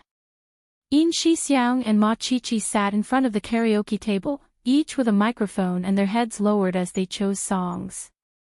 Gu Nianji and He Jichu sat on the sofa by the window and were playing cards with Bai Shuang. Bai Shuang kept looking at the door as she played cards. She was the first person to notice Hua Xiaoheng enter. Hua Xiao is here. Bai Shuang waved at her and asked Gu Nianji, can we serve Hua Xiao's food now? They had left food for him but didn't bring it up. Gu Nianji looked up to see Hua Xiaoheng and nodded at him. Okay, I'll get them to serve the food. Hua Xiaoheng didn't stand on ceremony and sat down at the table. He greeted He Jichu and asked Gu Nianji, is the graduation thesis defense over? Did it go well? It went very well. The professors were very nice and didn't make things difficult for me. Gu Nianji smiled and got up to get someone to serve Hua Xiaoheng food. Bai Shuang put down the cards in her hand and said, I'll go help Nianji. She followed her out and He Jichu also put down the cards in his hand and took a sip of the red wine on the coffee table. After leaving the private room, Bai Shuang didn't follow Gu Nianji to order food. Instead, she walked directly out of the restaurant and towards the parking lot. Bai Yueran and Zhao Liangze hadn't returned for so long, so she was a bit worried. She didn't know why, but her left eyelid kept twitching and she was very uneasy. At the entrance to the parking lot, Bai Shuang saw a scene she didn't want to see. Amidst the falling snow, Zhao Liangze and Bai Yueran were hugging and kissing. Her heart felt like it was being cut, but she couldn't say a word. She knew Zhao Liangzi liked Bai Yueran, but Bai Yueran had never accepted Zhao Liangzi's pursuit. She also told her that she couldn't feel love for Zhao Liangzi. They couldn't feel love, but they could hug and kiss. Bai Shuang stared at this scene. No matter how uncomfortable she felt, she still forced herself to watch this scene.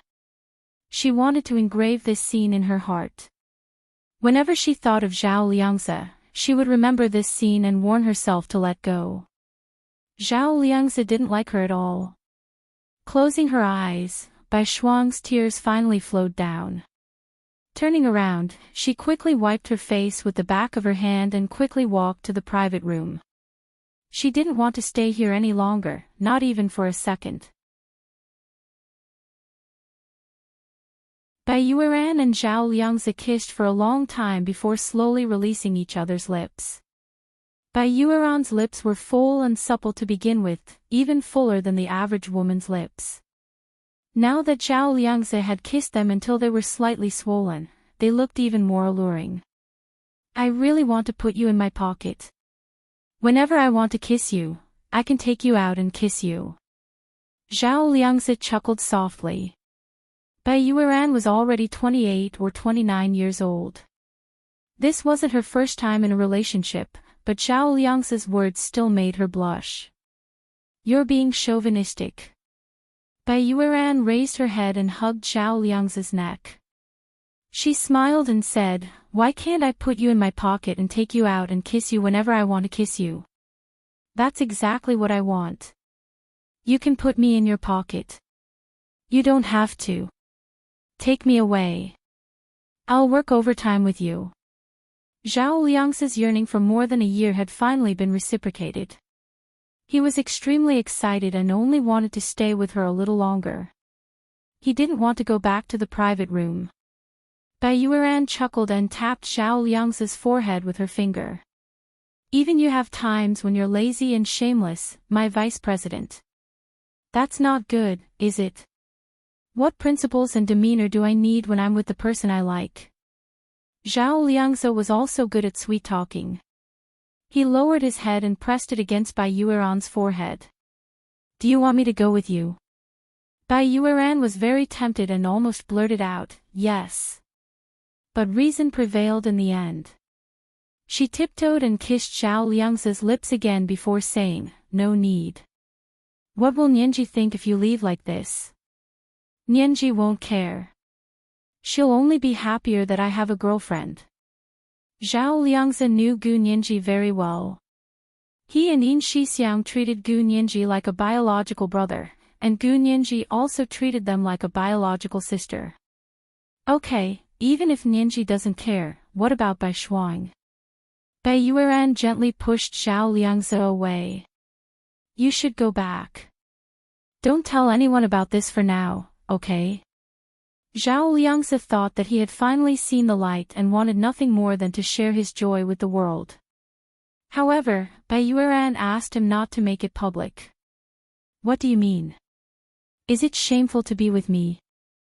Zhao Liangzi frowned and was almost unhappy. I'm single, and you're also single. Why can't we say that we're together? It's not that I can't say it. Bai Yueran sighed. In her eyes, Zhao Liangzi was indeed a little childish sometimes. She stroked Zhao Liangzi's cheek to soothe him. It's not that we can't say it now. Then when can we say it? Zhao Liangzi held her hand and said solemnly, actually, I understand your sister Bai Shuang's feelings. I've also made it very clear that the person I like isn't her. I think it's actually unfair to Bai Shuang that you're hiding our relationship like this. I don't think she wants this kind of charity. Bai Yueran choked at Zhao Liangzi's words, but she still held Zhao Liangzi's hand and said softly, I know, but it's almost New Year. Do you want Bai Shuang to have a miserable New Year? Zhao Liangzi was speechless. Okay, he really hadn't thought it through. Okay, then we'll go public after the New Year. Zhao Liangzi was very touched by Bai Yueran's thoughtfulness and felt that he loved her more every minute. Okay, After work on the 15th, we'll treat our colleagues from both departments to dinner. Bai Yueran let go of his hand. I really have to go. If I don't, I'll have to work overtime at night. Zhao Liangze watched her leave and didn't ask her to stay. Watching Bai Yueran's car drive out of the parking lot, Zhao Liangze turned to return to the private room. However, he had only taken a few steps when he saw Bai Shuang come out with her bag and walk in a hurry with her head down. Bai Shuang, where are you going? Zhao Liangze instinctively called out to her. There's still dinner tonight. Let's eat together. Bai Shuang heard Zhao Liangze's voice and shook her head. No, I still have something to do. I'll go first. She kept her head down. Zhao Liangze was a little confused and bent down slightly to see her expression. He said jokingly, What's wrong? Bai Shuang. Did Nianji bully you? Don't be afraid, I'll help you teach Nianji a lesson. Bai Shuang listened to Zhao Liangze's words and felt like a knife was being twisted in her heart. She suddenly looked up and said, Zhao Liangze. If the person you like is my sister, then don't say that to me again. Thank you. As she spoke, she pushed him away. Zhao Liangze's heart skipped a beat. He felt that something was wrong and quickly said, Bai Shuang, what's wrong? You. He wanted to speak, but Bai Shuang had already turned around and looked up at him. You don't need to say anything. I saw everything just now. In just a short while, Bai Shuang's eyes were actually slightly red and swollen. Zhao Liangze was speechless. I wish you both happiness. Bai Shuang saw that Zhao Liangze didn't say a word and felt even more sad. I'm leaving. Goodbye. She used all the strength in her body to say goodbye. She only felt that although the world was big, there was no place for her, Bai Shuang. Her father had died on a small island in the Caribbean. Because of her father, she couldn't continue to serve in the Ministry of Foreign Affairs, so she lived in ignorance. Originally, she liked Zhao Liangze because he was a bright light in her dark life. However, this bright light would shine on others in the future and could no longer shine on her. Bai Shuang rushed to her car and quickly drove away. Zhao Liangze sighed and sent a text message to Bai Yueran. Bai Shuang already knows. She saw it all. Inside the private room, Hu Xiaoheng sat alone at the dining table eating. Gu Nianji was already sitting with Yin Shixiang and Ma Qiqi, watching them sing love songs to each other. Zhao Liangze pushed the door open and came in. His mood wasn't very high. The joy of finding his sweetheart had been washed away by Bai Shuang. He picked up the remote control and turned on the flat-screen TV to watch out of boredom. Several channels were broadcasting this morning's car accident. According to the police's DNA test, the victims of the car accident this morning were the president of the Ishihara Corporation, Ishihara Wakashi, and his driver, secretary, and bodyguard. There was also Ishihara Wakashi's grandson, Ishihara Taro, and his driver. They were the only remaining descendants of the Ishihara family. Their deaths had a huge impact on the Ishihara Corporation. The stocks of many companies controlled by the Ishihara Corporation are plummeting like a cliff. It was the third watch. Today was the third watch. Please get monthly votes and recommendation votes. Also, today is Monday, so recommendation votes are very important. Please don't forget.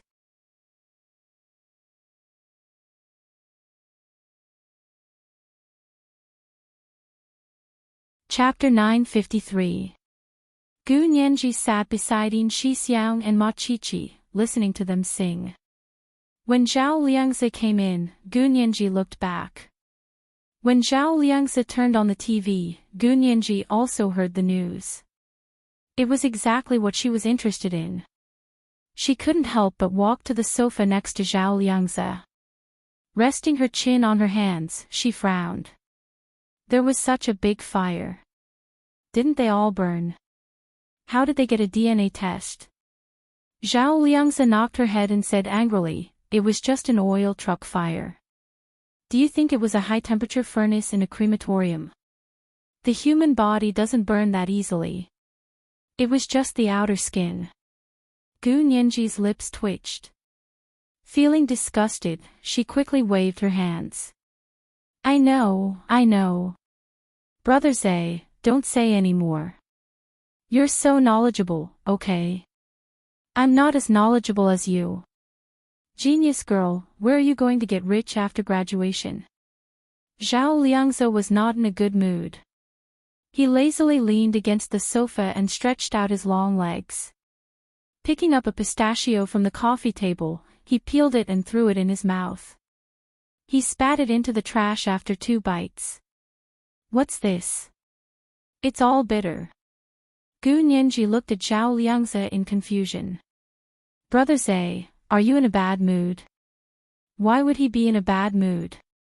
Hu Xiaohing's deep, magnetic voice came from the dining table. You got a beauty and you're in a bad mood. You want to go to heaven. Ha! Got a beauty. Something's going on. Gu Nianji's eyes lit up immediately. Her eyes sparkled like stars. Which beauty did you get, Brother Zhe? Tell me. Zhao Liangzi looked at Hu Xiaohing in shock. Hu Xiao. What did you say? Still trying to deny it. Hu Xiaohing slowly turned around to glance at him, but from the corner of his eye, his gaze lingered on Gu Nianji's eyes, which were as black as ink and as bright as glass. The parking lot.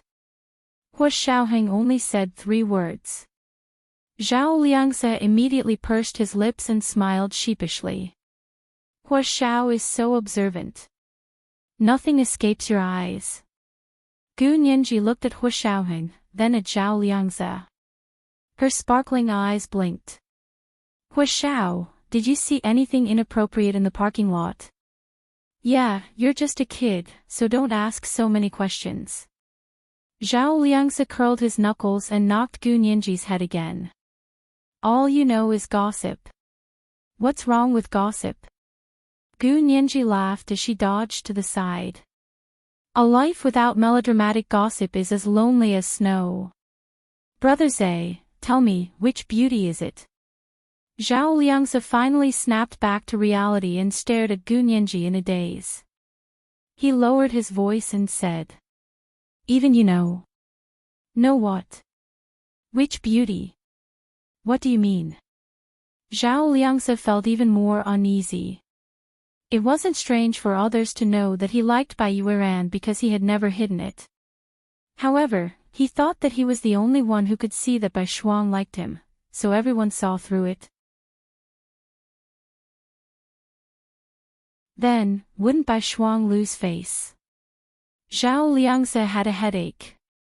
Seeing the red wine on the coffee table, he simply took a glass and poured himself a glass. Gu Nianji was completely confused. She couldn't guess who Zhao Liangzi was with at all. But looking at his sullen expression, could it be Bai Shuang? He couldn't be with the person he liked, so he could only be with the person who liked him. Gu Nianji leaned close to his ear and whispered. Brother Zhe, Bai Shuang is also quite nice. Don't be unhappy, don't be so obvious. How can Bai Shuang behave? Zhao Liangzi took a sip of red wine and glanced at her sideways. What are you guessing? Don't talk nonsense. Isn't it Bai Shuang? Gu Nianji was surprised. Then if it's Director Bai, why would you be unhappy? This doesn't make sense. Hu Xiaohing finished eating and heard Gu Nianji and Zhao Liangzi talking nonsense. The corners of his lips curled slightly. He walked over with a cup of tea and sat next to Zhao Liangzi. He said lightly, yeah, didn't you get what you wanted? You even managed to get Director Bai, and you're still not satisfied. Who are you trying to fool with that poker face? When Gu Nianji heard Hu Xiaohing, a man who didn't show his emotions all year round, say that Zhao Liangzi had a poker face, she couldn't help but want to scold him. However, Hu Xiaoheng's authority was still there, so she didn't dare to act rashly. She quietly stood up and sat next to He Jichu. He Jichu didn't speak the whole time. He held his phone in one hand and a glass of red wine in the other. His head was lowered as he sat on the sofa opposite Gu Nianji. He kept scrolling through his phone and looked bored. "Professor He, are you tired?" Gu Nianji thoughtfully took a bottle of mineral water for He Jichu. "Don't drink anymore. How are you going to drive later?" He Jichu looked up. His shimmering almond-shaped eyes seemed to ripple under the crystal lights in the private room. He narrowed his eyes and took the mineral water from Gu Nianji's hand. He unscrewed the cap and took a sip. He said coldly, "I can't open it." "You open it." "Me? My skills aren't that good." Gu Nianji smiled as she peeled a few pistachios and placed them on a pure white bone china plate with gold rims in front of He Jichu. "Your skills aren't that good." "I see that your skills are very good." He Jichu handed the phone to Gu Nianji. His voice was very low, like it came from the bottom of his heart.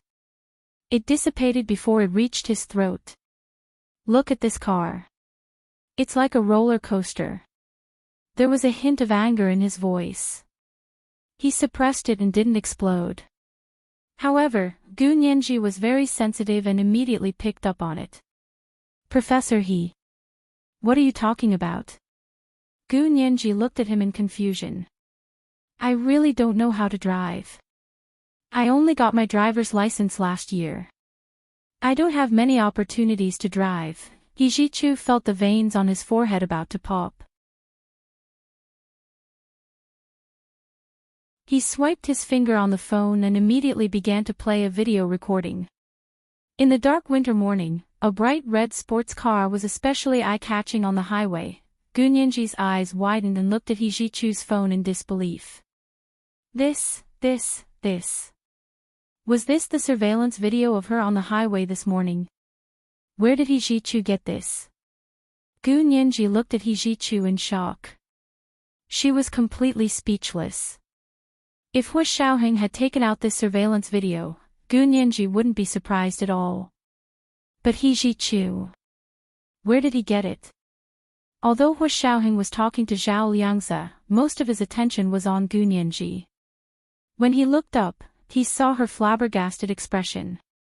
He frowned slightly. "Nianji, what's wrong?" Gu Nianji was extremely flustered.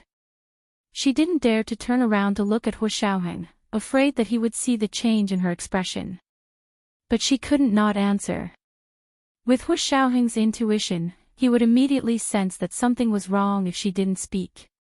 However, Gu Nianji subconsciously didn't want Hu Xiaoheng to know about the video on He Jichu's phone. Her intuition told her that this wasn't something that could be easily explained. He Jichu also looked at Gu Nianji. The corners of his lips curled up slightly. He seemed to be smiling, but there was no smile in his eyes at all. Anger, nervousness, lingering fear, and a bit of self-abandonment, as if he wanted to throw caution to the wind. Gu Nianji didn't understand. She reflexively grabbed He Jichu's phone. Hu Xiaoheng had already walked over and sat next to Gu Nianji.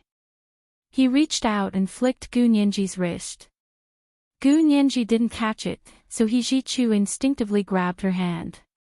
He opened his palm, and his phone fell from his hand with a whoosh. Hu Xiaoheng caught it firmly in his hand. Gu Nianji's face instantly drained of color. Her plump lips trembled, and even her palms were sweating. He Jichu felt the sweat on her palms and her trembling arm. He felt a little better and couldn't bear to squeeze her hand. He used his eyes to tell her not to be afraid. How could Gu Nianji not be afraid?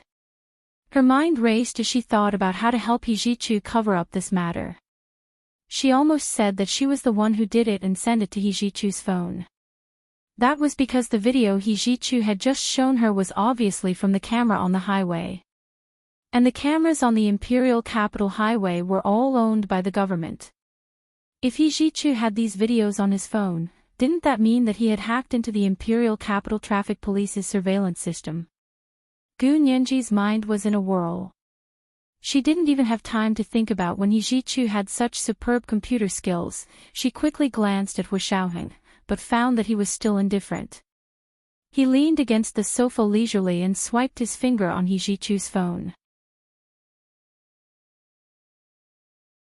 He said calmly, "Nianji, you were watching this just now." As he spoke, he handed He Zhichu's phone to Gu Nianji. Gu Nianji looked at it and was embarrassed.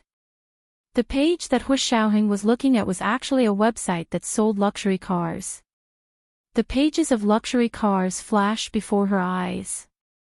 Every one of them was as good as the custom-made red Ferrari that Hu Xiaoheng had given her. It turned out that He Zhichu had already quietly switched the content on his phone. Hu Xiaoheng didn't see the high-speed video that Gu Nianji saw at all. Gu Nianji closed her eyes and clutched her chest with both hands. She was a little out of breath. "Do you have water?" "I want water. Ice water." She was so nervous that she was about to explode.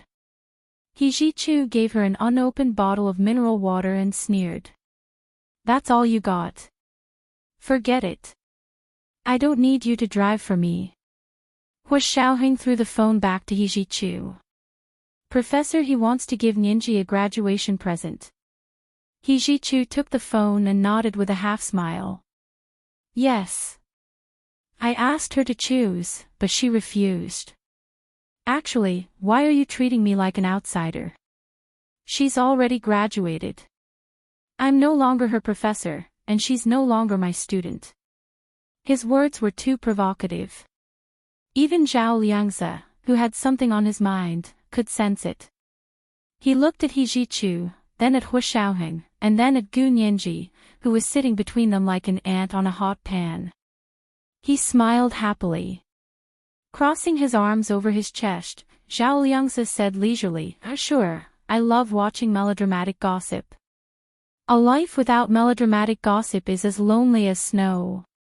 He actually used Gu Nianji's earlier teasing words back at her. This is the first update. Today's third update is asking for monthly votes and recommendation votes. At 1 p.m., I will give the leader of the alliance, I am Master Rashi, June's spiritual pet fate, 100,000 Chidian coins, the second update. At 7 p.m., the third update. P.S. Thank you to Sword Goddess Jade for the 10,000 Chidian coins yesterday. Mwah.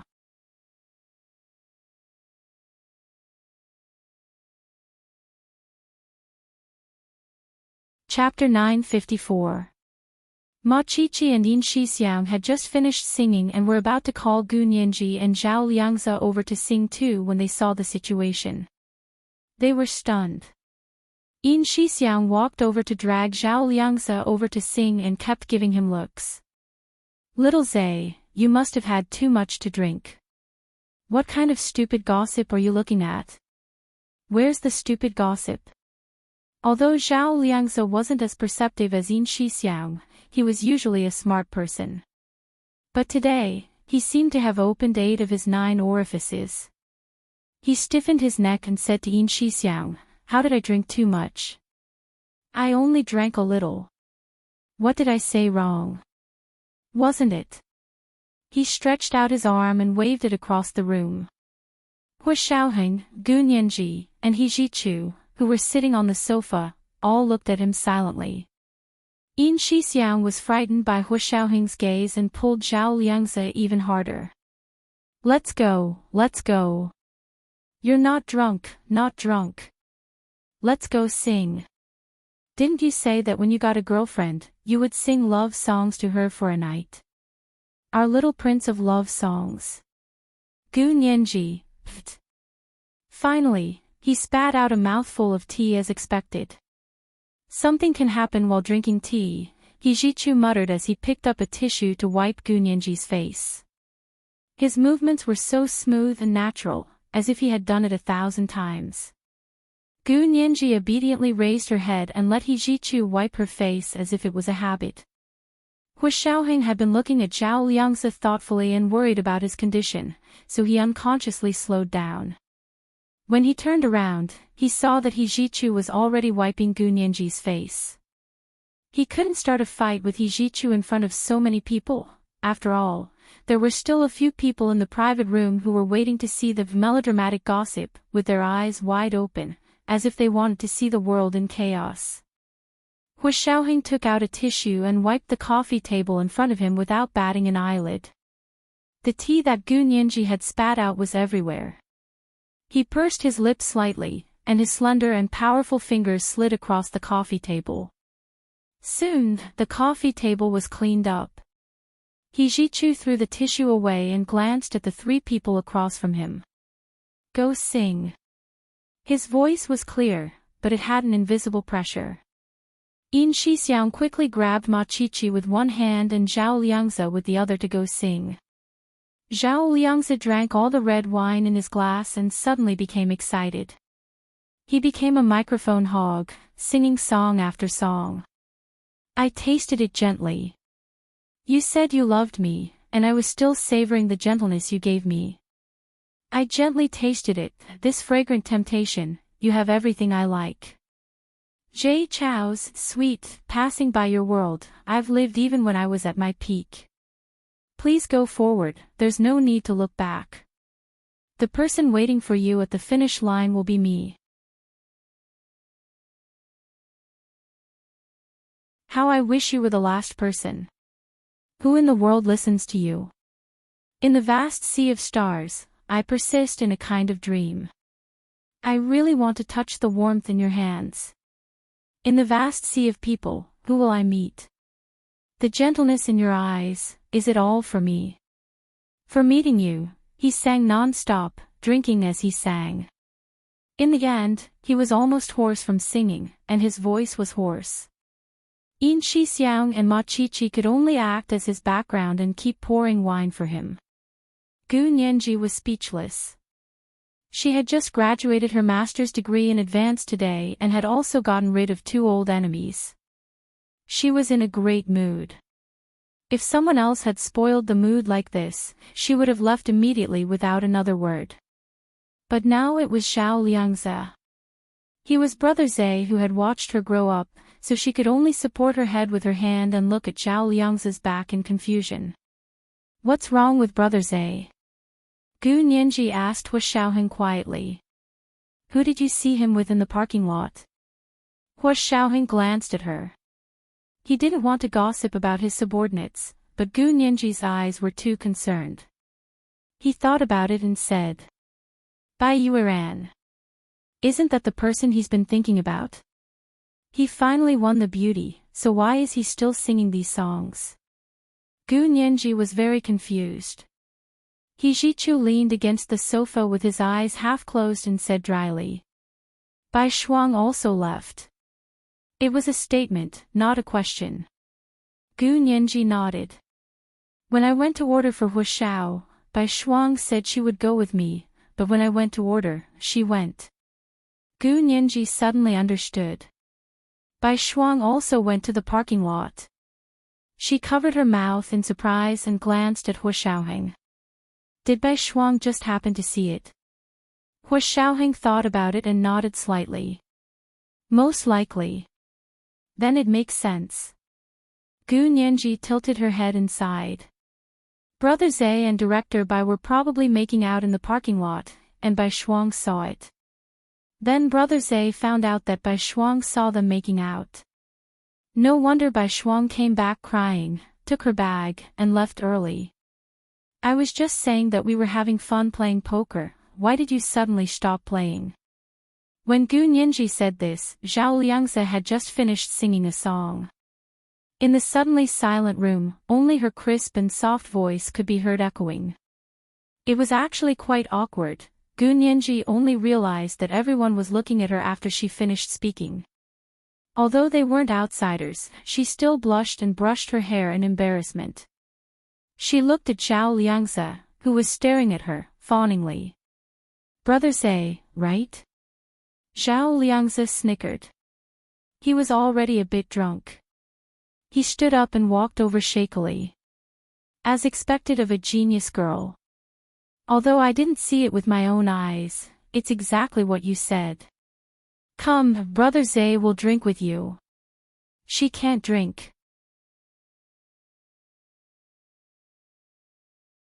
Hu Xiaoheng and He Jichu said at the same time. Yin Shixiang and Ma Qiqi sat on either side of Zhao Liangze and watched Hu Xiaoheng and He Jichu guard each side. They were about to suffer from internal injuries from holding back their laughter. Gu Nianji was even more embarrassed. She smiled sheepishly and tried to find a way out. What they mean is that I have to drive later, so I can't drink. You can't drink until you're 22. He Jichu and Hu Xiaoheng said in unison again. Gu Nianji was speechless. Can't they just talk properly? Yin Shixiang and Ma Qiqi couldn't hold it in anymore. They hugged their stomachs and laughed uncontrollably on the sofa. Hu Xiaoheng and He Jichu both looked at each other expressionlessly. Qiqi, do you still want to take my class next semester? He Jichu teased Ma Qiqi first. Ma Qiqi immediately stopped laughing and sat up straight. She nodded solemnly. Of course I do. Professor He, you must give me a spot. He Jichu's class next semester was limited to the number of people who could take it. B University's Faculty of Law, from undergraduates to doctoral students, fought tooth and nail to get a spot. If you want a spot, you better be careful. He Jichu's eyes said so. Ma Qiqi understood immediately. Got it. She quickly stopped laughing at Gu Nianji. Hu Xiaoheng also looked at Yin Shixiang. Big Xiong, you're still suspended. If you make another mistake, your punishment will increase. Yin Shixiang immediately stopped laughing and expressed his attitude very sincerely. Hu Xiao, little Zay is too much. I'll teach him a lesson when I get back. Only Zhao Liangze was drunk. His beautiful eyes looked like they were covered in mist. Everyone he saw was blurry. He shouted, Nianji. Have a drink with your brother Zay. My little sister Nianji is still the best. She's so obedient and considerate. Hu Xiao, you don't cherish her. You don't know how lucky you are. It's so hard for me to chase after my girlfriend, but you just crooked your finger and Nianji went over. Humph. That's not fair. Gu Nianji. She wasn't that easy to seduce. Gu Nianji was angry and was about to retort. Zhao Liangze pointed at Hu Xiaoheng with a smile. So, you deserve to be dumped. Yin Shixiang, Ma Qiqi, and Gu Nianji all turned pale. Only He Jichu's lips curled up more and more. His shimmering almond-shaped eyes curved, and a smile burst from the depths of his heart. This is the second update. The second update for the Spirit Pet Fate, 100,000 Chidian dollars, awarded by the leader, I Am Master Rashi, in June has arrived. Today's third update is asking for monthly votes and recommendation votes. The third update at 7 p.m., you're tuning into the LoveLore Library YouTube channel. We're so grateful for your support and don't forget to subscribe to join us on this incredible journey through captivating stories. Your generosity through donations truly makes a world of difference, as it's the primary source of revenue that allows me to expand and enhance this channel for you. Thank you from the bottom of my heart for being a part of this adventure.